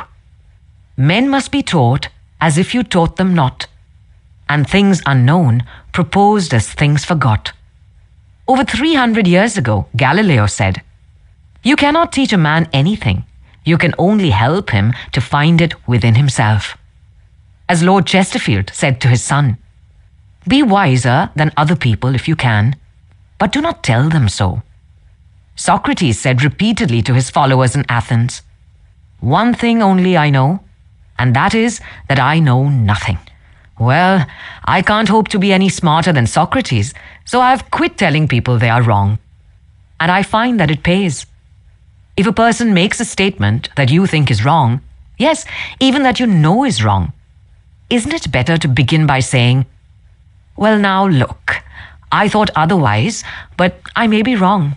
I frequently am. And if I'm wrong, I want to put it right. Let's examine the facts."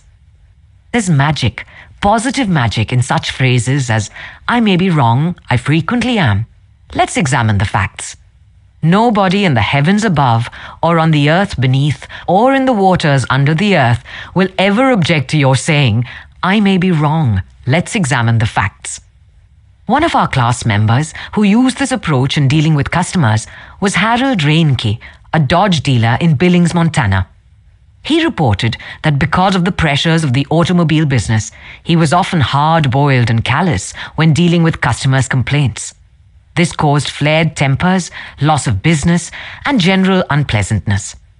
He told his class, "Recognizing that this was getting me nowhere fast, I tried a new tack. I would say something like this: Our dealership has made so many mistakes that I am frequently ashamed. We may have erred in your case. Tell me about it." This approach becomes quite disarming, and by the time the customer realizes his feelings, he is usually much more reasonable when it comes to settling the matter. In fact, several customers have thanked me for having such an understanding attitude. And 2 of them have even brought friends in to buy new cars. In this highly competitive market, we need more of this type of customer.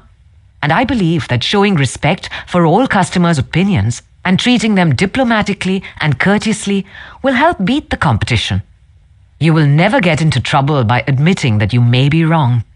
That will stop all argument and inspire your opponent to be just as fair and open and broad-minded as you are. It will make him want to admit that he, too, may be wrong. If you know positively that a person is wrong and you bluntly tell him or her so, what happens? Let me illustrate.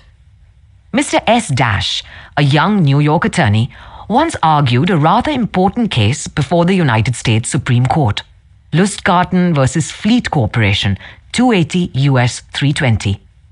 The case involved a considerable sum of money and an important question of law. During the argument, one of the Supreme Court justices said to him, "The statute of limitations in admiralty law is 6 years, is it not?" Mr. S. Dash stopped, stared at the justice for a moment, and then said bluntly, "Your Honor, there is no statute of limitations in admiralty." A hush fell on the court, said Mr. S. Dash as he related his experience to one of the author's classes. And the temperature in the room seemed to drop to 0. I was right. Justice was wrong. And I had told him so. But did that make him friendly? No. I still believe that I had the law on my side, and I know that I spoke better than I ever spoke before. But I didn't persuade. I made the enormous blunder of telling a very learned and famous man that he was wrong. Few people are logical. Most of us are prejudiced and biased. Most of us are blighted with preconceived notions, with jealousy, suspicion, fear, envy, and pride. And most citizens don't want to change their minds about their religion or their haircut or communism or their favorite movie star. So, if you are inclined to tell people they are wrong, please read the following paragraph every morning before breakfast. It is from James Harvey Robinson's enlightening book, The Mind in the Making. We sometimes find ourselves changing our minds without any resistance or heavy emotion. But if we are told we are wrong, we resent the imputation and harden our hearts. We are incredibly heedless in the formation of our beliefs, but find ourselves filled with an illicit passion for them. When anyone proposes to rob us of their companionship, it is obviously not the ideas themselves that are dear to us, but our self-esteem which is threatened. The little word "my" is the most important one in human affairs, and properly to reckon with it is the beginning of wisdom. It has the same force whether it is my dinner, my dog, and my house, or my father, my country, and my God. We not only resent the imputation that our watch is wrong or our car shabby, but that our conception of the canals of Mars, of the pronunciation of Epictetus, of the medicinal value of salicin, or of the date of Sargon I is subject to revision.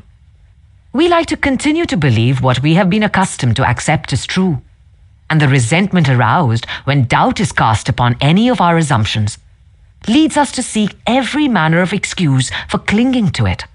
The result is that most of our so-called reasoning consists in finding arguments for going on believing as we already do. I once employed an interior decorator to make some draperies for my home. When the bill arrived, I was dismayed. A few days later, a friend dropped in and looked at the draperies. The price was mentioned, and she exclaimed with a note of triumph, "What? That's awful. I am afraid he put one over on you. True. Yes, she had told the truth, but few people like to listen to truths that reflect on their judgment. So, being human, I tried to defend myself. I pointed out that the best is eventually the cheapest, that one can't expect to get quality and artistic taste at bargain basement prices, and so on and on. The next day, another friend dropped by, admired the draperies, bubbled over with enthusiasm, and expressed a wish that she could afford such exquisite creations for her home. My reaction was totally different. Well, to tell the truth, I said, I can't afford them myself. I paid too much. I'm sorry I ordered them. When we are wrong, we may admit it to ourselves. And if we are handled gently and tactfully, we may admit it to others, and even take pride in our frankness and broad-mindedness.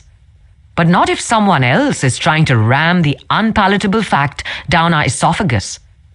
Horace Greeley, the most famous editor in America during the time of the Civil War, disagreed violently with Lincoln's policies. He believed that he could drive Lincoln into agreeing with him by a campaign of argument, ridicule, and abuse. He waged this bitter campaign month after month, year after year. In fact, he wrote a brutal, bitter, sarcastic, and personal attack on President Lincoln the night Booth shot him. But did all this bitterness make Lincoln agree with Greeley? Not at all. Ridicule and abuse never do. If you want some excellent suggestions about dealing with people and managing yourself and improving your personality, read Benjamin Franklin's autobiography, one of the most fascinating life stories ever written, one of the classics of American literature. Ben Franklin tells how he conquered the iniquitous habit of argument and transformed himself into one of the most able, suave, and diplomatic men in American history. One day, when Ben Franklin was a blundering youth, an old Quaker friend took him aside and lashed him with a few stinging truths. Something like this. Ben, you are impossible. Your opinions have a slap in them for everyone who differs with you. They have become so offensive that nobody cares for them. Your friends find they enjoy themselves better when you are not around. You know so much that no man can tell you anything. Indeed, no man is going to try, for the effort would lead only to discomfort and hard work.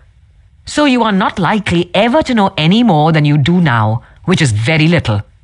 One of the finest things I know about Ben Franklin is the way he accepted that smarting rebuke.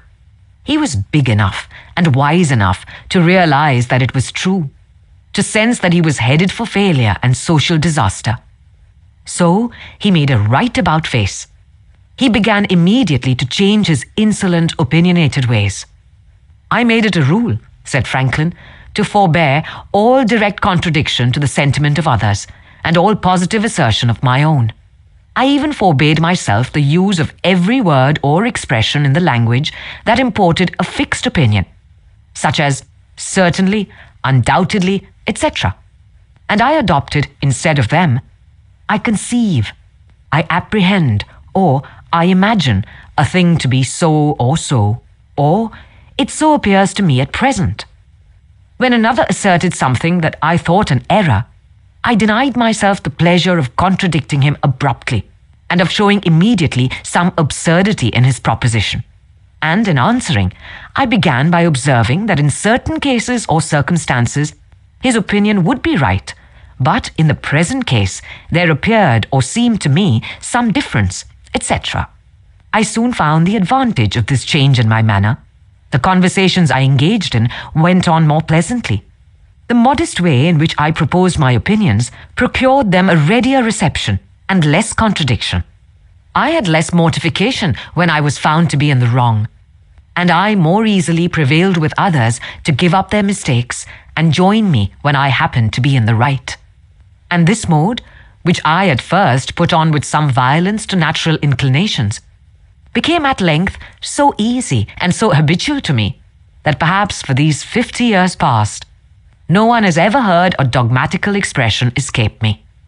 And to this habit, after my character of integrity, I think it principally owing that I had earned so much weight with my fellow citizens when I proposed new institutions or alterations in the old, and so much influence in public councils when I became a member. For I was but a bad speaker, never eloquent, subject to much hesitation in my choice of words, hardly correct in language, and yet I generally carried my points. How do Ben Franklin's methods work in business? Let's take 2 examples. Catherine A. Allred of Kings Mountain, North Carolina, is an industrial engineering supervisor for a yarn processing plant. She told one of our classes how she handled a sensitive problem before and after taking our training. Part of my responsibility, she reported, deals with setting up and maintaining incentive systems and standards for our operators so that they can make more money by producing more yarn. The system we were using had worked fine when we had only 2 or 3 different types of yarn. But recently we had expanded our inventory and capabilities to enable us to run more than 12 different varieties. The present system was no longer adequate to pay the operators fairly for the work being performed and give them an incentive to increase production. I had worked up a new system which would enable us to pay the operator by the class of yarn she was running at any one particular time. With my new system in hand, I entered the meeting determined to prove to the management that my system was the right approach. I told them in detail how they were wrong and showed them where they were being unfair and how I had all the answers they needed. To say the least, I failed miserably. I had become so busy defending my position on the new system that I had left them no opening to graciously admit their problems on the old one. The issue was dead. After several sessions of this course, I realized all too well where I had made my mistakes. I called another meeting, and this time I asked where they felt their problems were. We discussed each point, and I asked them their opinions on which was the best way to proceed. With a few low-keyed suggestions at proper intervals, I let them develop my system themselves. At the end of the meeting, when I actually presented my system, they enthusiastically accepted it. I am convinced now that nothing good is accomplished and a lot of damage can be done if you tell a person straight out that he or she is wrong. You only succeed in stripping that person of self-dignity and making yourself an unwelcome part of any discussion. Let's take another example. And remember, these cases I'm citing are typical of the experiences of thousands of other people. R.V. Crowley was a salesman for a lumber company in New York. Crowley admitted that he had been telling hard-boiled lumber inspectors for years that they were wrong, and he had won the arguments too. But it hadn't done any good. For these lumber inspectors, said Mr. Crowley, are all baseball umpires. Once they make a decision, they never change it. Mr. Crowley saw that his firm was losing thousands of dollars through the arguments he won. So while taking my course, he resolved to change tactics and abandon arguments. With what results? Here is the story as he told it to the fellow members of his class. One morning, the phone rang in my office. A hot and bothered person at the other end proceeded to inform me that a car of lumber we had shipped into his plant was entirely unsatisfactory. His firm had stopped unloading and requested that we make immediate arrangements to remove the stock from their yard. After about 1/4 of the car had been unloaded, their lumber inspector reported that the lumber was running 55% below grade. Under the circumstances, they refused to accept it. I immediately started for his plant and on the way turned over in my mind the best way to handle the situation. Ordinarily, under such circumstances, I should have quoted grading rules and tried, as a result of my own experience and knowledge as a lumber inspector, to convince the other inspector that the lumber was actually up to grade and that he was misinterpreting the rules in his inspection. However, I thought I would apply the principles learnt in this training. When I arrived at the plant, I found the purchasing agent and the lumber inspector in a wicked humor, both set for an argument and a fight.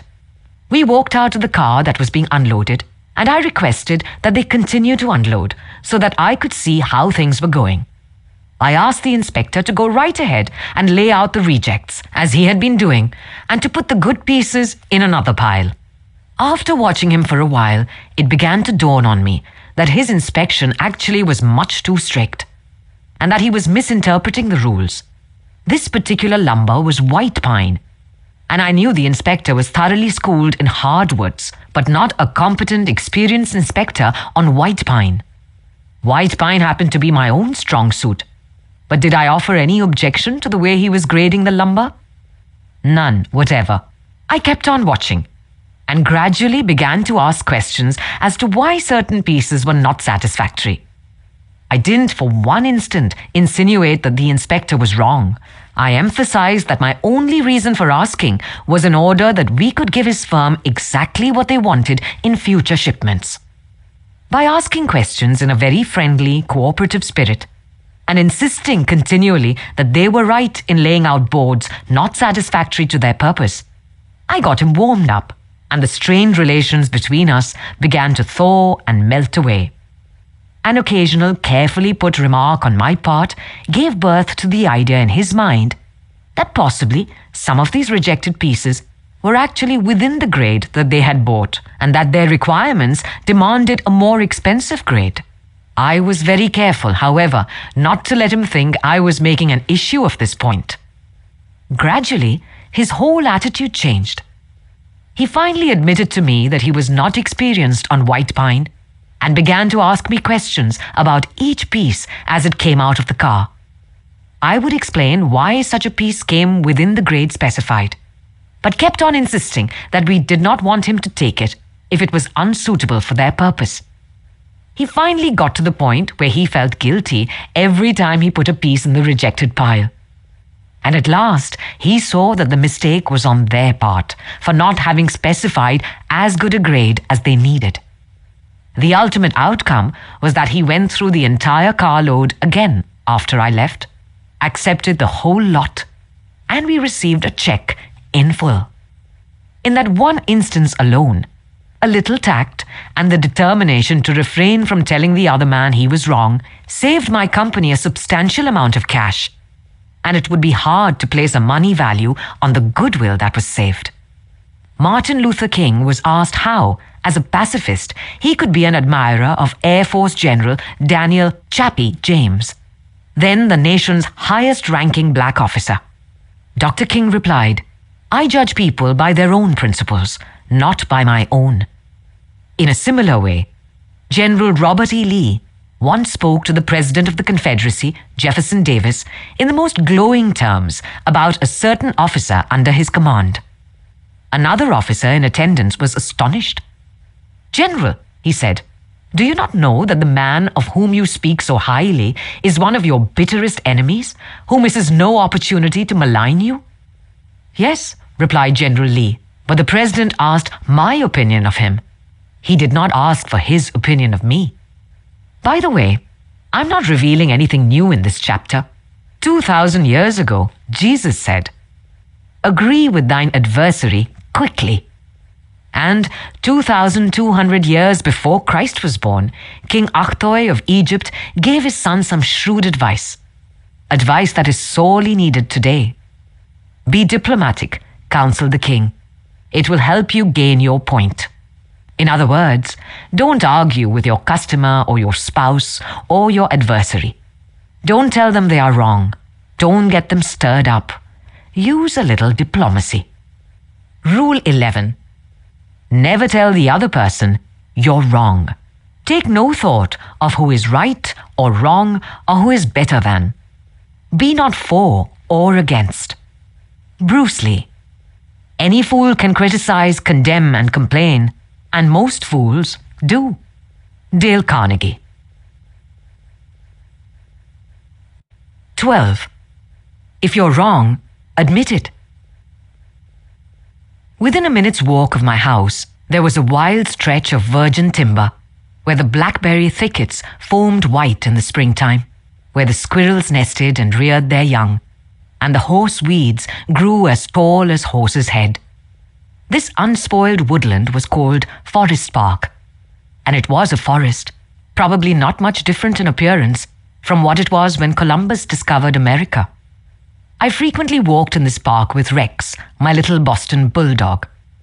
He was a friendly, harmless little hound, and since we rarely met anyone in the park, I took Rex along without a leash or a muzzle. One day, we encountered a mounted policeman in the park, a policeman itching to show his authority. "What do you mean by letting that dog run loose in the park without a muzzle and leash?" he reprimanded me. "Don't you know it's against the law?" "Yes, I know it is," I replied softly, "but I didn't think he would do any harm out here." "You didn't think? You didn't think? The law doesn't give a tinker's damn about what you think. That dog might kill a squirrel or bite a child. Now, I'm going to let you off this time. But if I catch this dog out here again without a muzzle and a leash, you'll have to tell it to the judge." I meekly promised to obey. And I did obey for a few times. But Rex didn't like the muzzle, and neither did I. So we decided to take a chance. Everything was lovely for a while, and then we struck a snag. Rex and I raced over the brow of a hill one afternoon, and there, suddenly, to my dismay, I saw the majesty of the law astride a bay horse. Rex was out in front, heading straight for the officer. I was in for it. I knew it. So I didn't wait until the policeman started talking. I beat him to it. I said, "Officer, you've caught me red-handed. I'm guilty. I have no alibis, no excuses. You warned me last week that if I brought the dog out here again without a muzzle, you would fine me." "Well, now," the policeman responded in a soft tone, "I know it's a temptation to let a little dog like that have a run out here when nobody is around." "Sure, it's a temptation," I replied, "but it is against the law." "Well, a little dog like that isn't going to harm anybody," the policeman remonstrated. "No, but he may kill squirrels," I said. "Well, now, I think you are taking this a bit too seriously," he told me. "I'll tell you what you do. You just let him run over the hill there where I can't see him, and we'll forget all about it." That policeman, being human, wanted a feeling of importance. So when I began to condemn myself, the only way he could nourish his self-esteem was to take the magnanimous attitude of showing mercy. But suppose I had tried to defend myself. Well, did you ever argue with a policeman? But instead of breaking lances with him, I admitted that he was absolutely right and I was absolutely wrong. I admitted it quickly, openly, and with enthusiasm. The affair terminated graciously in my taking his side and his taking my side. Lord Chesterfield himself could hardly have been more gracious than this mounted policeman who, only a week previously, had threatened to have the law on me. If we know we are going to be rebuked anyhow, isn't it far better to beat the other person to it and do it ourselves? Isn't it much easier to listen to self-criticism than to bear condemnation from alien lips? Say about yourself all the derogatory things you know the other person is thinking or wants to say or intends to say, and say them before that person has a chance to say them. The chances are 100 to 1 that a generous, forgiving attitude will be taken, and your mistakes will be minimized, just as the mounted policeman did with me and Rex. Ferdinand E. Warren, a commercial artist, used this technique to win the goodwill of a petulant, scolding buyer of art. It is important in making drawings for advertising and publishing purposes to be precise and very exact, Mr. Warren said as he told the story. Some art editors demand that their commissions be executed immediately, and in these cases, some slight error is liable to occur. I knew one art director in particular who was always delighted to find fault with some little thing. I have often left his office in disgust, not because of the criticism, but because of his method of attack. Recently, I delivered a rush job to this editor, and he phoned me to call at his office immediately. He said something was wrong. When I arrived, I found just what I had anticipated and dreaded. He was hostile, gloating over his chance to criticize. He demanded with heat why I had done so and so. My opportunity had come to apply the self-criticism I had been studying about. So I said, "Mr. So-and-so, if what you say is true, I am at fault, and there is absolutely no excuse for my blunder. I have been doing drawings for you long enough to know better. I'm ashamed of myself." Immediately he started to defend me. "Yes, you're right, but after all, this isn't a serious mistake. It is only—" I interrupted him. "Any mistake," I said, "may be costly, and they're all irritating." He started to break in, but I wouldn't let him. I was having a grand time. For the first time in my life, I was criticizing myself, and I loved it. I should have been more careful. I continued, "You gave me a lot of work, and you deserve the best, so I'm going to do this drawing all over." No, he protested. "I wouldn't think of putting you to all that trouble." He praised my work, assured me that he wanted only a minor change, and that my slight error hadn't cost his firm any money. And after all, it was a mere detail, not worth worrying about. My eagerness to criticize myself took all the fight out of him. He ended up by taking me to lunch. And before we parted, he gave me a check and another commission. There is a certain degree of satisfaction in having the courage to admit one's errors. It not only clears the air of guilt and defensiveness, but often helps solve the problem created by the error. Bruce Harvey of Albuquerque, New Mexico, had incorrectly authorized payment of full wages to an employee on sick leave. When he discovered his error, he brought it to the attention of the employee and explained that to correct the mistake, he would have to reduce his next paycheck by the entire amount of the overpayment. The employee pleaded that as that would cause him a serious financial problem, could the money be repaid over a period of time? In order to do this, Harvey explained, he would have to obtain his supervisor's approval. And this, I knew, reported Harvey, would result in a boss-type explosion.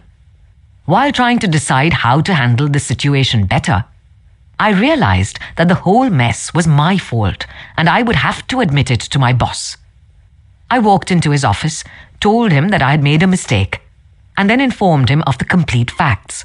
He replied in an explosive manner that it was the fault of the personnel department. I repeated that it was my fault. He exploded again about carelessness in the accounting department. Again I explained it was my fault. He blamed 2 other people in the office, but each time I reiterated it was my fault.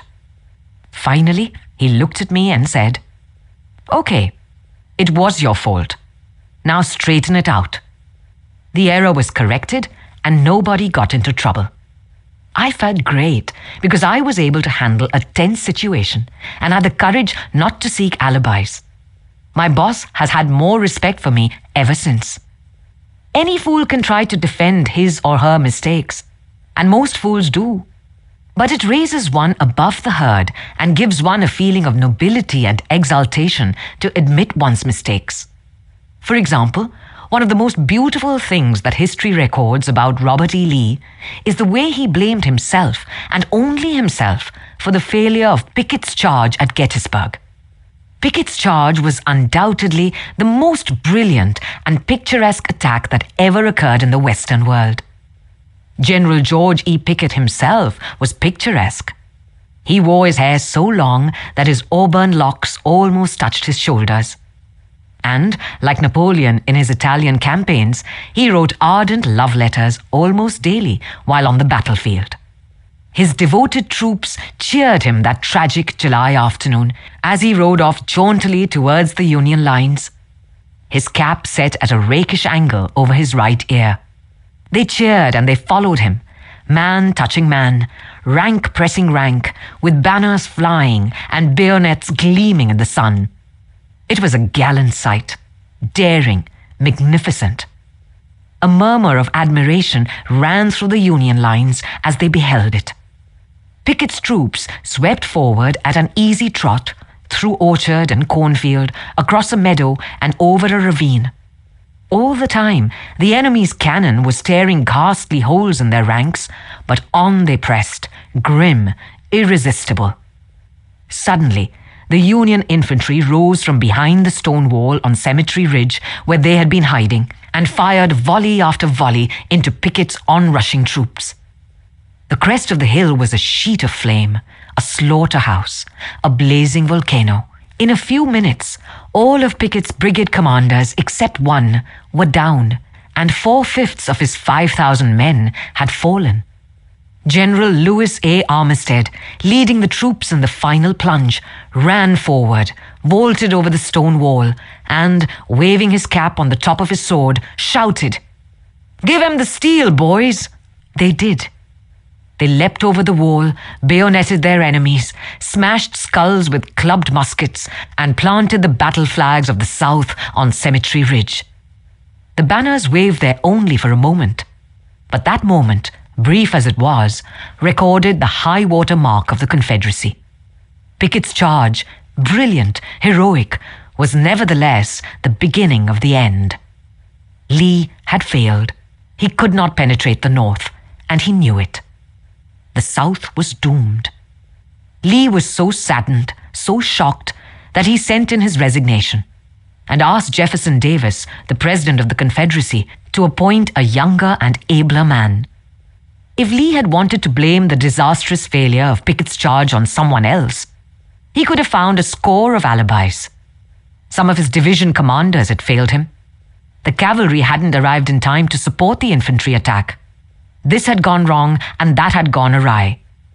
But Lee was far too noble to blame others. As Pickett's beaten and bloody troops struggled back to the Confederate lines, Robert E. Lee rode out to meet them all alone and greeted them with a self-condemnation that was little short of sublime.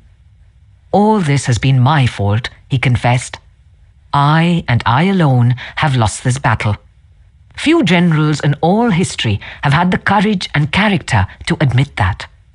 Michael Cheng, who teaches our course in Hong Kong, told of how the Chinese culture presents some special problems and how sometimes it is necessary to recognize that the benefit of applying a principle may be more advantageous than maintaining an old tradition. He had one middle-aged class member who had been estranged from his son for many years. The father had been an opium addict, but was now cured. In Chinese tradition, an older person cannot take the first step. The father felt that it was up to his son to take the initiative toward a reconciliation. In an earlier session, he told the class about the grandchildren he had never seen and how much he desired to be reunited with his son. His classmates, all Chinese, understood his conflict between his desire and long-established tradition. The father felt that young people should have respect for their elders and that he was right in not giving in to his desire, but to wait for his son to come to him. Toward the end of the course, the father again addressed his class. "I have pondered this problem," he said.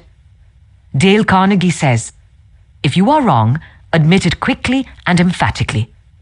It is too late for me to admit it quickly, but I can admit it emphatically. I wronged my son. He was right in not wanting to see me and to expel me from his life. I may lose face by asking a younger person's forgiveness, but I was at fault, and it is my responsibility to admit this." The class applauded and gave him their full support. At the next class, he told how he went to his son's house, asked for and received forgiveness, and was now embarked on a new relationship with his son, his daughter-in-law, and the grandchildren he had at last met. What could you say to a man who treated you like that? When we are right, let's try to win people gently and tactfully to our way of thinking. And when we are wrong, and that will be surprisingly often if we are honest with ourselves, let's admit our mistakes quickly and with enthusiasm. Not only will that technique produce astonishing results, but, believe it or not, it is a lot more fun under the circumstances than trying to defend oneself. Remember the old proverb, by fighting you never get enough, but by yielding you get more than you expected. Rule 12. If you are wrong, admit it. Truth is always the strongest argument. Sophocles. Are you bored with life? Then throw yourself into some work you believe in with all your heart. live for it, die for it, and you will find happiness that you had thought could never be yours. Dale Carnegie. 13. A drop of honey. If your temper is aroused and you tell him a thing or two, you will have a fine time unloading your feelings. But what about the other person? Will he share your pleasure? Will your belligerent tones, your hostile attitude, make it easy for him to agree with you? If you come at me with your fists doubled, said Woodrow Wilson, I think I can promise you that mine will double as fast as yours. But if you come to me and say, let us sit down and take counsel together, and if we differ from each other, understand why it is that we differ, just what the points at issue are, we will presently find that we are not so far apart after all, that the points on which we differ are few, and the points on which we agree are many, and that if we only have the patience and the candor and the desire to get together, we will get together. Nobody appreciated the truth of Woodrow Wilson's statement more than John D. Rockefeller Jr. Back in 1915, Rockefeller was the most fiercely despised man in Colorado. One of the bloodiest strikes in the history of American industry had been shocking the state for 2 terrible years. Irate, belligerent miners were demanding higher wages from the Colorado Fuel and Iron Company. Rockefeller controlled that company. Property had been destroyed, troops had been called out. Blood had been shed. Strikers had been shot, their bodies riddled with bullets. At a time like that, with the air seething with hatred, Rockefeller wanted to win the strikers to his way of thinking. And he did it. How? Here's the story. After weeks spent in making friends, Rockefeller addressed the representatives of the strikers. This speech, in its entirety, is a masterpiece. It produced astonishing results. It calmed the tempestuous waves of hate that threatened to engulf Rockefeller. It won him a host of admirers. It presented facts in such a friendly manner that the strikers went back to work without saying another word about the increase in wages for which they had fought so violently. The opening of that remarkable speech follows. Note how it fairly glows with friendliness. Rockefeller, remember, was talking to men who, a few days previously, had wanted to hang him by the neck to a sour apple tree. Yet he couldn't have been more gracious, more friendly, if he had addressed a group of medical missionaries. His speech was radiant with such phrases as I am proud to be here, having visited in your homes, met many of your wives and children. We meet here not as strangers, but as friends. Spirit of mutual friendship, our common interests, it is only by your courtesy that I am here. This is a red-letter day in my life, Rockefeller began. It is the first time I have had the good fortune to meet the representatives of the employees of this great company, its officers and superintendents, together. And I can assure you that I am proud to be here, and that I shall remember this gathering as long as I live. Had this meeting been held 2 weeks ago, I should have stood here a stranger to most of you, recognizing a few faces. I, having had the opportunity last week of visiting all the camps in the southern coalfield and of talking individually with practically all the representatives, except those who were away, having visited in your homes, met many of your wives and children, we meet here not as strangers, but as friends. And it is in that spirit of mutual friendship that I am glad to have this opportunity to discuss with you our common interests. Since this is a meeting of the officers of the company and the representatives of the employees, it is only by your courtesy that I am here, for I am not so fortunate as to be either one or the other. And yet I feel that I am intimately associated with you men, for, in a sense, I represent both the stockholders and the directors. Isn't that a superb example of the fine art of making friends out of enemies? Suppose Rockefeller had taken a different tack. Suppose he had argued with those miners and hurled devastating facts in their faces. Suppose he had told them by his tones and insinuations that they were wrong. Suppose that, by all the rules of logic, he had proved that they were wrong. what would have happened? More anger would have been stirred up, more hatred, more revolt. If a man's heart is ranking with discord and ill feeling toward you, you can't win him to your way of thinking with all the logic in Christendom. Scolding parents and domineering bosses and husbands and nagging wives ought to realize that people don't want to change their minds.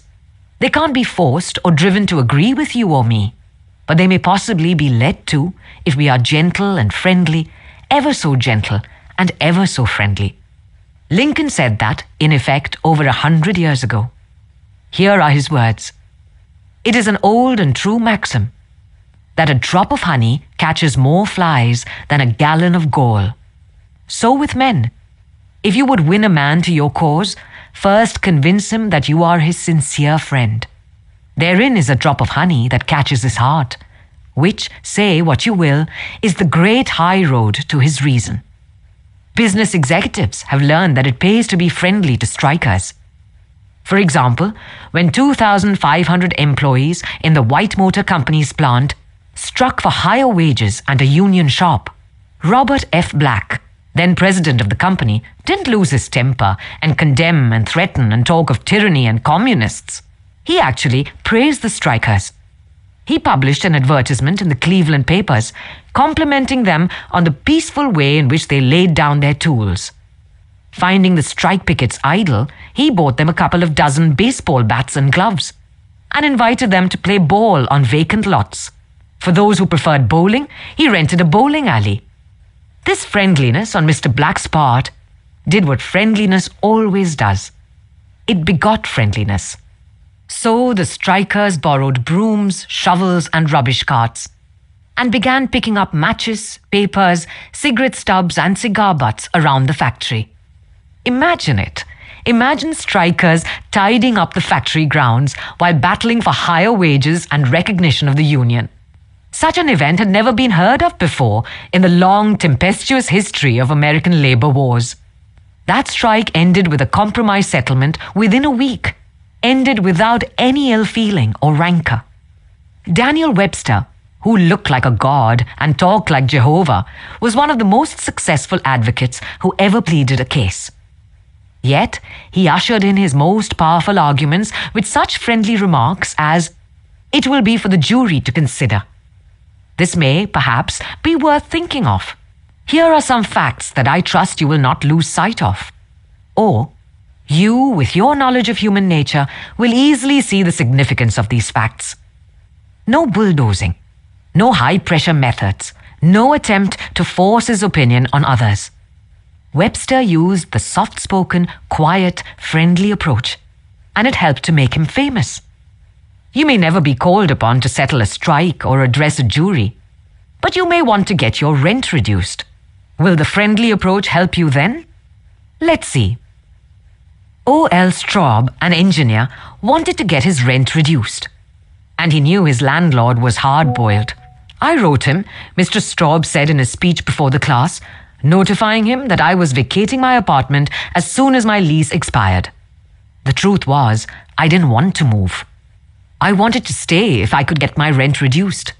But the situation seemed hopeless. Other tenants had tried and failed. Everyone told me that the landlord was extremely difficult to deal with. But I said to myself, I'm studying a course on how to deal with people, so I'll try it on him and see how it works. He and his secretary came to see me as soon as he got my letter. I met him at the door with a friendly greeting. I fairly bubbled with goodwill and enthusiasm. I didn't begin talking about how high the rent was. I began talking about how much I liked his apartment house. Believe me, I was hearty in my approbation and lavish in my praise. I complimented him on the way he ran the building and told him I should like so much to stay for another year, but I couldn't afford it. He had evidently never had such a reception from a tenant. He hardly knew what to make of it. Then he started to tell me his troubles. Complaining tenants. One had written him 14 letters, some of them positively insulting. Another threatened to break his lease unless the landlord kept the man on the floor above from snoring. What a relief it is, he said, to have a satisfied tenant like you. And then, without my even asking him to do it, he offered to reduce my rent a little. I wanted more, so I named the figure I could afford to pay, and he accepted without a word.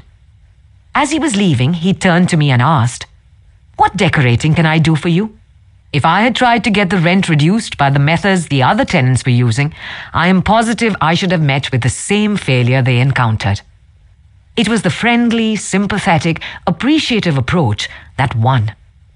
Dean Woodcock of Pittsburgh, Pennsylvania, is the superintendent of a department of the local electric company.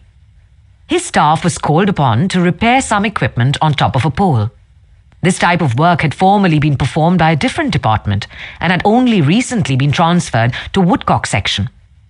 Although his people had been trained in the work, this was the first time they had ever actually been called upon to do it. Everybody in the organization was interested in seeing if and how they could handle it. Mr. Woodcock, several of his subordinate managers, and members of other departments of the utility went to see the operation. Many cars and trucks were there, and a number of people were standing around watching the two lone men on top of the pole. Glancing around, Woodcock noticed a man up the street getting out of his car with a camera. He began taking pictures of the scene. Utility people are extremely conscious of public relations. And suddenly, Woodcock realized what this setup looked like to the man with the camera. Overkill, dozens of people being called out to do a two-person job. He strolled up the street to the photographer. "I see you're interested in our operation." "Yes, and my mother will be more than interested. She owns stock in your company. This will be an eye-opener for her. She may even decide her investment was unwise. I've been telling her for years there's a lot of waste motion in companies like yours. This proves it. The newspapers might like these pictures too." It does look like it, doesn't it? I think the same thing in your position. But this is a unique situation. And Dean Woodcock went on to explain how this was the first job of this type for his department and how everybody from executives down was interested. He assured the man that under normal conditions, two people could handle the job. The photographer put away his camera, shook Woodcock's hand, and thanked him for taking the time to explain the situation to him. Dean Woodcock's friendly approach saved his company much embarrassment and bad publicity. Another member of one of our classes, Gerald H. Wynne of Littleton, New Hampshire, reported how by using a friendly approach, he obtained a very satisfactory settlement on a damage claim. Early in the spring, he reported, before the ground had thawed from the winter freezing, there was an unusually heavy rainstorm, and the water, which normally would run off to nearby ditches and storm drains along the road, took a new course onto a building lot where I had just built a new home. Not being able to run off, the water pressure built up around the foundation of the house. The water forced itself under the concrete basement floor, causing it to explode, and the basement filled with water. This ruined the furnace and the hot water heater. The cost to repair this damage was in excess of $2,000. I had no insurance to cover this type of damage.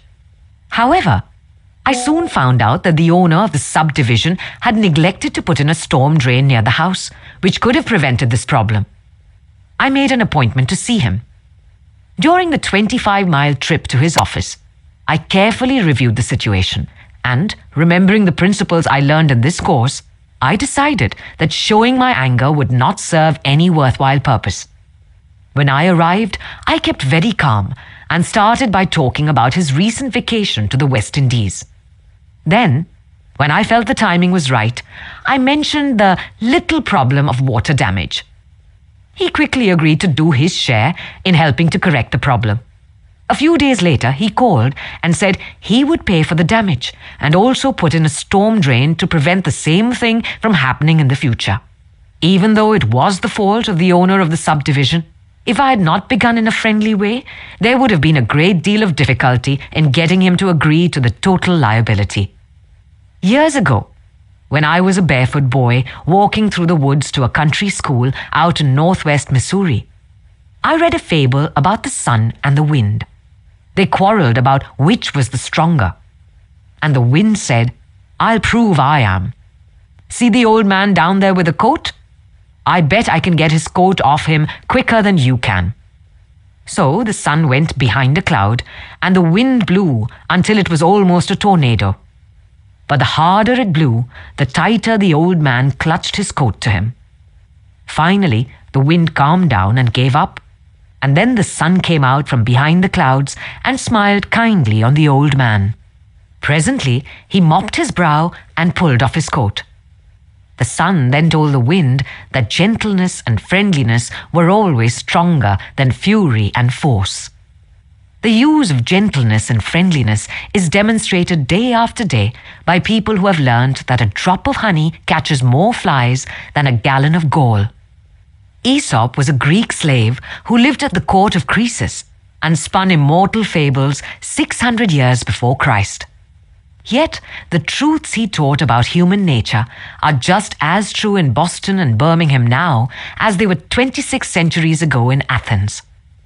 The sun can make you take off your coat more quickly than the wind. And kindliness, the friendly approach and appreciation, can make people change their minds more readily than all the bluster and storming in the world. Remember what Lincoln said: "A drop of honey catches more flies than a gallon of gall."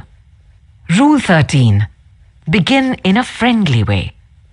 Without contraries is no progression. Attraction and repulsion, reason and energy, love and hate are necessary to human existence. William Blake. For better or worse, you must play your own instrument in the orchestra of life. Dale Carnegie. 14. The secret of Socrates. In talking with people, don't begin by discussing the things on which you differ. Begin by emphasizing, and keep on emphasizing, the things on which you agree. Keep emphasizing, if possible, that you both are striving for the same end, and that your only difference is one of method and not of purpose. Get the other person saying yes, yes at the outset. Keep your opponent, if possible, from saying no. The skillful speaker gets, at the outset, a number of yes responses. This sets the psychological process of the listeners moving in the affirmative direction. It is like the movement of a billiard ball. Propel in one direction, and it takes some force to deflect it. Far more force to send it back in the opposite direction. The psychological patterns here are quite clear. When a person says no and really means it, he or she is doing far more than saying a word of 2 letters. The entire organism, glandular, nervous, muscular, gathers itself together into a condition of rejection. There is, usually in minute, but sometimes in observable degree, a physical withdrawal or readiness for withdrawal. The whole neuromuscular system, in short, sets itself on guard against acceptance. When, to the contrary, a person says yes, none of the withdrawal activities takes place. The organism is in a forward-moving, accepting, open attitude. Hence, the more yeses we can at the very outset induce, the more likely we are to succeed in capturing the attention for our ultimate proposal. It is a very simple technique, this yes response. And yet, how much it is neglected. It often seems as if people get a sense of their own importance by antagonizing others at the outset. Get a student to say no at the beginning, or a customer, child, husband, or wife, and it takes the wisdom and the patience of angels to transform that bristling negative into an affirmative.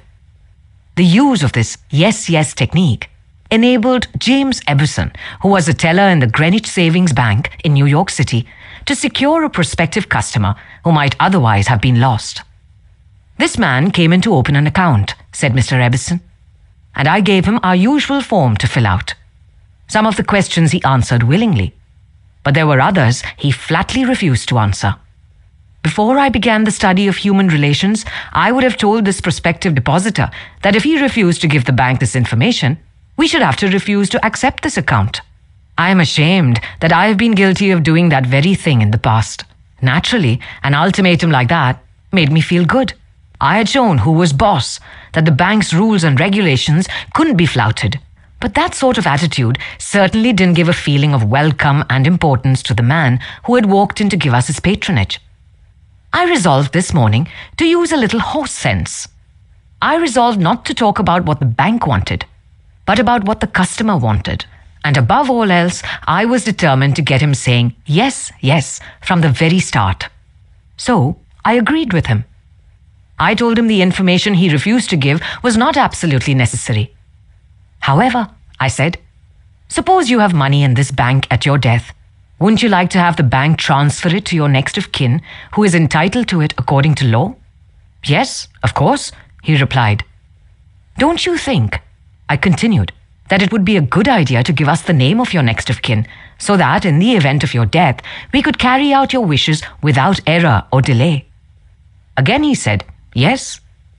The young man's attitude softened and changed when he realized that we weren't asking for this information for our sake, but for his sake. Before leaving the bank, this young man not only gave me complete information about himself, but he opened, at my suggestion, a trust account, naming his mother as the beneficiary for his account, and he had gladly answered all the questions concerning his mother also. I found that by getting him to say yes, yes from the outset, he forgot the issue at stake and was happy to do all the things I suggested. Joseph Allison, a sales representative for Westinghouse Electric Company, had this story to tell. There was a man in my territory that our company was most eager to sell to. My predecessor had called on him for 10 years without selling anything.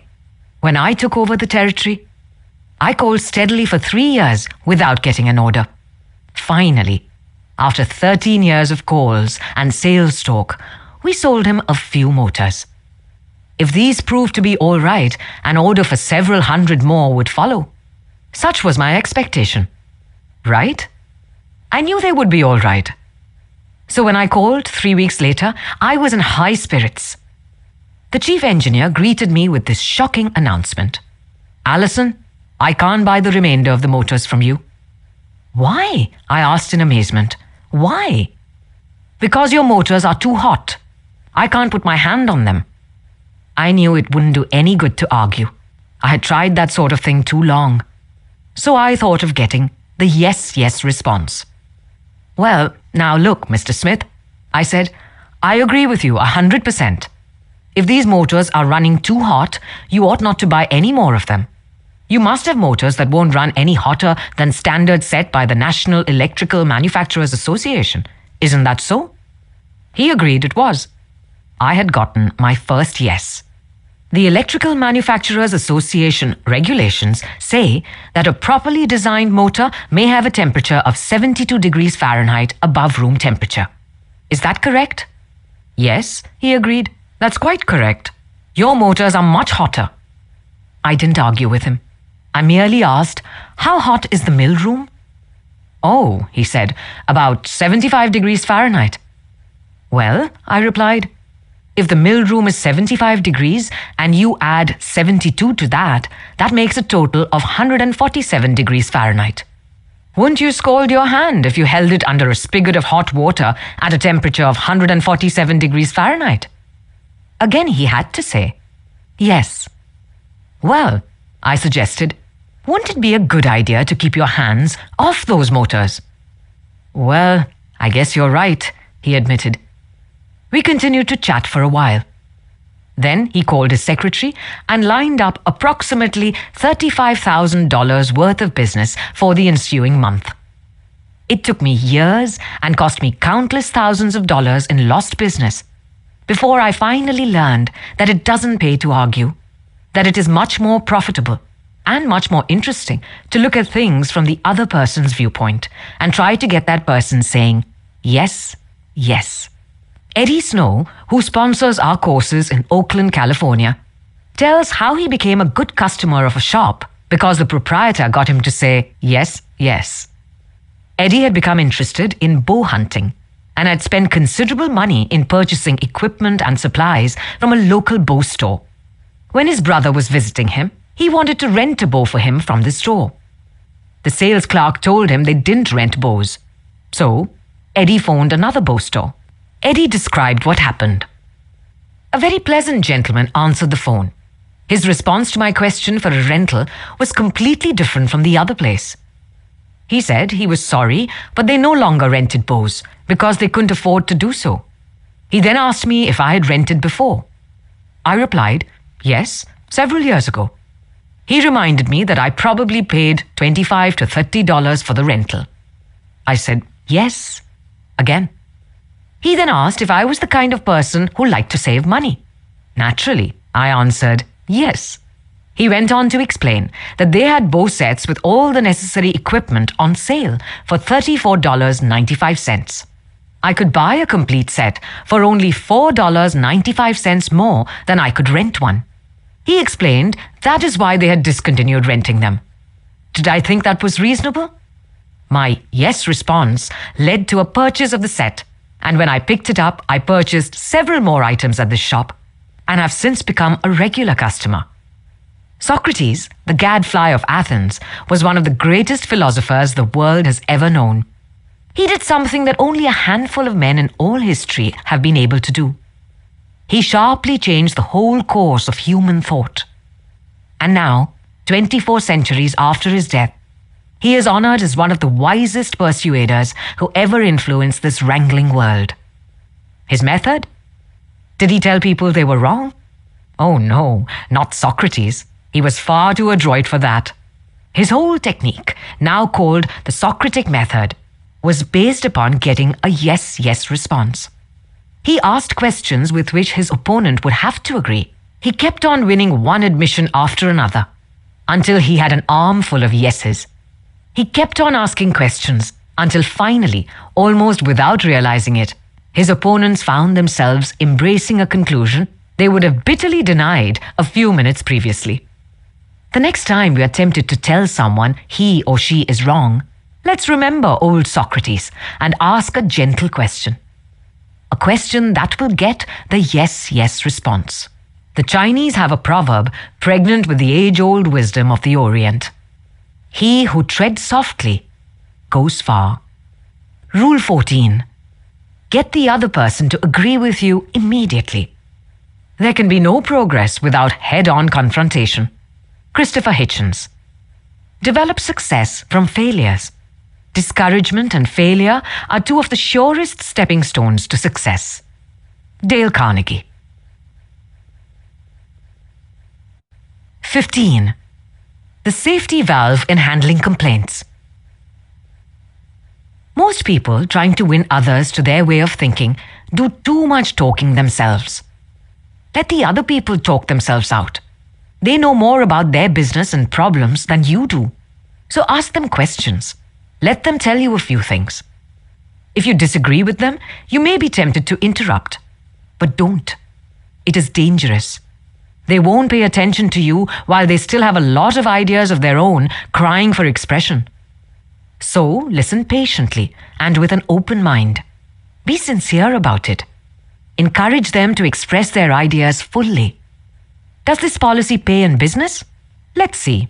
Here is the story of a sales representative who was forced to try it. One of the largest automobile manufacturers in the United States was negotiating for a year's requirements of upholstery fabrics.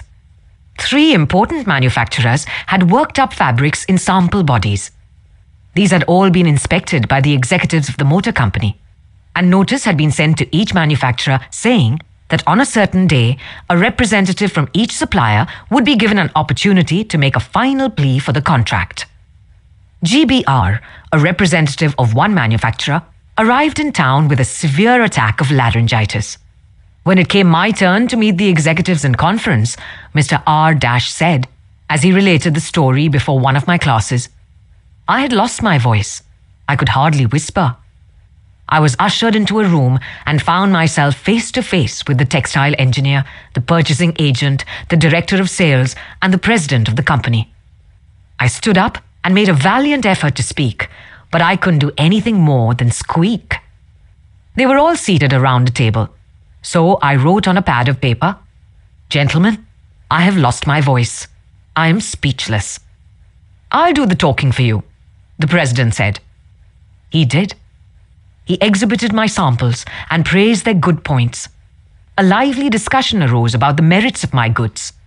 and the president, since he was talking for me, took the position I would have had during the discussion. My sole participation consisted of smiles, nods, and a few gestures. As a result of this unique conference, I was awarded the contract, which called for over 500,000 yards of upholstery fabrics at an aggregate value of $1,600,000, the biggest order I had ever received. I know I would have lost the contract if I hadn't lost my voice, because I had the wrong idea about the whole proposition. I discovered, quite by accident, how richly it sometimes pays to let the other person do the talking. Letting the other person do the talking helps in family situations as well as in business. Barbara Wilson's relationship with her daughter, Lori, was deteriorating rapidly. Lori, who had been a quiet, complacent child, had grown into an uncooperative, sometimes belligerent teenager. Mrs. Wilson lectured her, threatened her, and punished her, but all to no avail. One day, Mrs. Wilson told one of our classes, "I just gave up." Lori had disobeyed me and had left the house to visit her girlfriend before she had completed her chores. When she returned, I was about to scream at her for the 10,000th time, but I just didn't have the strength to do it. I just looked at her and said sadly, "Why, Lori? Why?" Lori noted my condition and in a calm voice asked, "Do you really want to know?" I nodded, and Lori told me, first hesitantly, and then it all flowed out. I had never listened to her. I was always telling her to do this or that. When she wanted to tell me her thoughts, feelings, ideas, I interrupted with more orders. I began to realize that she needed me, not as a bossy mother, but as a confidant, an outlet for all her confusion about growing up. And all I had been doing was talking when I should have been listening. I never heard her. From that time on, I let her do all the talking she wanted. She tells me what is on her mind, and our relationship has improved immeasurably. She is again a cooperative person. A large advertisement appeared on the financial page of a New York newspaper calling for a person with unusual ability and experience. Charles T. Cubelis answered this advertisement, sending his reply to a box number. A few days later, he was invited by letter to call for an interview. Before he called, he spent hours in Wall Street finding out everything possible about the person who had founded the business. During the interview, he remarked, "I should be mighty proud to be associated with an organization with a record like yours. I understand you started 28 years ago with nothing but a desk room and one stenographer. Is that true?" Almost every successful person likes to reminisce about his early struggles. This man was no exception. He talked for a long time about how he had started with $450 in cash and an original idea.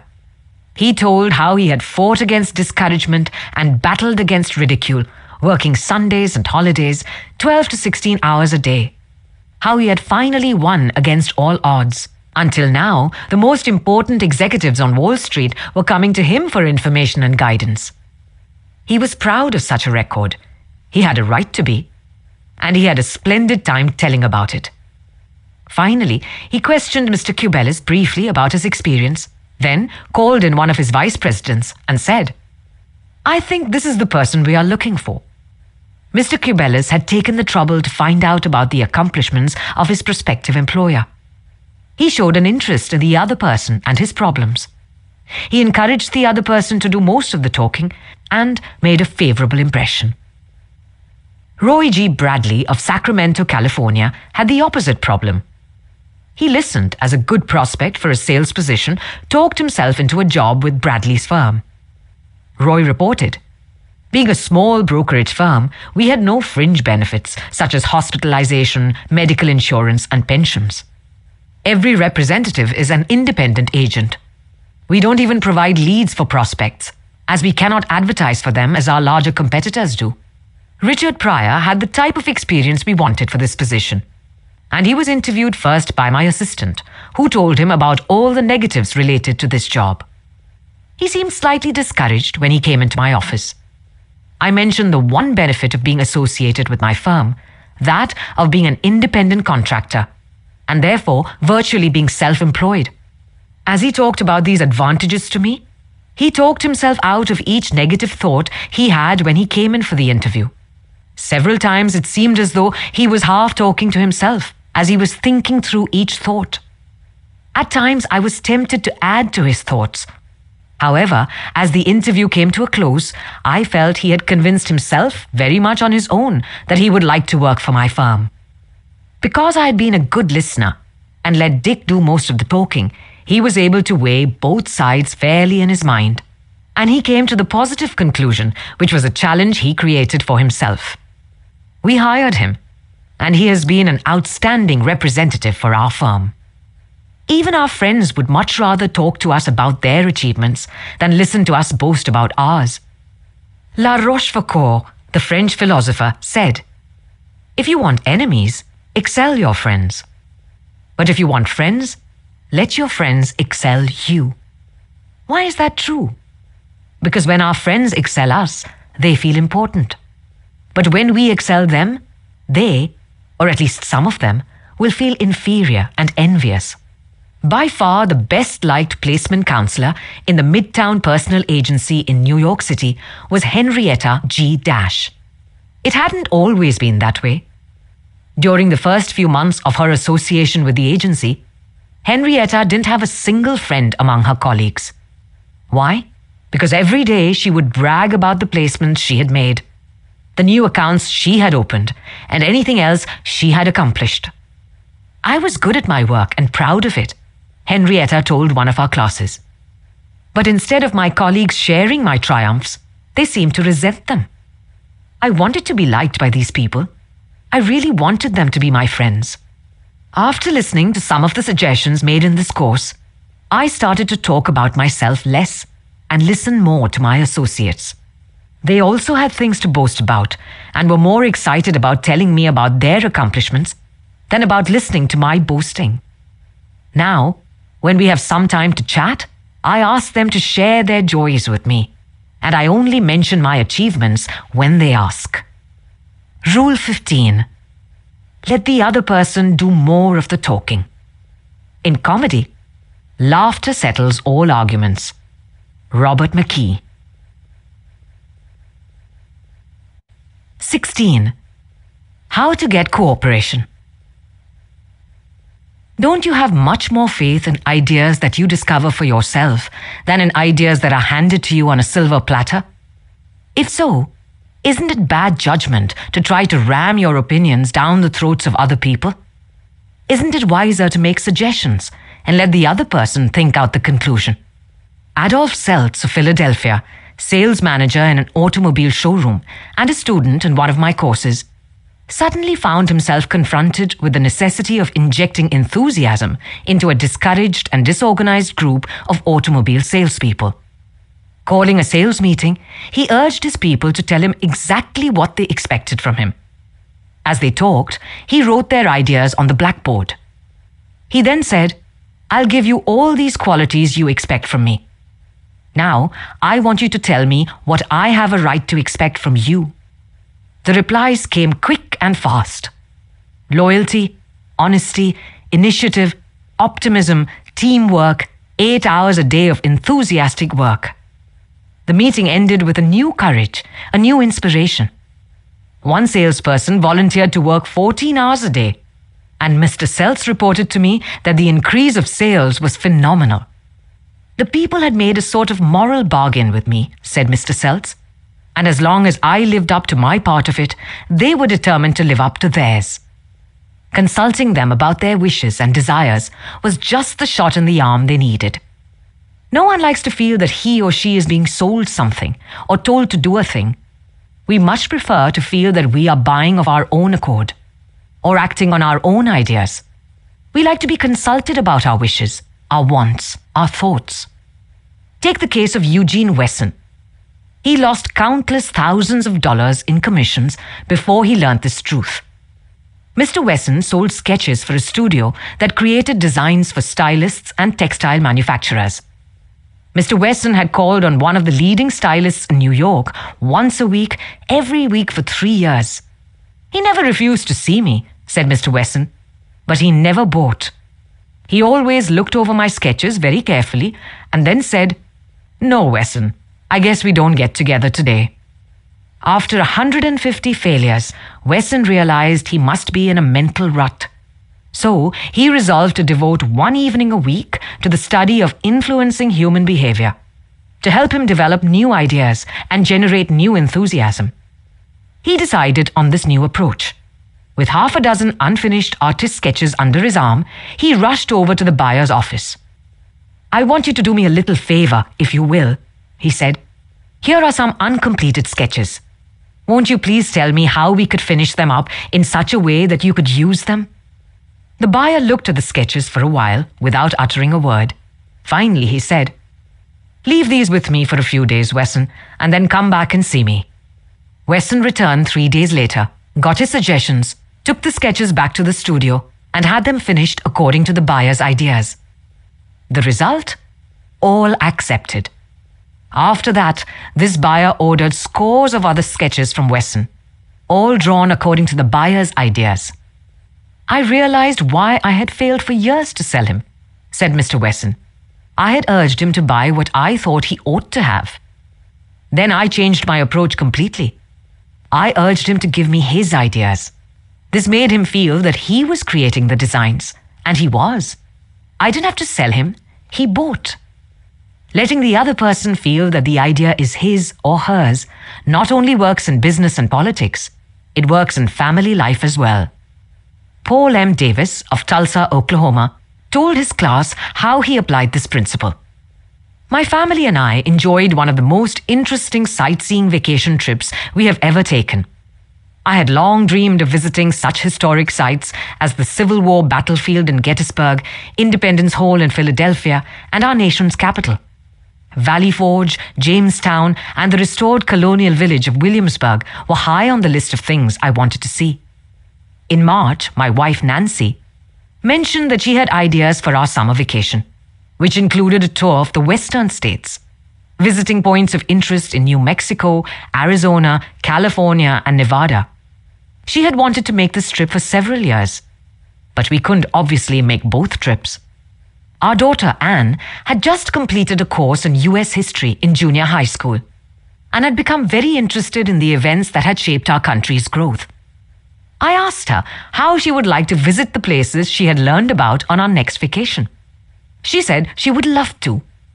2 evenings later, as we sat around the dinner table, Nancy announced that if we all agreed, the summer's vacation would be to the eastern states, that it would be a great trip for Anne and thrilling for all of us.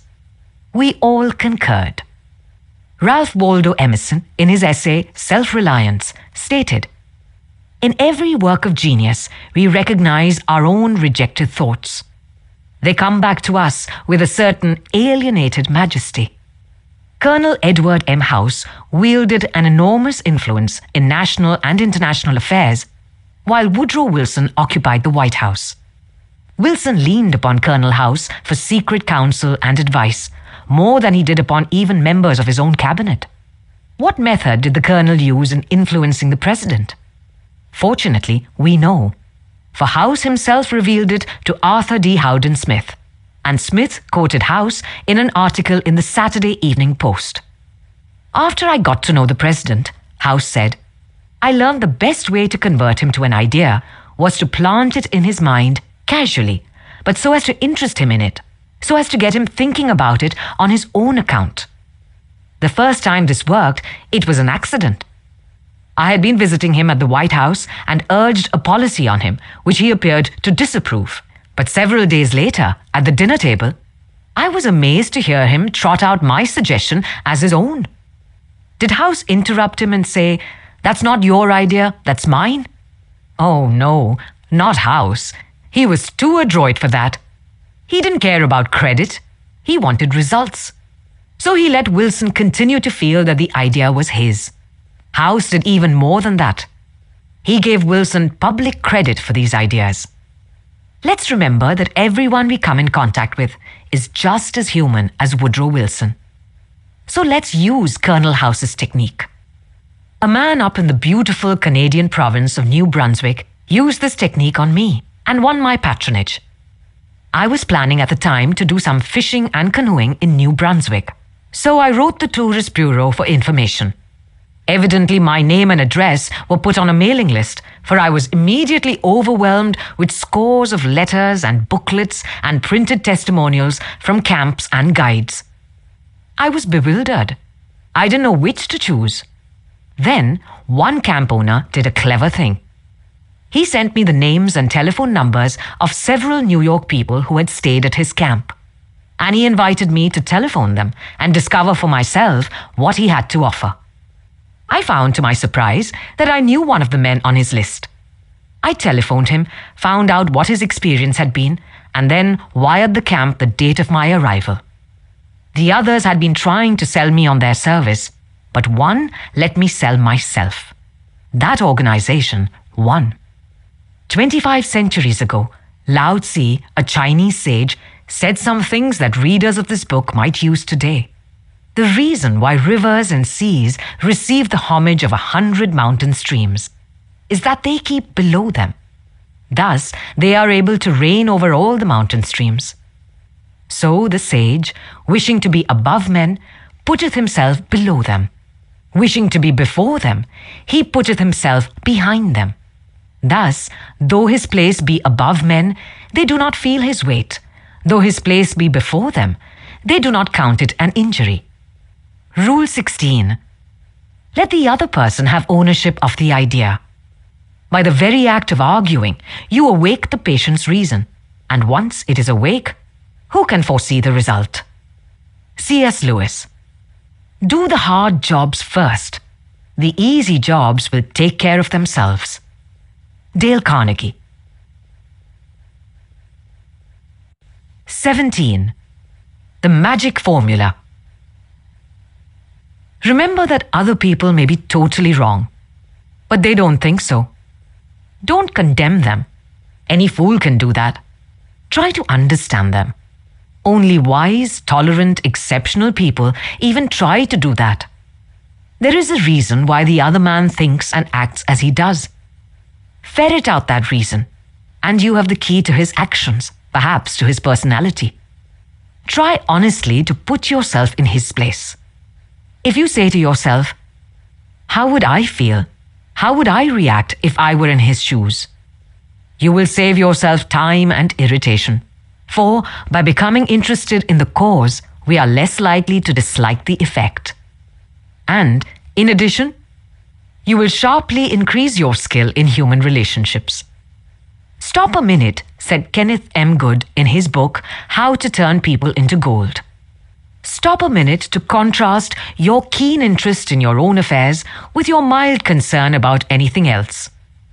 Realize then that everybody else in the world feels exactly the same way. Then, along with Lincoln and Roosevelt, you will have grasped the only solid foundation for interpersonal relationships. Namely, that success in dealing with people depends on a sympathetic grasp of the other person's viewpoint. Sam Douglas of Hempstead, New York, used to tell his wife that she spent too much time working on their lawn, pulling weeds, fertilizing, cutting the grass twice a week, when the lawn didn't look any better than it had when they moved into their home 4 years earlier. Naturally, she was distressed by his remarks, and each time he made such remarks, the balance of the evening was ruined. After taking our course, Mr. Douglas realized how foolish he had been all those years. It never occurred to him that she enjoyed doing that work, and she might really appreciate a compliment on her diligence. One evening after dinner, his wife said she wanted to pull some weeds and invited him to keep her company. He first declined, but then thought better of it and went out after her and began to help her pull weeds. She was visibly pleased, and together they spent an hour in hard work and pleasant conversation. After that, he often helped her with the gardening and complimented her on how fine the lawn looked. What a fantastic job she was doing with a yard where the soil was like concrete.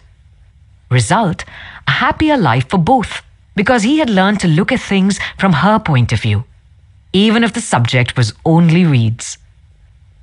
I've always enjoyed walking and riding in a park near my home. Like the druids of ancient Gaul, I all but worship an oak tree. So I was distressed season after season to see the young trees and shrubs killed off by needless fires. These fires weren't caused by careless smokers. They were almost all caused by youngsters who went out to the park to go native and cook a frankfurter or an egg under the trees. Sometimes these fires raged so fiercely that the fire department had to be called out to fight the conflagration. There was a sign on the edge of the park saying that anyone who started a fire was liable to fine and imprisonment. But the sign stood in an unfrequented part of the park, and few of the culprits ever saw it. A mounted policeman was supposed to look after the park, but he didn't take his duties too seriously, and the fires continued to spread season after season. On one occasion, I rushed up to a policeman and told him about a fire spreading rapidly through the park and wanted him to notify the fire department. And he nonchalantly replied that it was none of his business because it wasn't in his precinct. I was desperate, so after that, I went riding. I acted as a self-appointed committee of one to protect the public domain. In the beginning, I am afraid I didn't even attempt to see the other people's point of view. When I saw a fire blazing under the trees, I was so unhappy about it, so eager to do the right thing, that I did the wrong thing. I would ride up to the boys, warn them that they could be jailed for starting a fire, order with a tone of authority that it be put out, and if they refused, I would threaten to have them arrested. I was merely unloading my feelings without thinking of their point of view. The result? They obeyed sullenly and with resentment. After I rode on over the hill, they probably rebuilt the fire and longed to burn up the whole park. With the passing of the years, I acquired a trifle more knowledge of human relations, a little more tact, a somewhat greater tendency to see things from the other person's standpoint. Then, instead of giving orders, I would ride up to a blazing fire and begin something like this. Having a good time, boys? What are you going to cook for supper? I loved to build fires myself when I was a boy, and I still love it. But you know, they are dangerous here in the park. I know you boys don't mean to do any harm, but other boys aren't so careful. They come along and see that you have built a fire, so they build one, and don't put it out when they go home, and it spreads among the dry leaves and kills the trees. We won't have any trees here at all if we aren't more careful. You could be put in jail for building this fire. But I don't want to be bossy and interfere with your pleasure. I like to see you enjoy yourselves. But won't you please rake all the leaves away from the fire right now? And you'll be careful to cover it with dirt, a lot of dirt, before you leave, won't you? And the next time you want to have some fun, won't you please build your fire over the hill, there in the sandpit? It can't do any harm there. Thanks so much, boys. Have a good time. What a difference that kind of talk made. It made the boys want to cooperate. No sullenness, no resentment. They hadn't been forced to obey orders. They had saved their faces. They felt better, and I felt better, because I had handled the situation with consideration for their point of view. Seeing things through another person's eyes may ease tensions when personal problems become overwhelming. Elizabeth Novak of New South Wales, Australia, was 6 weeks late with her car payment. On a Friday, she reported, I received a nasty phone call from the man who was handling my account, informing me that if I did not come up with $122 by Monday morning, I could anticipate further action from the company. I had no way of raising the money over the weekend. So when I received his phone call first thing on Monday morning, I expected the worst. Instead of becoming upset, I looked at the situation from his point of view. I apologized most sincerely for causing him so much inconvenience, and remarked that I must be his most troublesome customer, as this was not the first time I was behind in my payments. His tone of voice changed immediately, and he reassured me that I was far from being one of his really troublesome customers. He went on to tell me several examples of how rude his customers sometimes were, how they lied to him, and often tried to avoid talking to him at all. I said nothing. I listened and let him pour his troubles out to me. Then, without any suggestion from me, He said it did not matter if I couldn't pay all the money immediately. It would be all right if I paid him $20 by the end of the month and made up the balance whenever it was convenient for me to do so. Tomorrow, before asking anyone to put out a fire or buy your product or contribute to your favorite charity, why not pause and close your eyes and try to think the whole thing through from another person's point of view? Ask yourself, why should he or she want to do it? True, this will take time, but it will avoid making enemies and will get better results, and with less friction and less shoe leather. I would rather walk the sidewalk in front of a person's office for 2 hours before an interview, said Dean Donham of the Harvard Business School, than step into that office without a perfectly clear idea of what I was going to say, and what that person, from my knowledge of his or her interests and motives, was likely to answer. It is enormously important to think always in terms of the other person's point of view, and see things from that person's angle as well as your own. Rule 17. Try to see things from the other's point of view. Arguments, like men, are often pretenders. Plato. Do the thing you fear to do and keep on doing it. That is the quickest and surest way ever yet discovered to conquer fear. Dale Carnegie. 18. What everybody wants. Wouldn't you like to have a magic phrase that would stop arguments, eliminate ill feeling, create goodwill, and make the other person listen attentively? Yes? All right, here it is. I don't blame you one iota for feeling as you do. If I were you, I would undoubtedly feel just as you do. An answer like that will soften the most cantankerous old cuss alive. And you can say that and be 100% sincere, because if you were the other person, you, of course, would feel just as he does. Take Al Capone, for example. Suppose you had inherited the same body and temperament and mind that Al Capone had. Suppose you had his environment and experiences. You would then be precisely what he was and where he was. For it is those things, and only those things, that made him what he was. The only reason, for example, that you are not a rattlesnake is that your mother and father weren't rattlesnakes. You deserve very little credit for being what you are. And remember, the people who come to you irritated, bigoted, unreasoning deserve very little discredit for being what they are. Feel sorry for the poor devils. Pity them. Sympathize with them. Say to yourself, there, but for the grace of God, go I. 3/4 of the people you will ever meet are hungering and thirsting for sympathy. Give it to them, and they will love you. I once gave a broadcast about the author of Little Women, Louisa May Alcott. Naturally, I knew she had lived and written her immortal books in Concord, Massachusetts. But without thinking what I was saying, I spoke of visiting her old home in Concord, New Hampshire. If I had said New Hampshire only once, it might have been forgiven. But, alas and alack, I said it twice. I was deluged with letters and telegrams, stinging messages that swirled around my defenseless head like a swarm of hornets. Many were indignant, a few insulting. One colonial dame, who had been reared in Concord, Massachusetts, and who was then living in Philadelphia, vented her scorching wrath upon me. She couldn't have been much more bitter if I had accused Miss Alcott of being a cannibal from New Guinea.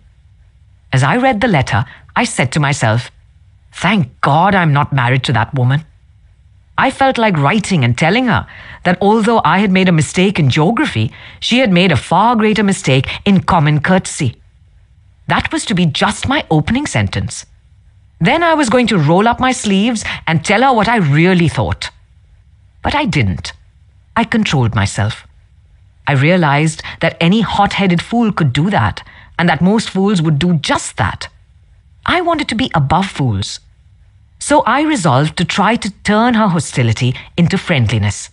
It would be a challenge, a sort of game I could play. I said to myself, after all, if I was she, I would probably feel just as she does. So I determined to sympathize with her viewpoint. The next time I was in Philadelphia, I called her on the telephone. The conversation went something like this. Me: Mrs. So-and-so, you wrote me a letter a few weeks ago, and I want to thank you for it. She, in incisive, cultured, well-bred tones.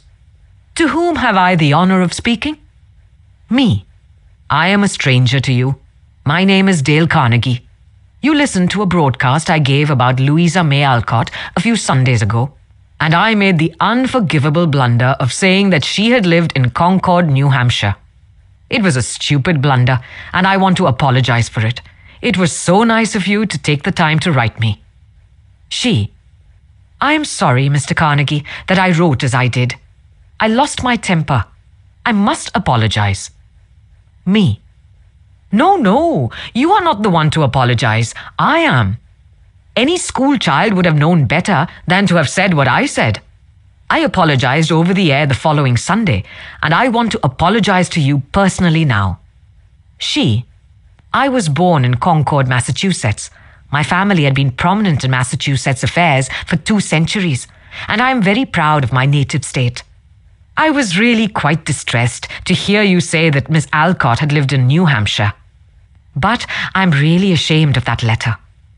Me: I assure you that you were not 1/10 as distressed as I am. My error didn't hurt Massachusetts, but it did hurt me.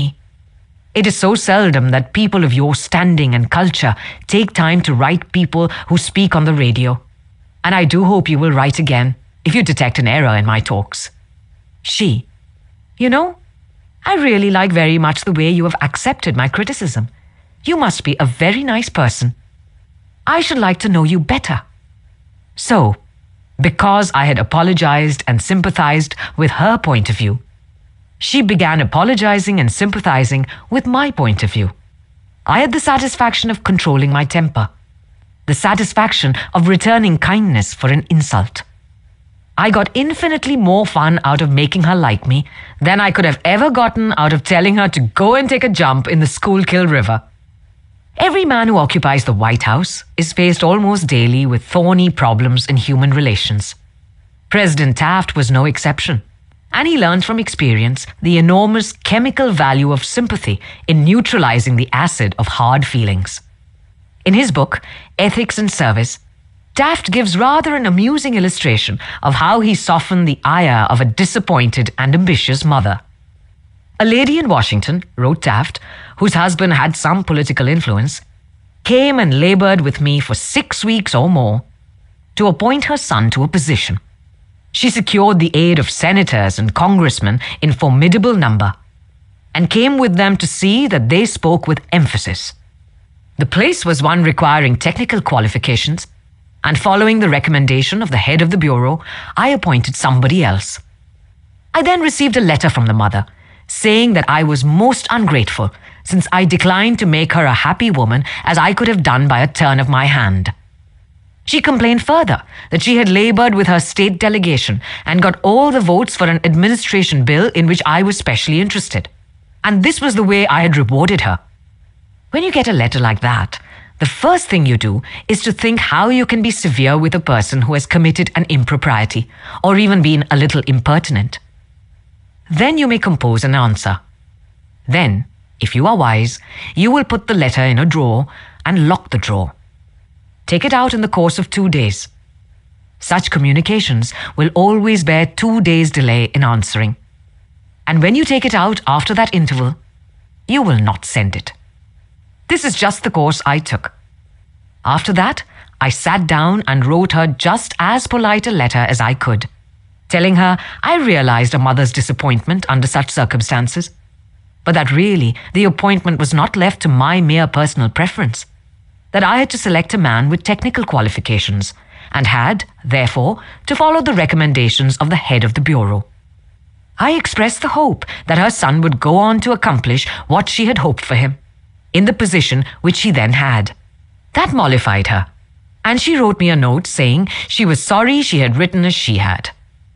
But the appointment I sent in was not confirmed at once, and after an interval, I received a letter which purported to come from her husband, though it was in the same handwriting as all the others. I was therein advised that, due to the nervous prostration that had followed her disappointment in this case, she had taken to her bed and had developed a most serious case of cancer of the stomach. Would I not restore her health by withdrawing the first name and replacing it by her son's? I had to write another letter, this one to the husband, to say that I hoped the diagnosis would prove to be inaccurate, that I sympathized with him in the sorrow he must have in the serious illness of his wife, but that it was impossible to withdraw the name sent in. The man whom I appointed was confirmed, and within 2 days after I received that letter, we gave a musicale at the White House. The first 2 people to greet Mrs. Taft and me were this husband and wife, though the wife had so recently been in articulo mortis. J. Mangum represented an elevator-escalator maintenance company in Tulsa, Oklahoma, which had the maintenance contract for the escalators in one of Tulsa's leading hotels. The hotel manager did not want to shut down the escalator for more than 2 hours at a time because he did not want to inconvenience the hotel guests. The repair that had to be made would take at least 8 hours, and his company did not always have a specially qualified mechanic available at the convenience of the hotel. When Mr. Mangum was able to schedule a top-flight mechanic for this job, he telephoned the hotel manager, and instead of arguing with him to give him the necessary time, he said, "Rick, I know your hotel is quite busy and you would like to keep the escalator shutdown time to a minimum. I understand your concern about this, and we want to do everything possible to accommodate you. However, our diagnosis of the situation shows that if we do not do a complete job now, your escalator may suffer more serious damage, and that would cause a much longer shutdown. I know you would not want to inconvenience your guests for several days." The manager had to agree that an 8-hour shutdown was more desirable than several days. By sympathizing with the manager's desire to keep his patrons happy, Mr. Mangum was able to win the hotel manager to his way of thinking easily and without rancor. Joyce Norris, a piano teacher in St. Louis, Missouri, told of how she had handled a problem piano teachers often have with teenage girls. Babette had exceptionally long fingernails. This is a serious handicap to anyone who wants to develop proper piano playing habits. Mrs. Norris reported, "I knew her long fingernails would be a barrier for her in her desire to play well. During our discussion, prior to her starting her lessons with me, I did not mention anything to her about her nails. I didn't want to discourage her from taking lessons, and I also knew she would not want to lose that which she took so much pride in and took such great care to make attractive. After her first lesson, when I felt the time was right, I said, 'Babette, you have attractive hands and beautiful fingernails. If you want to play the piano as well as you are capable of, and as well as you would like to, you would be surprised how much quicker and easier it would be for you if you would trim your nails shorter. Just think about it, okay?' She made a face which was definitely negative. I also talked to her mother about the situation, again mentioning how lovely her nails were. Another negative reaction. It was obvious that Babette's beautifully manicured nails were important to her.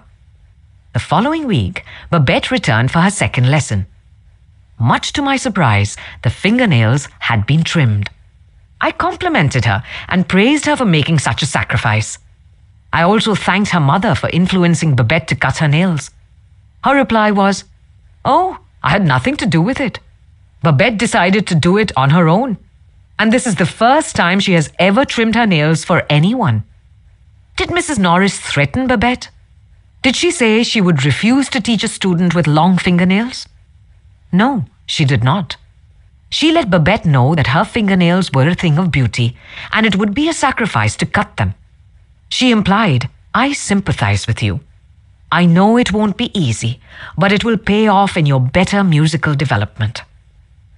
Dr. Arthur I. Gates said in his splendid book, Educational Psychology, "Sympathy, the human species universally craves. The child eagerly displays his injury, or even inflicts a cut or bruise in order to reap abundant sympathy.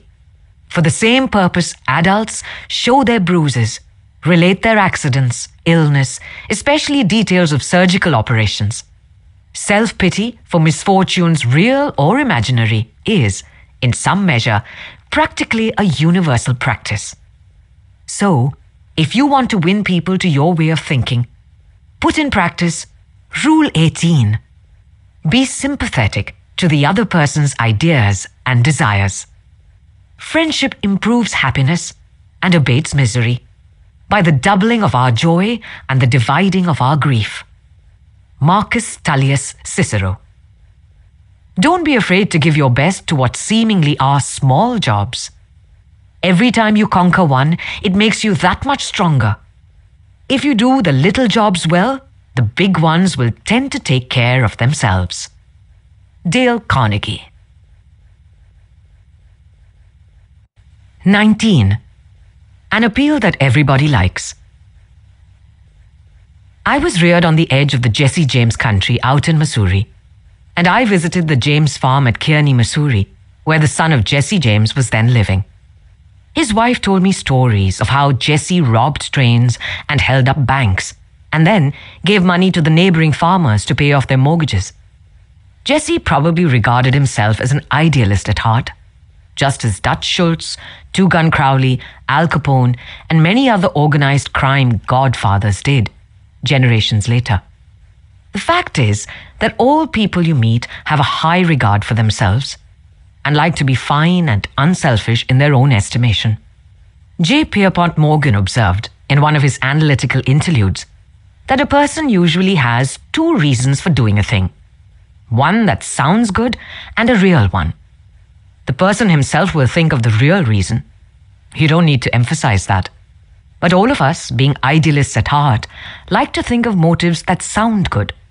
So, in order to change people, appeal to the nobler motives. Is that too idealistic to work in business? Let's see. Let's take the case of Hamilton J. Farrell of the Farrell Mitchell Company of Glenolden, Pennsylvania. Mr. Farrell had a disgruntled tenant who threatened to move. The tenant's lease still had 4 months to run. Nevertheless, he served notice that he was vacating immediately, regardless of lease. These people had lived in my house all winter, the most expensive part of the year, Farrell said as he told the story to the class. And I knew it would be difficult to rent the apartment again before fall. I could see all that rent income going over the hill, and believe me, I saw red. Now, ordinarily, I would have waded into that tenant and advised him to read his lease again. I would have pointed out that if he moved, the full balance of his rent would fall due at once, and that I could and would move to collect. However, instead of flying off the handle and making a scene, I decided to try other tactics. So, I started like this. Mr. Doe, I said, I have listened to your story, and I still don't believe you intend to move. Years in the renting business have taught me something about human nature, and I sized you up in the first place as being a man of your word. In fact, I'm so sure of it that I'm willing to take a gamble. Now, here's my proposition. Lay your decision on the table for a few days and think it over. If you come back to me between now and the first of the month when your rent is due and tell me you still intend to move, I give you my word, I will accept your decision as final. I will privilege you to move and admit to myself that I've been wrong in my judgment. But I still believe you're a man of your word and will live up to your contract.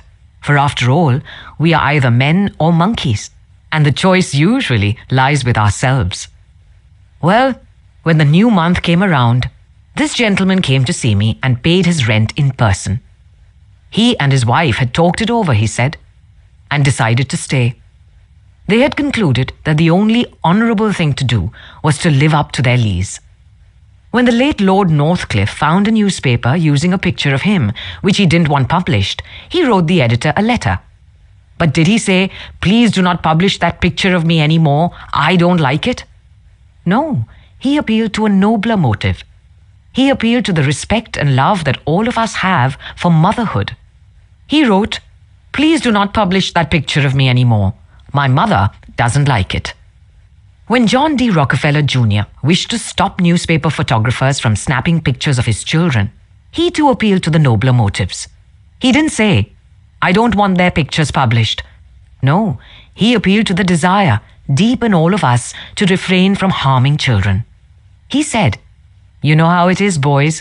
You've got children yourselves, some of you, and you know it's not good for youngsters to get too much publicity." When Cyrus H.K. Curtis, the poor boy from Maine, was starting on his meteoric career, which was destined to make him millions as owner of the Saturday Evening Post and the Ladies' Home Journal, he couldn't afford to pay his contributors the prices that other magazines paid. He couldn't afford to hire first-class authors to write for money alone. So, he appealed to their nobler motives. For example, he persuaded even Louisa May Alcott, the immortal author of Little Women, to write for him when she was at the flood tide of her fame. And he did it by offering to send a check for $100. Not to her, but to her favorite charity. Right here, the skeptic may say, "Oh, that stuff is all right for Northcliffe and Rockefeller or a sentimental novelist. But I'd like to see you make it work with the tough babies I have to collect bills from." You may be right. Nothing will work in all cases, and nothing will work with all people. If you are satisfied with the results you are now getting, why change? If you are not satisfied, why not experiment? At any rate, I think you will enjoy reading this true story told by James L. Thomas, a former student of mine. 6 customers of a certain automobile company refused to pay their bills for servicing. None of the customers protested the entire bill, but each claimed that some one charge was wrong. In each case, the customer had signed for the work done, so the company knew it was right, and said so. That was the first mistake. Here are the steps the men in the credit department took to collect these overdue bills. Do you suppose they succeeded? 1. They called on each customer and told him bluntly that they had come to collect a bill that was long past due. 2. They made it very plain that the company was absolutely and unconditionally right. Therefore, he, the customer, was absolutely and unconditionally wrong. 3. They intimated that they, the company, knew more about automobiles than he could ever hope to know. So what was the argument about? 4. Result? They argued. Did any of these methods reconcile the customer and settle the account? You can answer that one yourself. At this stage of affairs, the credit manager was about to open fire with a battery of legal talent when, fortunately, the matter came to the attention of the general manager. The manager investigated these defaulting clients and discovered that they all had the reputation of paying their bills promptly. Something was drastically wrong about the method of collection. So he called in James L. Thomas and told him to collect these uncollectible accounts. Here, in his own words, are the steps Mr. Thomas took. 1. My visit to each customer was likewise to collect a bill long past due, a bill that we knew was absolutely right. But I didn't say a word about that. I explained I had called to find out what it was the company had done or failed to do. 2. I made it clear that until I had heard the customer's story, I had no opinion to offer. I told him the company made no claims to being infallible. 3. I told him I was interested only in his car and that he knew more about his car than anyone else in the world, that he was the authority on the subject. 4. I let him talk and I listened to him with all the interest and sympathy that he wanted and had expected. 5. Finally, when the customer was in a reasonable mood, I put the whole thing up to his sense of fair play. I appealed to the nobler motives. First, I said, I want you to know I also feel that this matter has been badly mishandled. You've been inconvenienced and annoyed and irritated by one of our representatives. That should never have happened. I'm sorry, and as a representative of the company, I apologize. As I sat here and listened to your side of the story, I could not help being impressed by your fairness and patience. And now, because you are fair-minded and patient, I'm going to ask you to do something for me. It's something that you can do better than anyone else. Something you know more about than anyone else. Here is your bill. I know it is safe for me to ask you to adjust it, just as you would do if you were the president of my company. I'm going to leave it all up to you. Whatever you say goes." Did he adjust the bill? He certainly did, and got quite a kick out of it. The bills ranged from $150 to $400. But did the customer give himself the best of it? Yes, one of them did. One of them refused to pay a penny of the disputed charge. But the other 5 all gave the company the best of it. And here's the cream of the whole thing. We delivered new cars to all 6 of these customers within the next 2 years. "Experience has taught me," says Mr. Thomas, "that when no information can be secured about the customer, the only sound basis on which to proceed is to assume that he or she is sincere, honest, truthful, and willing, and anxious to pay the charges once convinced they are correct." To put it differently and perhaps more clearly, people are honest and want to discharge their obligations. The exceptions to that rule are comparatively few, and I am convinced that the individuals who are inclined to chisel will, in most cases, react favorably if you make them feel that you consider them honest, upright, and fair. Rule 19. Appeal to the nobler motives. Criticism, like rain, should be gentle enough to nourish a man's growth without destroying his roots. Frank A. Clark. Try honestly to see things from the other person's point of view. Dale Carnegie. 20. The movies do it. TV does it. Why don't you do it? Many years ago, the Philadelphia Evening Bulletin was being maligned by a dangerous whispering campaign. A malicious rumor was being circulated. Advertisers were being told that the newspaper was no longer attractive to readers because it carried too much advertising and too little news. Immediate action was necessary. The gossip had to be squelched. But how? This is the way it was done. The bulletin clipped from its regular edition all reading matter of all kinds on one average day, classified it, and published it as a book. The book was called One Day. It contained 307 pages, as many as a hard-covered book.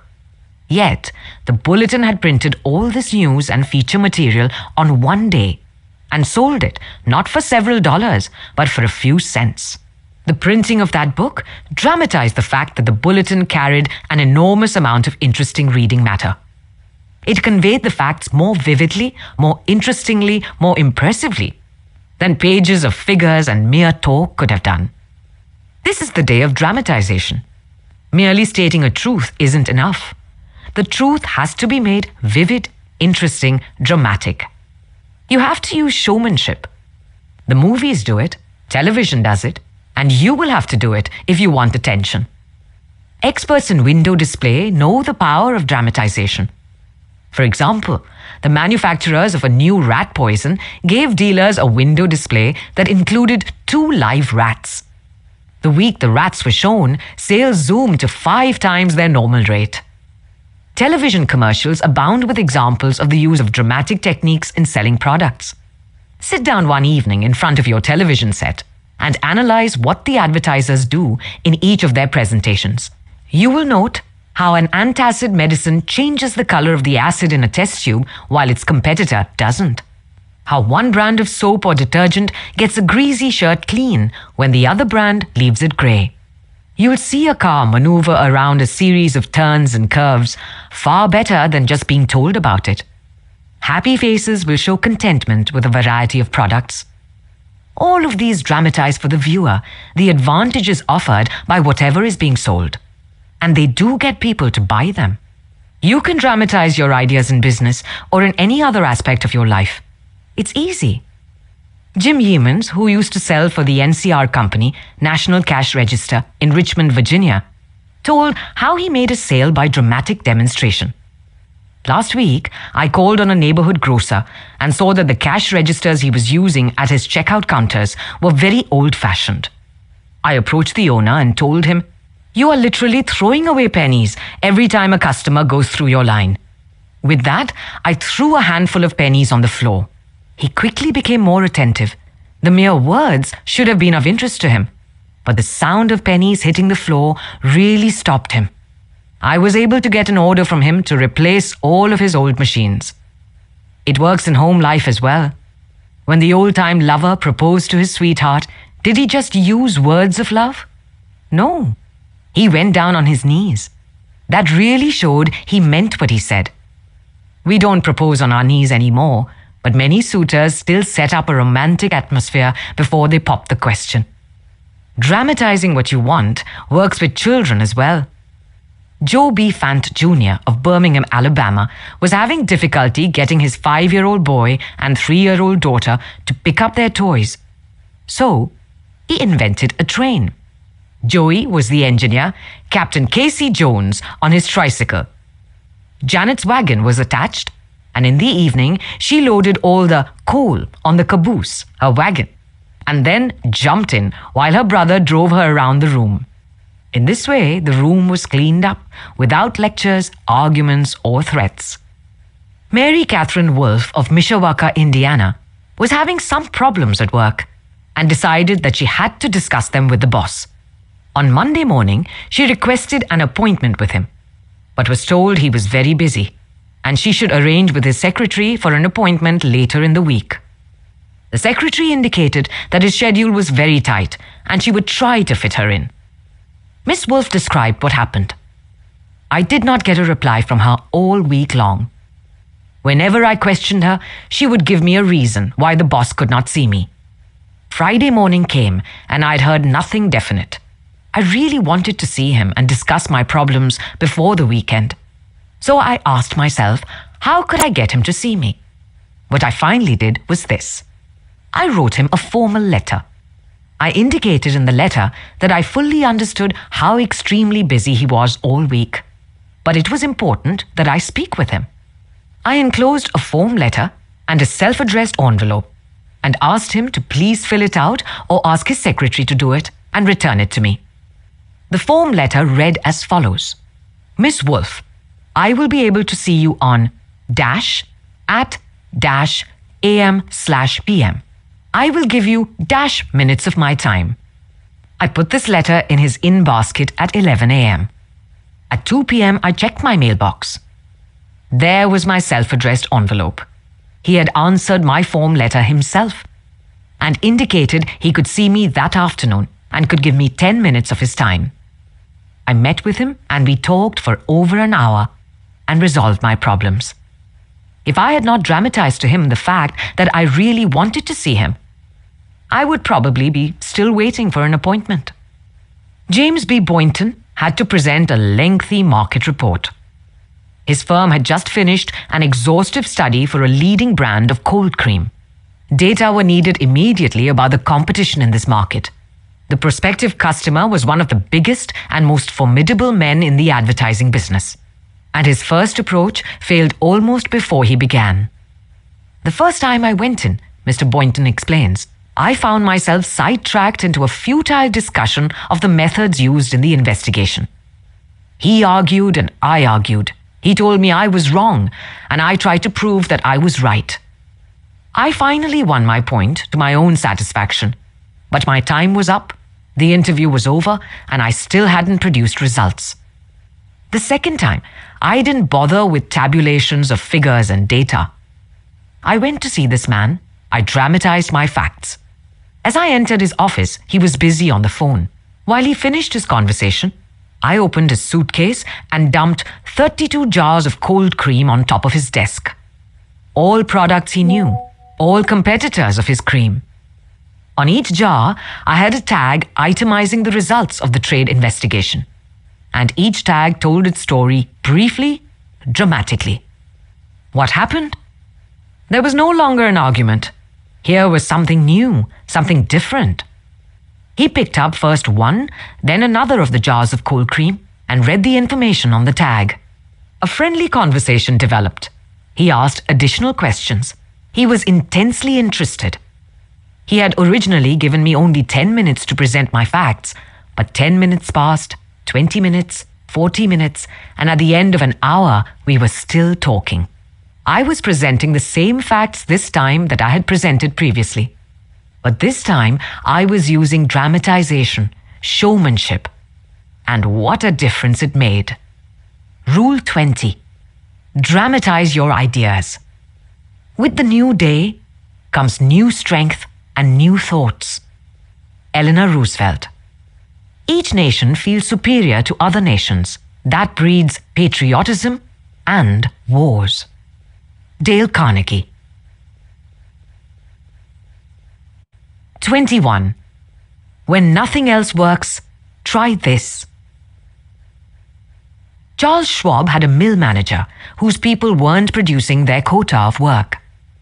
How is it, Schwab asked him, that a manager as capable as you can't make this mill turn out what it should? I don't know, replied the manager. I've coaxed the men, I've pushed them, I've sworn and cussed, I've threatened them with damnation and being fired. But nothing works. They just won't produce. This conversation took place at the end of the day, just before the night shift came on. Schwab asked the manager for a piece of chalk, then, turning to the nearest man, asked, How many heats did your shift make today? 6. Without another word, Schwab chalked a big figure 6 on the floor and walked away. When the night shift came in, they saw the 6 and asked what it meant. The big boss was in here today, the day people said. He asked us how many heats we made, and we told him 6. He chalked it on the floor. The next morning, Schwab walked through the mill again.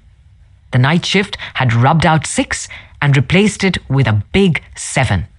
When the day shift reported for work the next morning, they saw a big 7 chalked on the floor. So the night shift thought they were better than the day shift, did they? Well, they would show the night shift a thing or two. The crew pitched in with enthusiasm, and when they quit that night, they left behind them an enormous, swaggering 10. Things were stepping up. Shortly, this mill, which had been lagging way behind in production, was turning out more work than any other mill in the plant. The principle? Let Charles Schwab say it in his own words. The way to get things done, said Schwab, is to stimulate competition. I do not mean it in a sordid money-getting way, but in the desire to excel.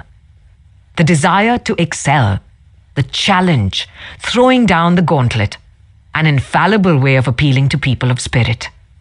Without a challenge, Theodore Roosevelt would never have been President of the United States. The Rough Rider, just back from Cuba, was picked for governor of New York State. The opposition discovered he was no longer a legal resident of the state, and Roosevelt, frightened, wished to withdraw. Then Thomas Collier Platt, then U.S. Senator from New York, threw down the challenge. Turning suddenly on Theodore Roosevelt, he cried in a ringing voice, "Is the hero of San Juan Hill a coward?" Roosevelt stayed in the fight, and the rest is history. A challenge not only changed his life, it had a real effect upon the future of his nation.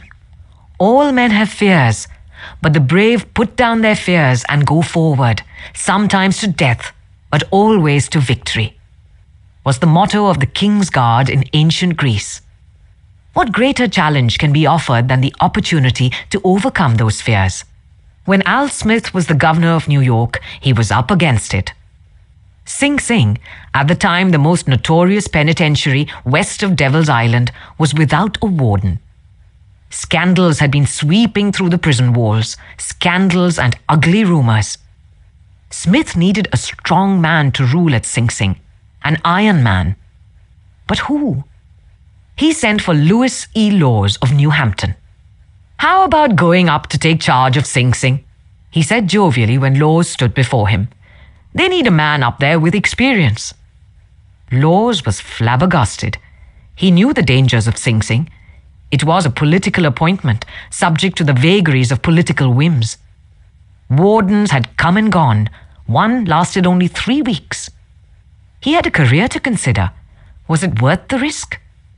Then Smith, who saw his hesitation, leaned back in his chair and smiled. "Young fellow," he said, "I don't blame you for being scared. It's a tough spot. It'll take a big person to go up there and stay. So he went, and he stayed. He stayed to become the most famous warden of his time.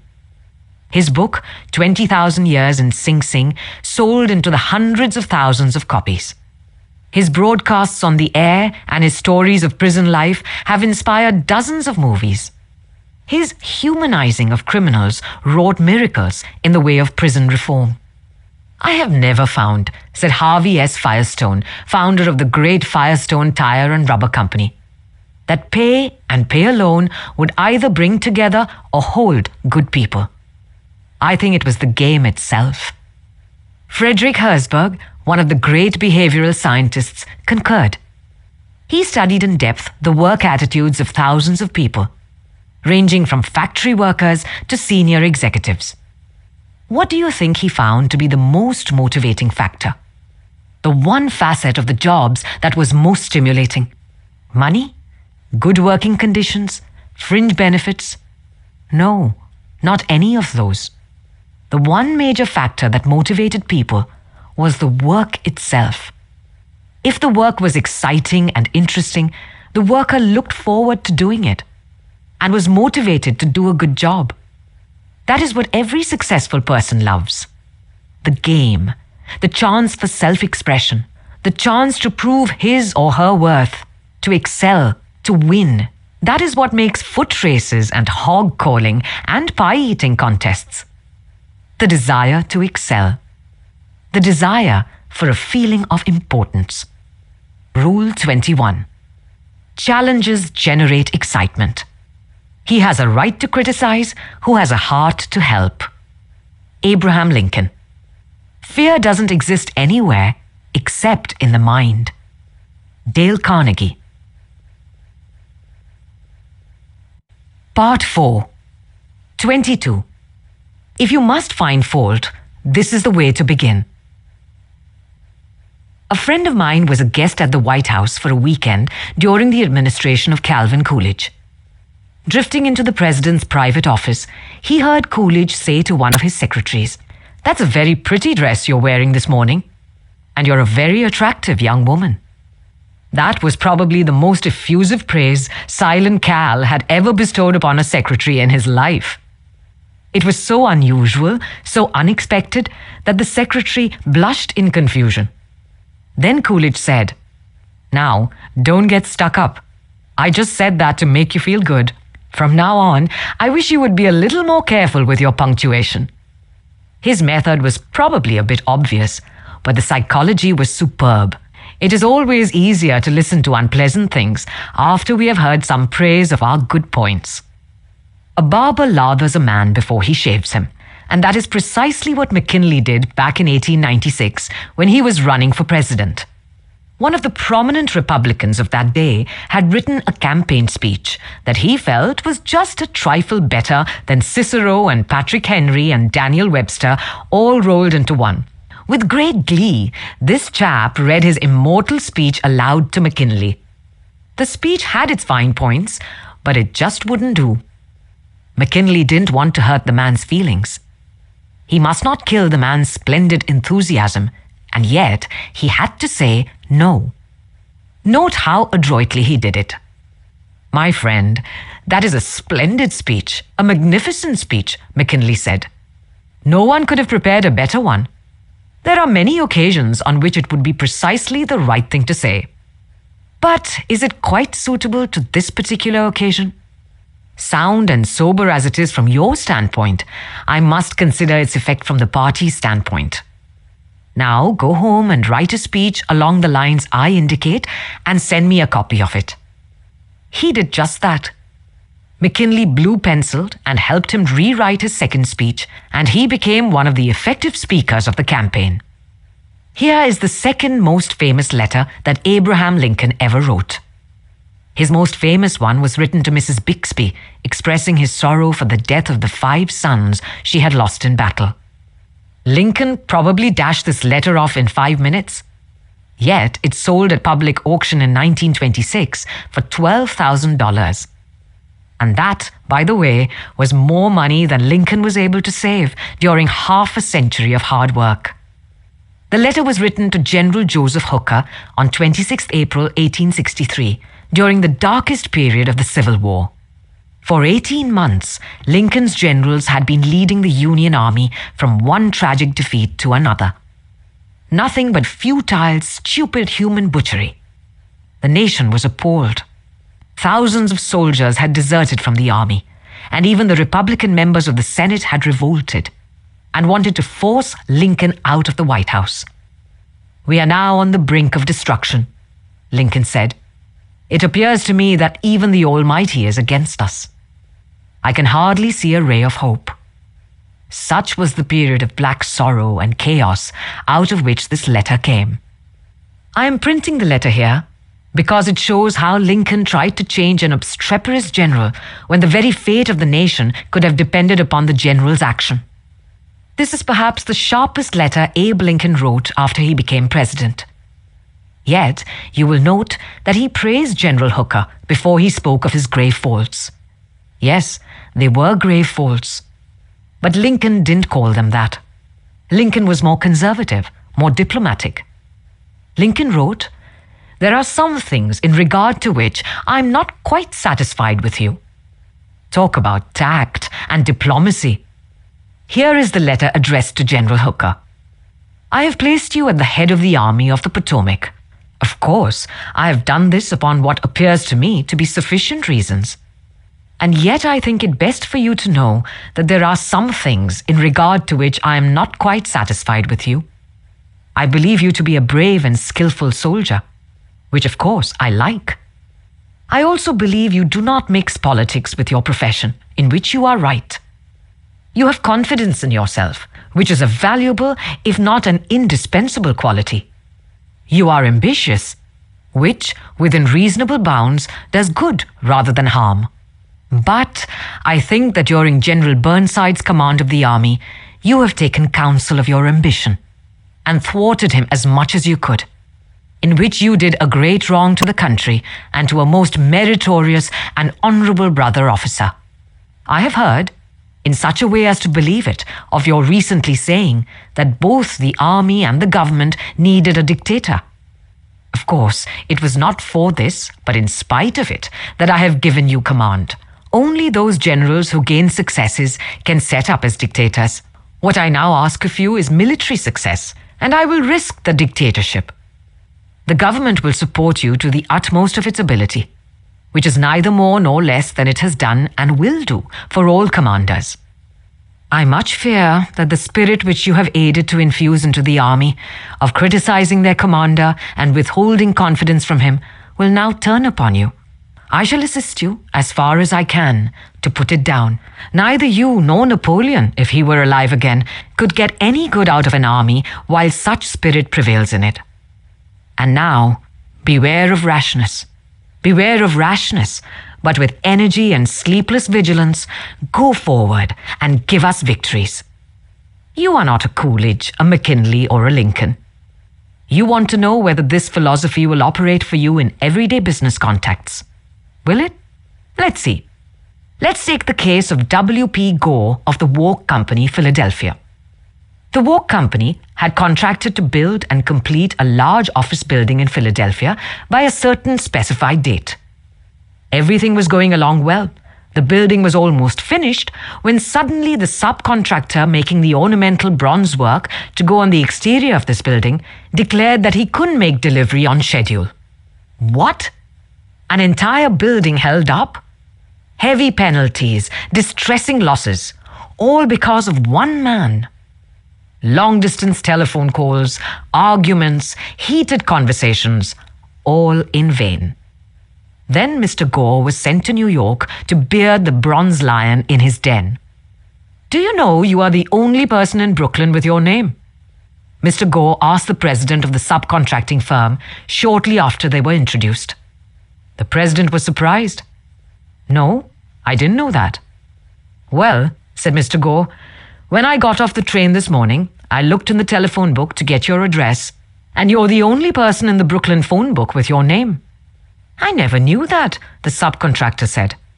He checked the phone book with interest. Well, it's an unusual name, he said proudly. My family came from Holland and settled in New York almost 200 years ago." He continued to talk about his family and his ancestors for several minutes. When he finished that, Mr. Gore complimented him on how large a plant he had and compared it favorably with a number of similar plants he had visited. "It is one of the cleanest and the neatest bronze factories I ever saw," said Gore. "I've spent a lifetime building up this business," the subcontractor said, "and I am rather proud of it. Would you like to take a look around the factory?" During this tour of inspection, Mr. Gore complimented the other man on his system of fabrication and told him how and why it seemed superior to those of some of his competitors. Gore commented on some unusual machines, and the subcontractor announced that he himself had invented those machines. He spent considerable time showing Gore how they operated and the superior work they turned out. He insisted on taking his visitor to lunch. So far, mind you, not a word had been said about the real purpose of Gore's visit. After lunch, the subcontractor said, "Now, to get down to business. Naturally, I know why you're here. I didn't expect that our meeting would be so enjoyable. You can go back to Philadelphia with my promise that your material will be fabricated and shipped, even if other orders have to be delayed." Mr. Gore got everything that he wanted without even asking for it. The material arrived on time, and the building was completed on the day the completion contract specified. Would this have happened had Mr. Gore used the hammer and dynamite method generally employed on such occasions? Dorothy Rublevsky, a branch manager of the Fort Monmouth, New Jersey Federal Credit Union, reported to one of our classes how she was able to help one of her employees become more productive. We recently hired a young lady as a teller trainee. Her contact with our customers was very good. She was accurate and efficient in handling individual transactions. The problem developed at the end of the day when it was time to balance out. The head teller came to me and strongly suggested that I fire this woman. "She's holding up everyone else because she is so slow in balancing out. I've shown her over and over, but she can't get it. She's got to go." The next day, I observed her working quickly and accurately when handling the normal everyday transactions, and she was very pleasant with our customers. It didn't take long to discover why she had trouble balancing out. After the office closed, I went over to talk with her. She was obviously nervous and upset. I praised her for being so friendly and outgoing with the customers, and complimented her for the accuracy and speed used in that work. I then suggested we review the procedure we use in balancing the cash drawer. Once she realized I had confidence in her, she easily followed my suggestions and soon mastered this function. We have had no problems with her since then.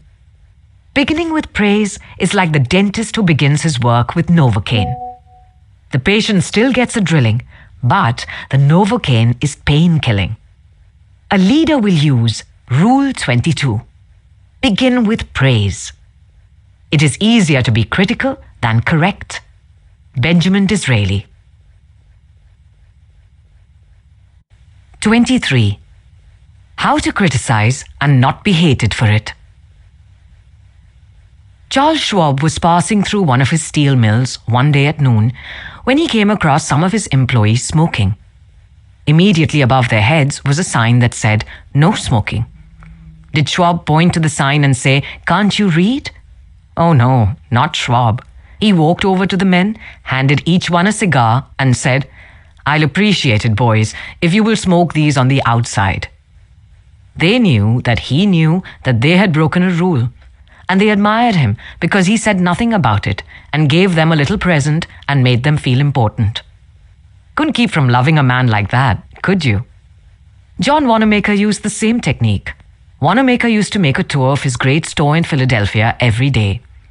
Once he saw a customer waiting at a counter. No one was paying the slightest attention to her. The salespeople? Oh, they were in a huddle at the far end of the counter, laughing and talking among themselves.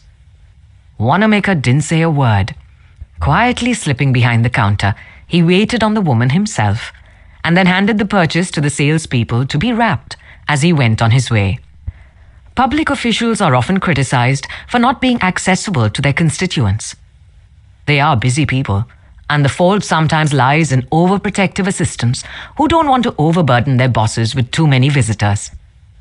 Carl Langford, who has been mayor of Orlando, Florida, the home of Disney World, for many years, frequently admonished his staff to allow people to see him. He claimed he had an open-door policy. Yet, the citizens of his community were blocked by secretaries and administrators when they called. Finally, the mayor found the solution. He removed the door from his office. His aides got the message, and the mayor has had a truly open administration since the day his door was symbolically thrown away. Simply changing one three-letter word can often spell the difference between failure and success in changing people without giving offense or arousing resentment. Many people begin their criticism with sincere praise, followed by the word but, and ending with a critical statement. For example, in trying to change a child's careless attitude towards studies, we might say, "We're really proud of you, Johnny, for raising your grades this term. But if you had worked harder on your algebra, the results would have been better."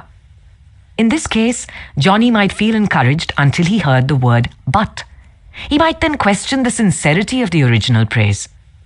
To him, the praise seemed only to be a contrived lead-in to a critical inference of failure. Credibility would be strained, and we probably would not achieve our objectives of changing Johnny's attitude towards his studies. This could be easily overcome by changing the word but to and. "We're really proud of you, Johnny, for raising your grades this term.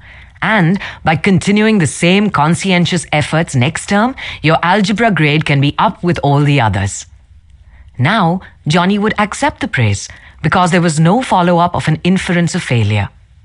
We have called his attention to the behavior we wish to change indirectly, and the chances are he will try to live up to our expectations. Calling attention to one's mistakes indirectly works wonders with sensitive people who may resent bitterly any direct criticism.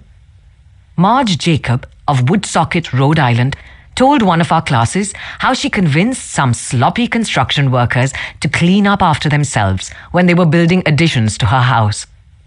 For the first few days of the work, when Mrs. Jacob returned from her job, she noticed that the yard was strewn with the cut ends of lumber. She didn't want to antagonize the builders because they did excellent work. So, after the workers had gone home, she and her children picked up and neatly piled all the lumber debris in a corner. The following morning, she called the foreman to one side and said, "I'm really pleased with the way the front lawn was left last night. It is nice and clean and does not offend the neighbors." From that day forward, the workers picked up and piled the debris to one side. And the foreman came in each day seeking approval of the condition the lawn was left in after a day's work. One of the major areas of controversy between members of the Army Reserves and the regular Army trainers is haircuts. The reservists consider themselves civilians, which they are most of the time, and resent having to cut their hair short. Master Sergeant Harley Kaiser of the 502nd USR School addressed himself to this problem when he was working with a group of reserve non-commissioned officers. As an old-time regular Army Master Sergeant, he might have been expected to yell at his troops and threaten them. Instead, he chose to make his point indirectly. "Gentlemen," he started, "you are leaders. You will be most effective when you lead by example. You must be the example for your men to follow. You know what the Army regulations say about haircuts. I am going to get my hair cut today, although it is still much shorter than some of yours. You look at yourself in the mirror, and if you feel you need a haircut to be a good example, we'll arrange time for you to visit the post barbershop." The result was predictable. Several of the candidates did look in the mirror and went to the barbershop that afternoon and received regulation haircuts. Sergeant Kaiser commented the next morning that he already could see the development of leadership qualities in some of the members of the squad. On 8th March 1887, the eloquent Henry Ward Beecher died. The following Sunday, Lyman Abbott was invited to speak in the pulpit, left silent by Beecher's passing. Eager to do his best, He wrote, rewrote, and polished his sermon with the meticulous care of a floorboard. Then he read it to his wife. It was poor, as most written speeches are.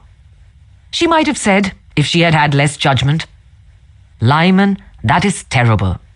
That'll never do. You'll put people to sleep. It reads like an encyclopedia.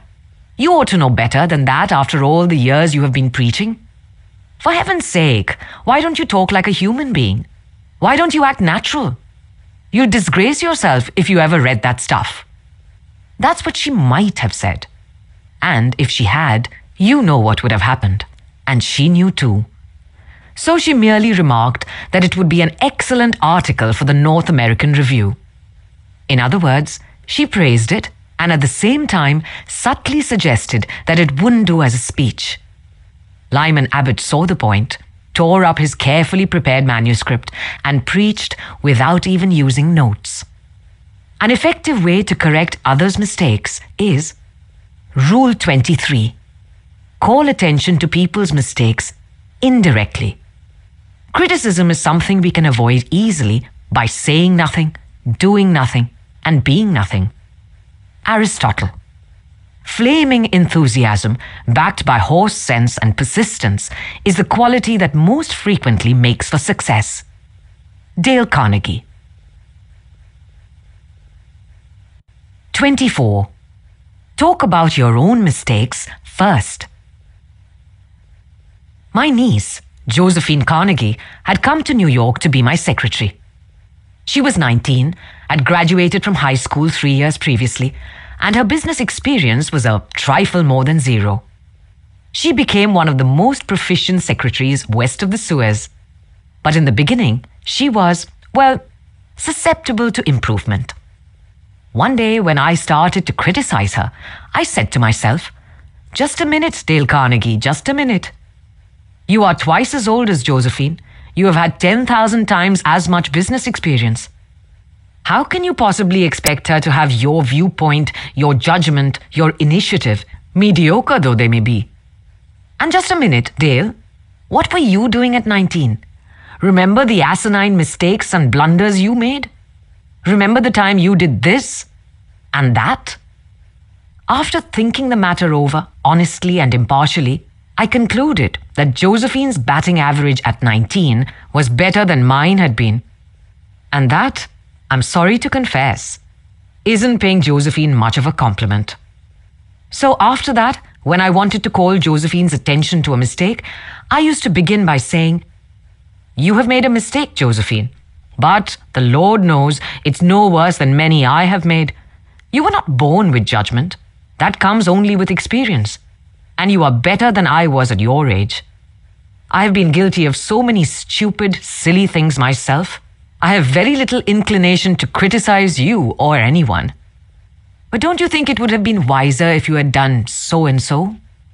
It isn't nearly so difficult to listen to a recital of your faults if the person criticizing begins by humbly admitting that he, too, is far from impeccable." E.G. Dillistone, an engineer in Brandon, Manitoba, Canada, was having problems with his new secretary.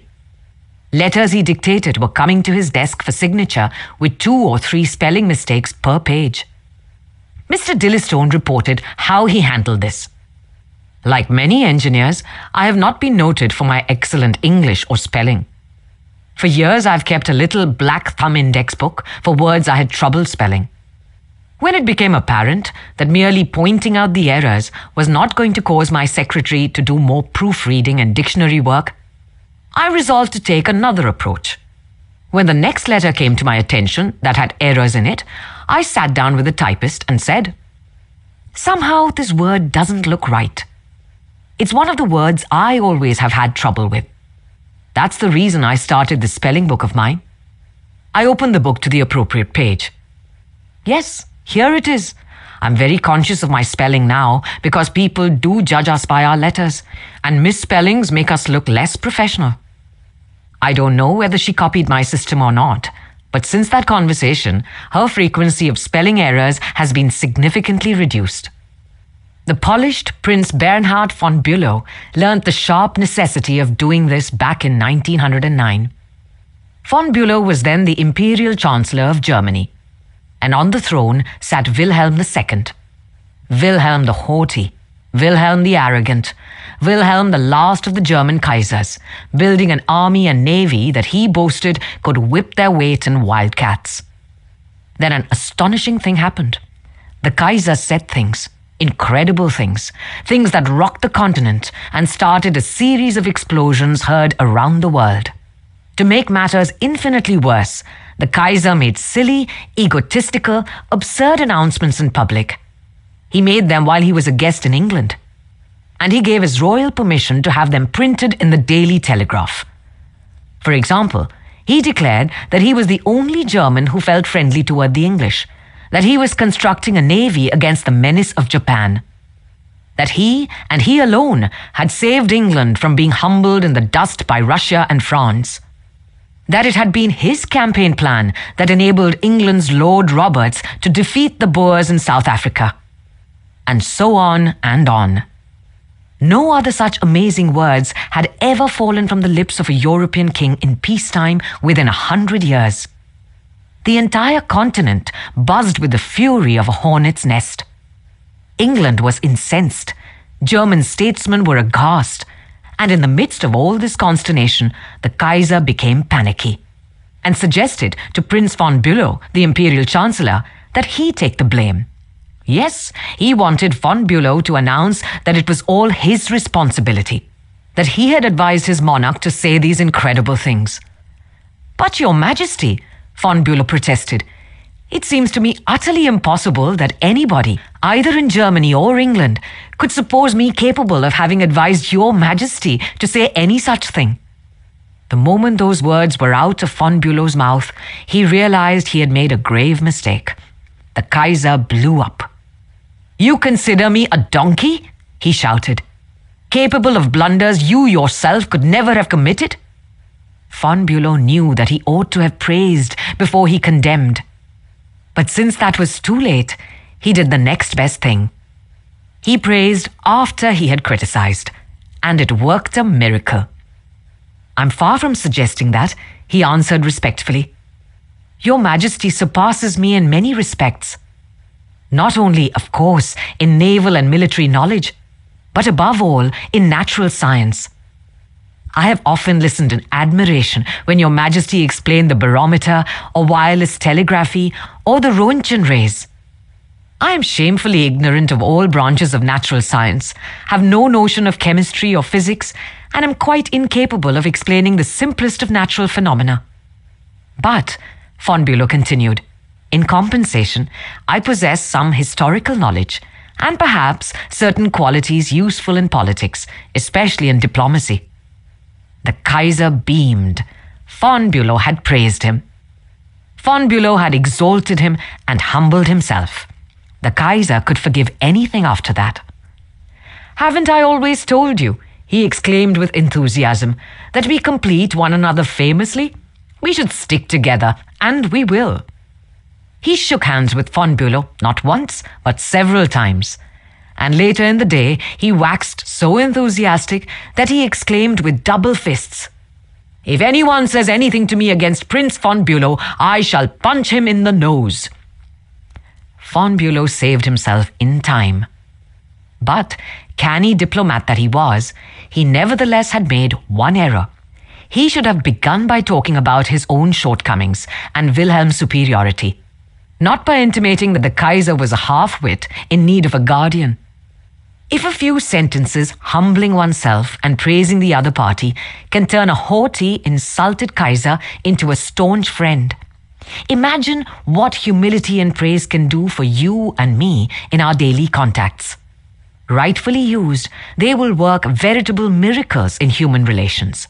Admitting one's own mistakes, even when one hasn't corrected them, can help convince somebody to change his behavior.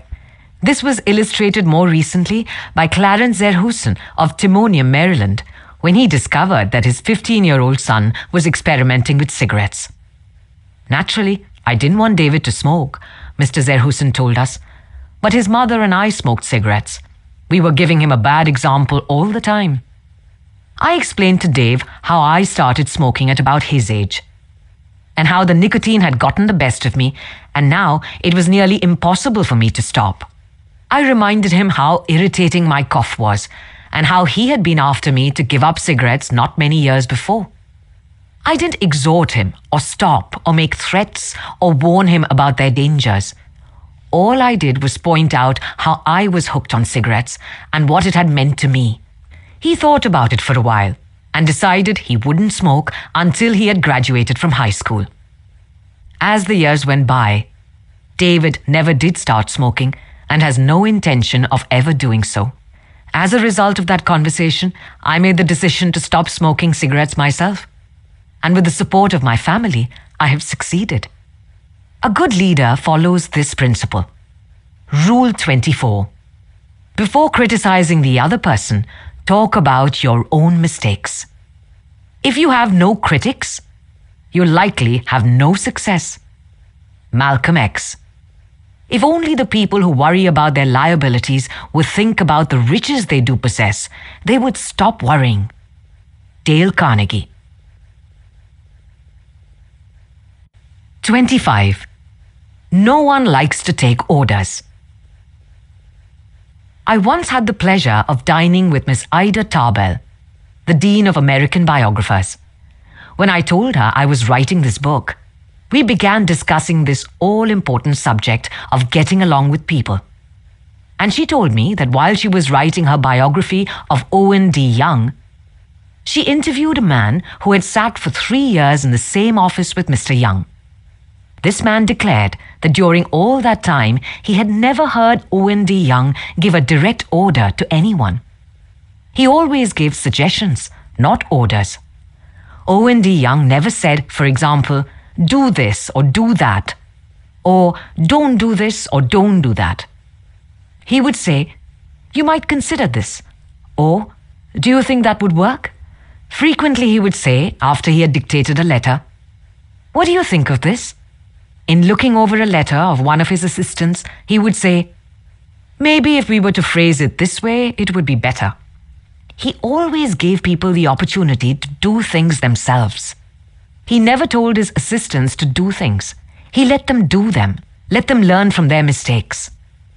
A technique like that makes it easy for a person to correct errors. A technique like that saves a person's pride and gives him or her a feeling of importance. It encourages cooperation instead of rebellion. Resentment caused by a brash order may last a long time, even if the order was given to correct an obviously bad situation.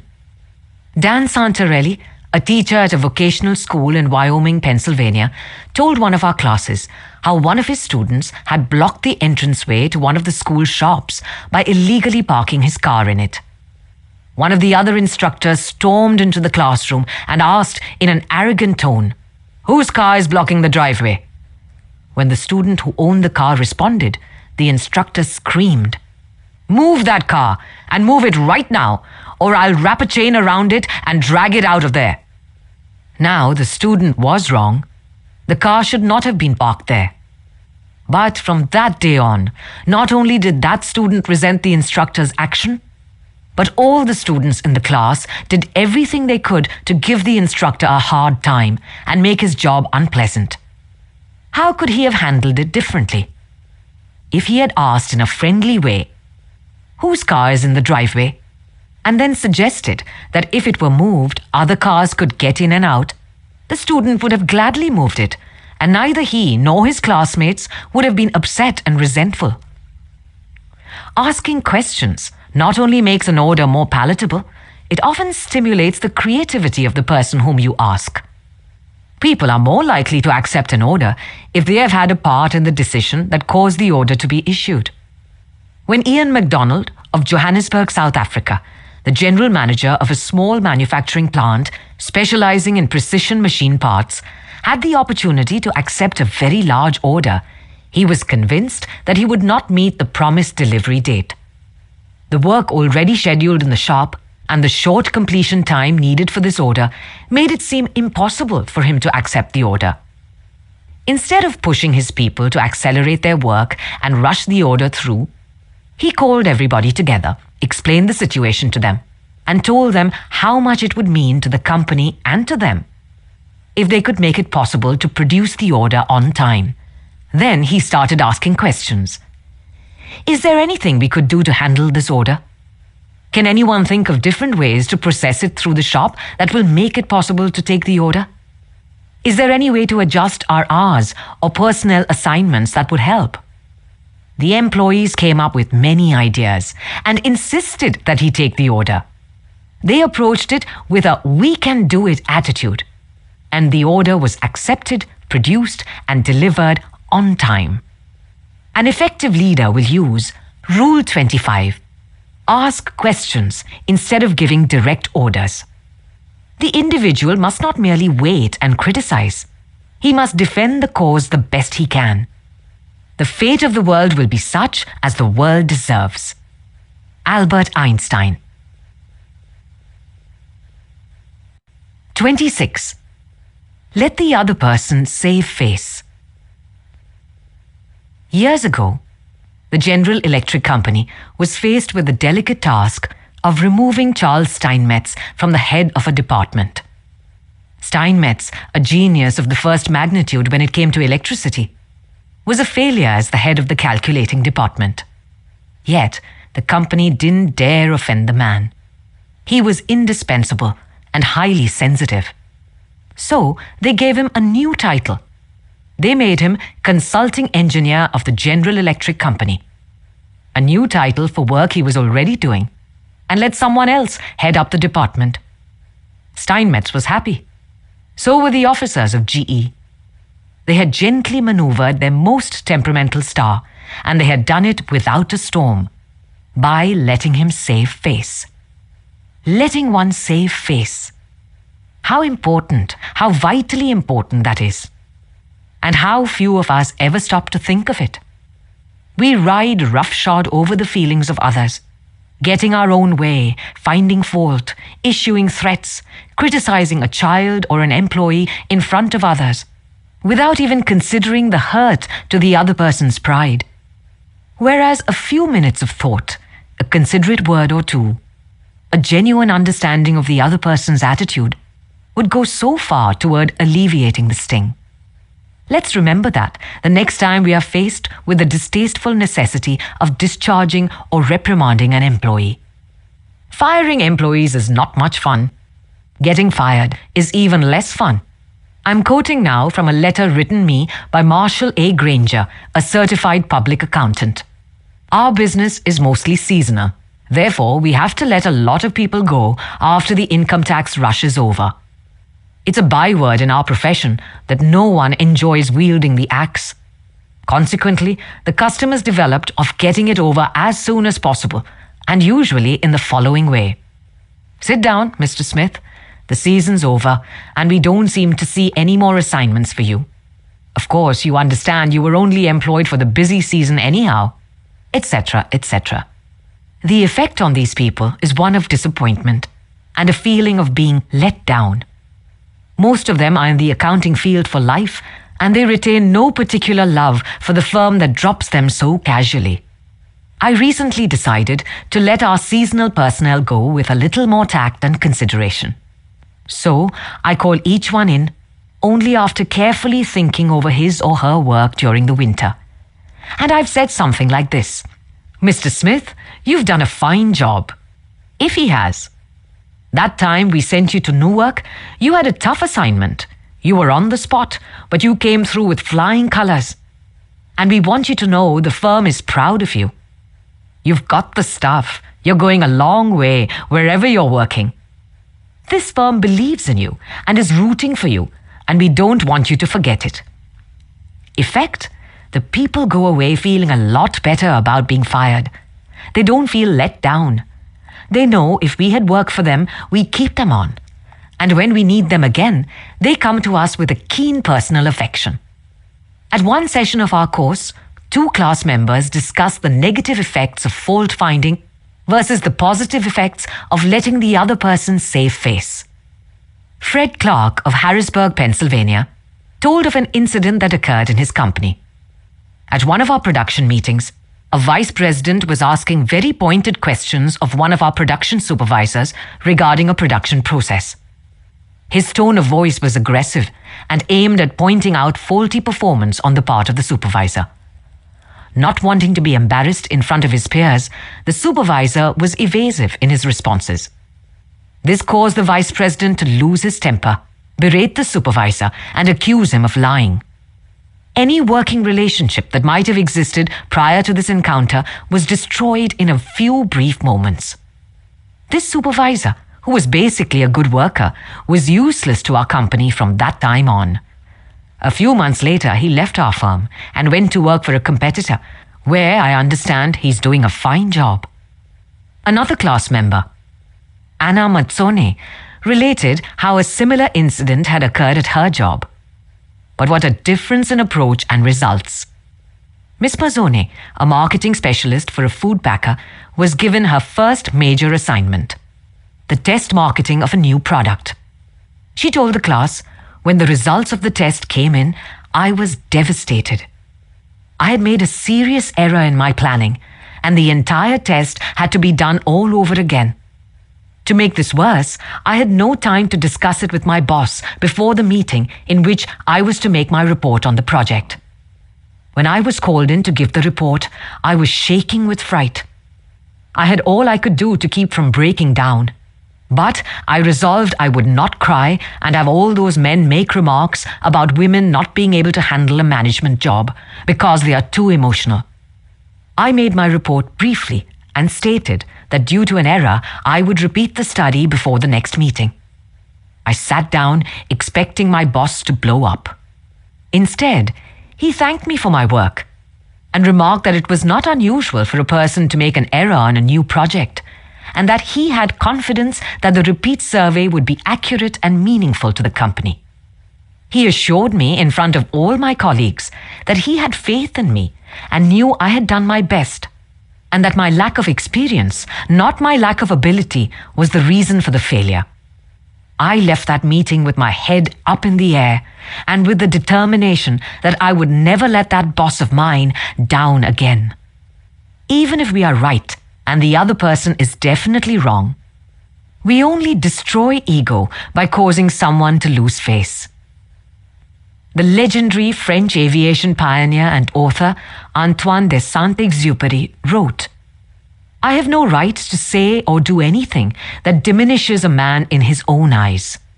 What matters is not what I think of him, but what he thinks of himself. Hurting a man in his dignity is a crime. A real leader will always follow Rule 26. Let the other person save face. Even if I knew that tomorrow the world would go to pieces, I would still plant my apple tree." Martin Luther. If you believe in what you're doing, then let nothing hold you up in your work. Much of the best work of the world has been done against seeming impossibilities. The thing is to get the work done. Dale Carnegie. 27. How to encourage people.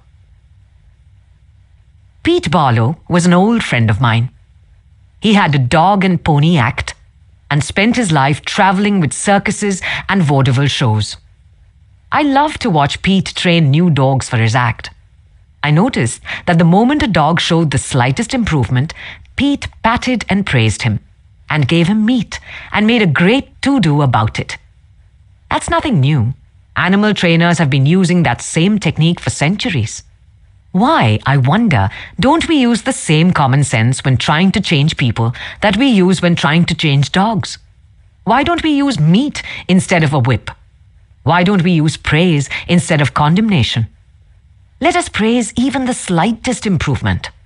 That inspires the other person to keep on improving. I can look back at my own life and see where a few words of praise have sharply changed my entire fortune. Can't you say the same thing about your life? History is replete with striking illustrations of the sheer witchery of praise. For example, many years ago, a boy of 10 was working in a factory in Naples. He longed to be a singer, but his first teacher discouraged him. "You can't sing," he said. You haven't any voice at all. It sounds like the wind in the shutters." But his mother, a poor peasant woman, put her arms about him and praised him and told him she knew he could sing. She could already see an improvement. And she went barefoot in order to save money to pay for his music lessons. That peasant mother's praise and encouragement changed that boy's life.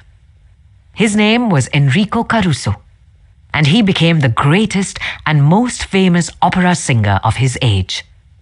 In the early 19th century, a young man in London aspired to be a writer, but everything seemed to be against him. He had never been able to attend school more than 4 years. His father had been flung in jail because he couldn't pay his debts, and this young man often knew the pangs of hunger. Finally, he got a job pasting labels on bottles of blacking in a rat-infested warehouse, and he slept at night in a dismal attic room with 2 other boys, gutter snipes from the slums of London. He had so little confidence in his ability to write that he sneaked out and mailed his first manuscript in the dead of night, so nobody would laugh at him. Story after story was refused. Finally, the great day came when one was accepted. True, he wasn't paid a shilling for it, but one editor had praised him. One editor had given him recognition. He was so thrilled that he wandered aimlessly around the streets with tears rolling down his cheeks. The praise, the recognition that he received through getting one story in print changed his whole life. For if it hadn't been for that encouragement, he might have spent his entire life working in rat-infested factories. You may have heard of that boy. His name was Charles Dickens. Another boy living in London made his living as a clerk in a dry goods store. He had to get up at 5 a.m., sweep out the store, and slave for 14 hours a day. It was sheer drudgery, and he despised it. After 2 years, he could stand it no longer. So he got up one morning and, without waiting for breakfast, tramped 15 miles to talk to his mother, who was working as a housekeeper. He was frantic. He pleaded with her. He wept. He swore he would kill himself if he had to remain in the shop any longer. Then he wrote a long, pathetic letter to his old schoolmaster, declaring that he was heartbroken and that he no longer wanted to live. His old schoolmaster gave him a little praise and assured him that he really was very intelligent and fitted for finer things, and offered him a job as a teacher. That praise changed the future of that boy and made a lasting impression on the history of English literature. For that boy went on to write innumerable best-selling books and made over $1 million with his pen. You've probably heard of him. His name, H.G. Wells. Use of praise instead of criticism is the basic concept of B.F. Skinner's teachings. This great contemporary psychologist has shown by experiments with animals and with humans that when criticism is minimized and praise emphasized, the good things people do will be reinforced, and the poorer things will atrophy for lack of attention. John Ringelspaug of Rocky Mount, North Carolina, used this in dealing with his children. It seemed that, as in so many families, mother and dad's chief form of communication with the children was yelling at them. And, as in so many cases, the children became a little worse rather than better after each session. And so did the parents. There seemed to be no end in sight for this problem. Mr. Ringelspaug determined to use some of the principles he was learning in our course to solve this situation. He reported, "We decided to try praise instead of harping on their faults. It wasn't easy when all we could see were the negative things they were doing. It was really tough to find things to praise. We managed to find something. And within the first day or two, some of the really upsetting things they were doing quit happening. Then some of the other faults began to disappear. They began capitalizing on the praise we were giving them. They even began going out of their way to do things right. Neither of us could believe it. Of course, it didn't last forever. But the norm reached after things had leveled off was so much better. It was no longer necessary to react the way we used to. The children were doing far more right things than wrong things. All of this was a result of praising the slightest improvement in the children rather than condemning everything they did wrong. This works on the job too. Keith Roper of Woodland Hills, California, applied this principle to a situation in his company. Some material came to him in his print shop which was of exceptionally high quality. The printer who had done this job was a new employee who had been having difficulty adjusting to the job. His supervisor was upset about what he considered a negative attitude and was seriously thinking of terminating his services. When Mr. Roper was informed of the situation, he personally went over to the print shop and had a talk with the young man. He told him how pleased he was with the work he had just received and pointed out it was the best work he had seen produced in that shop for some time. He pointed out exactly why it was superior and how important the young man's contribution was to the company. Do you think this affected that young printer's attitude toward the company? Within days, there was a complete turnabout. He told several of his co-workers about the conversation and how someone in the company really appreciated good work. And from that day on, he was a loyal and dedicated worker. What Mr. Roper did was not just flatter the young printer and say, "You're good." He specifically pointed out how his work was superior. Because he had singled out a specific accomplishment rather than just making general flattering remarks, his praise became much more meaningful to the person to whom it was given. Everybody likes to be praised, but when praise is specific, it comes across as sincere. Not something the other person may be saying just to make one feel good. Remember, we all crave appreciation and recognition and will do almost anything to get it. But nobody wants insincerity. Nobody wants flattery. Let me repeat, the principles taught in this book will work only when they come from the heart. I'm not advocating a bag of tricks. I am talking about a new way of life. Talking about changing people. If you and I will inspire the people with whom we come in contact to a realization of the hidden treasures they possess, we can do far more than change people. We can literally transform them. Exaggeration? Then listen to these sage words from William James, one of the most distinguished psychologists and philosophers America has ever produced. Compared with what we ought to be, we are only half awake. We are making use of only a small part of our physical and mental resources. Stating the thing broadly, the human individual thus lives far within his limits. He possesses powers of various sorts, which he habitually fails to use. Yes, you who are reading these lines possess powers of various sorts which you habitually fail to use. And one of these powers you are probably not using to the fullest extent is your magic ability to praise people and inspire them with a realization of their latent possibilities. Abilities wither under criticism. They blossom under encouragement. To become a more effective leader of people, apply Rule 27. Praise every improvement. To be in one's own heart in kindly sympathy with all things. This is the nature of righteousness.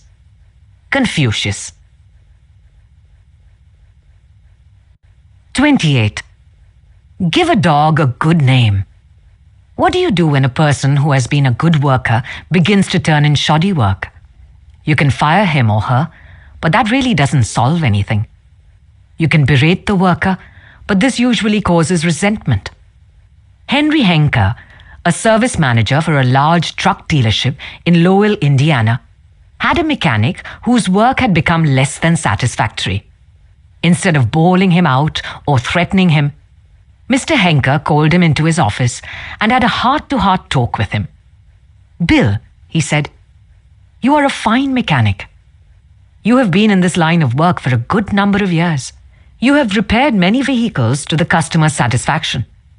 In fact, we've had a number of compliments about the good work you have done. Yet, of late, the time you take to complete each job has been increasing. and your work has not been up to your own old standards. Because you have been such an outstanding mechanic in the past, I felt sure you would want to know that I am not happy with this situation. And perhaps, jointly, we could find some way to correct the problem. Bill responded that he hadn't realized he had been falling down in his duties and assured his boss that the work he was getting was not out of his range of expertise and he would try to improve in the future. Did he do it? You can be sure he did. He once again became a fast and thorough mechanic.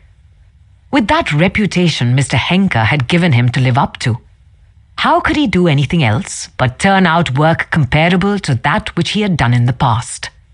The average person, said Samuel Vauquelin, then president of the Baldwin Locomotive Works, can be led readily if you have his or her respect. And if you show that you respect that person for some kind of ability. In short, if you want to improve a person in a certain respect, act as though that particular trait were already one of his or her outstanding characteristics. Shakespeare said, "Assume a virtue, if you have it not."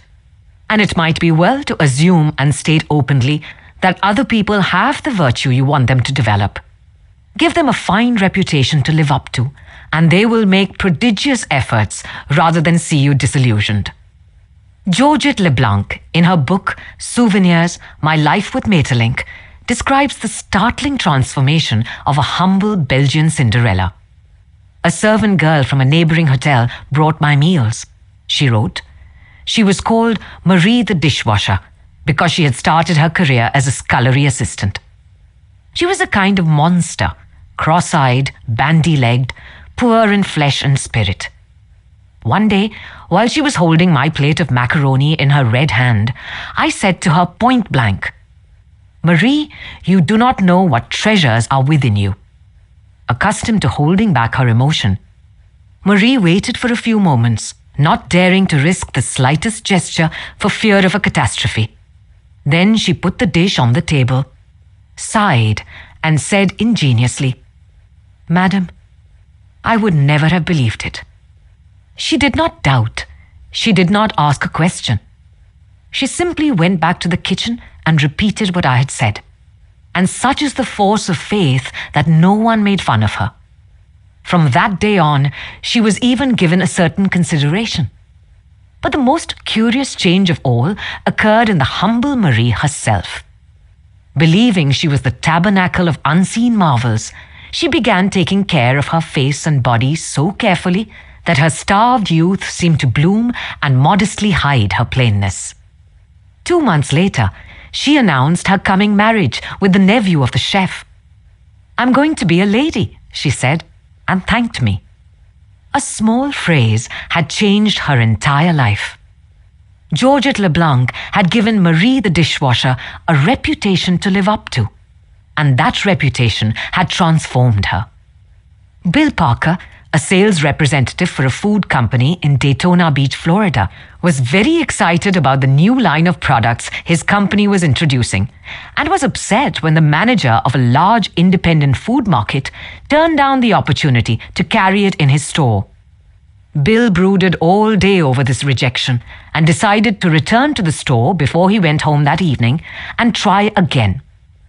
"Jack," he said, "since I left this morning, I realized I hadn't given you the entire picture of our new line, and I would appreciate some of your time to tell you about the points I omitted. I have respected the fact that you are always willing to listen, and are big enough to change your mind when the facts warrant a change."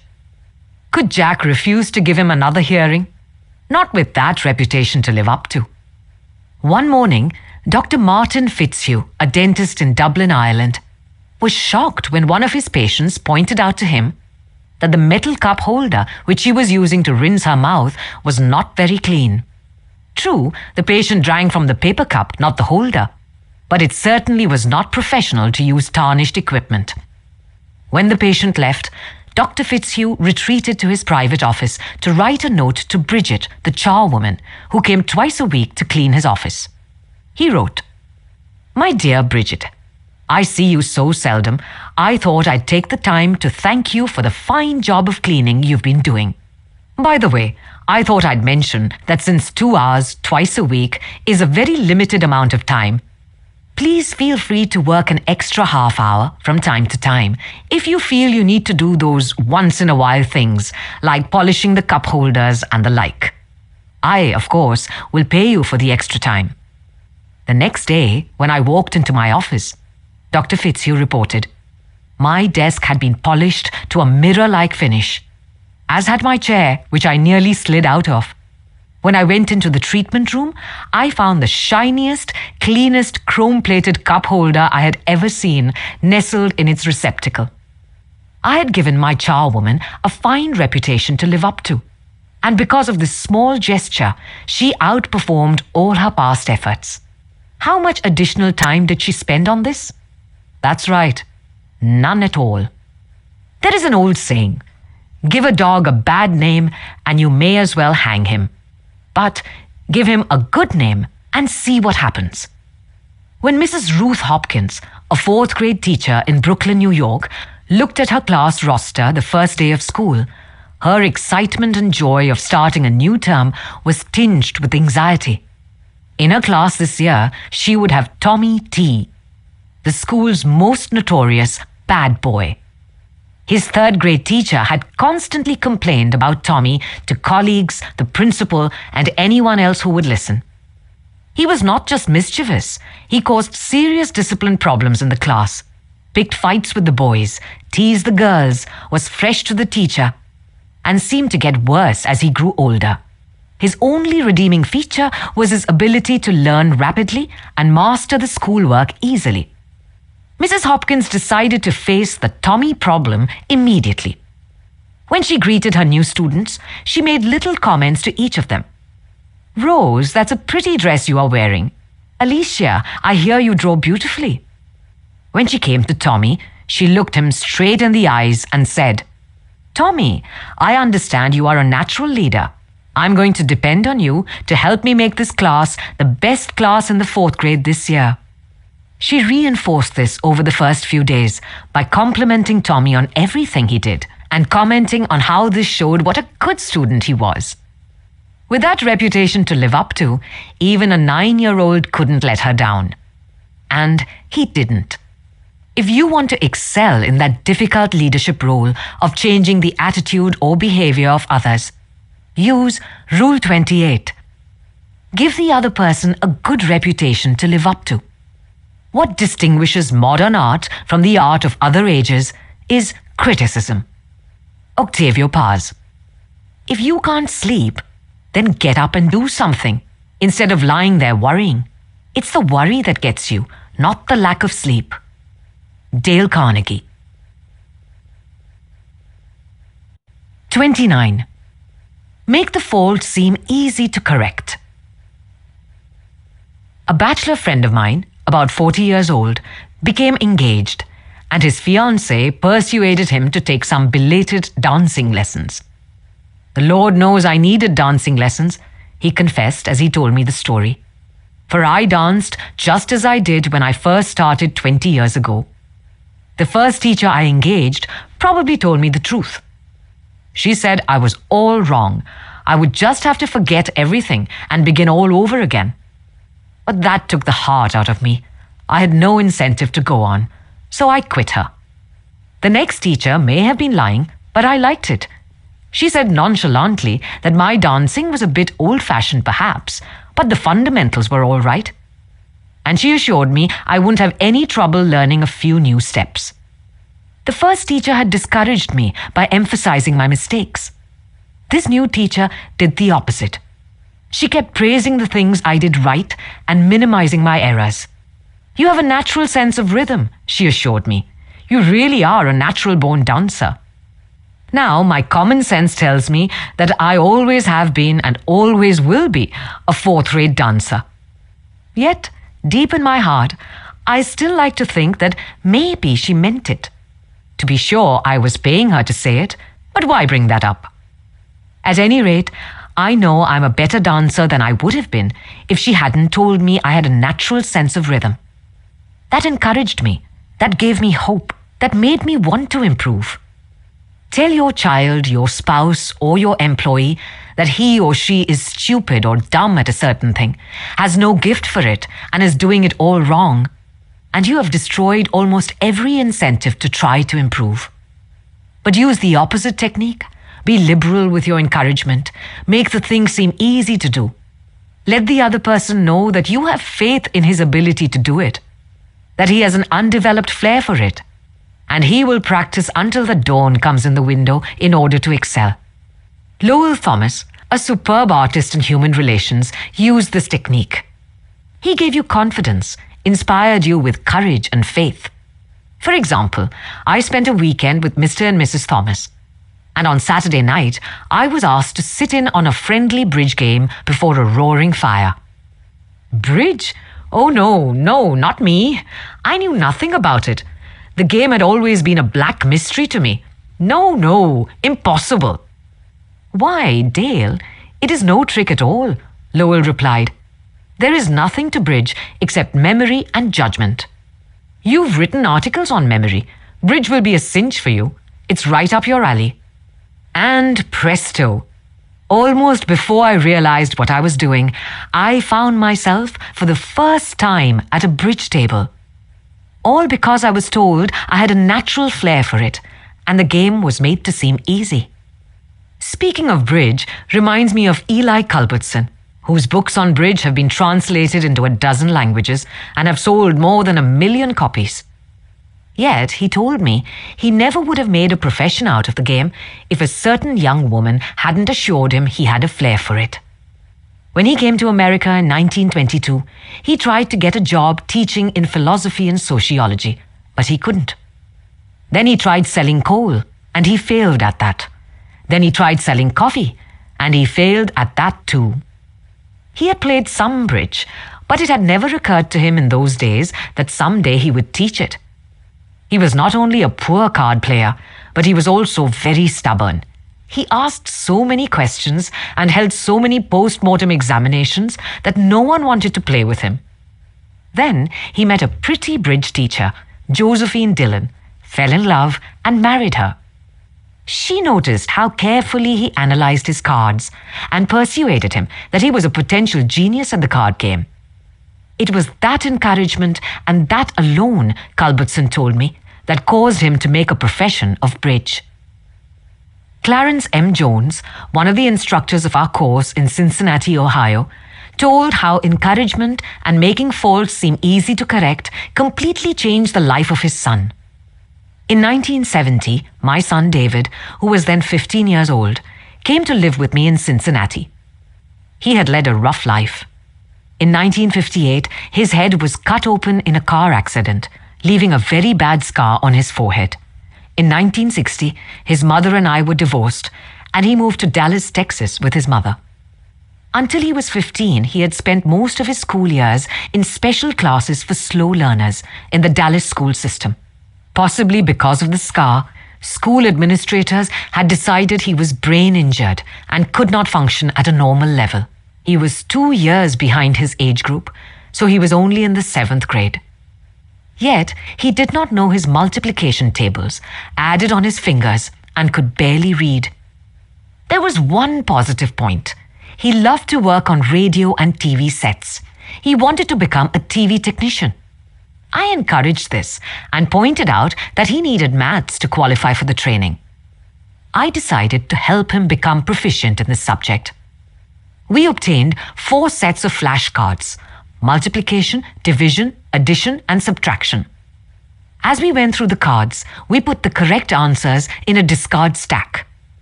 When David missed one, I gave him the correct answer and then put the card in the repeat stack until there were no cards left. I made a big deal out of each card he got right, particularly if he had missed it previously. Each night, we would go through the repeat stack until there were no cards left. Each night, we timed the exercise with a stopwatch.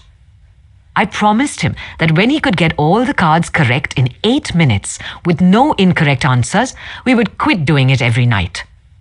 This seemed an impossible goal to David. The first night, it took 52 minutes. The second night, 48. Then 45, 44, 41. Then under 40 minutes. We celebrated each reduction. I'd call in my wife, and we would both hug him, and we'd all dance a jig. At the end of the month, he was doing all the cards perfectly in less than 8 minutes. When he made a small improvement, he would ask to do it again. He had made the fantastic discovery that learning was easy and fun. Naturally, his grades in algebra took a jump. It is amazing how much easier algebra is when you can multiply. He astonished himself by bringing home a B in maths. That had never happened before. Other changes came with almost unbelievable rapidity. His reading improved rapidly, and he began to use his natural talents in drawing. Later in the school year, his science teacher assigned him to develop an exhibit. He chose to develop a highly complex series of models to demonstrate the effect of levers. It required skill not only in drawing and model making, but in applied mathematics. The exhibit took first prize in his school's science fair and was entered in the city competition and won third prize for the entire city of Cincinnati. That did it. Here was a kid who had flunked 2 grades, who had been told he was brain damaged, who had been called Frankenstein by his classmates, and told his brain must have leaked out of the cut on his head. Suddenly he discovered he could really learn and accomplish things. The result? From the last quarter of the 8th grade all the way through high school, he never failed to make the honor roll. In high school, he was elected to the National Honor Society. Once he found learning was easy, his whole life changed. If you want to help others to improve, remember Rule 29. Use encouragement. Act enthusiastic, and you will be enthusiastic. Dale Carnegie. 30. Making people glad to do what you want. Back in 1915, America was aghast. For more than a year, the nations of Europe had been slaughtering one another on a scale never before dreamed of in all the bloody annals of mankind. Could peace be brought about? No one knew. But Woodrow Wilson was determined to try. He would send a personal representative, a peace emissary, to counsel with the warlords of Europe. William Jennings Bryan, Secretary of State. Bryan, the peace advocate, longed to go. He saw a chance to perform a great service and make his name immortal. But Wilson appointed another man, his intimate friend and advisor, Colonel Edward M. House. And it was House's thorny task to break the unwelcome news to Bryan without giving him offense. Bryan was distinctly disappointed when he heard I was to go to Europe as the peace emissary, Colonel House records in his diary. He said he had planned to do this himself. I replied that the president thought it would be unwise for anyone to do this officially, and that his going would attract a great deal of attention and people would wonder why he was there. You see the intimation?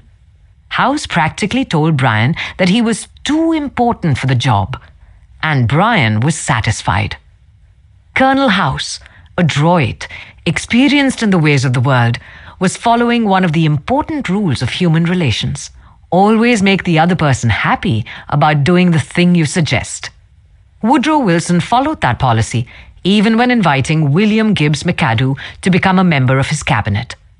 That was the highest honor he could confer upon anyone, and yet Wilson extended the invitation in such a way as to make McAdoo feel doubly important.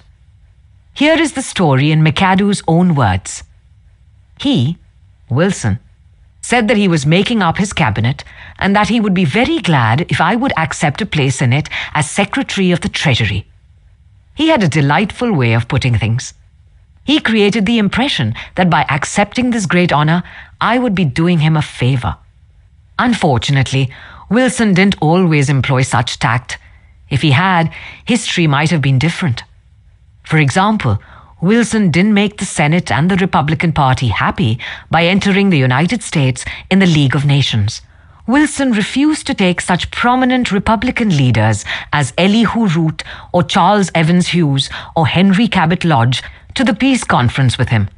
Instead, he took along unknown men from his own party.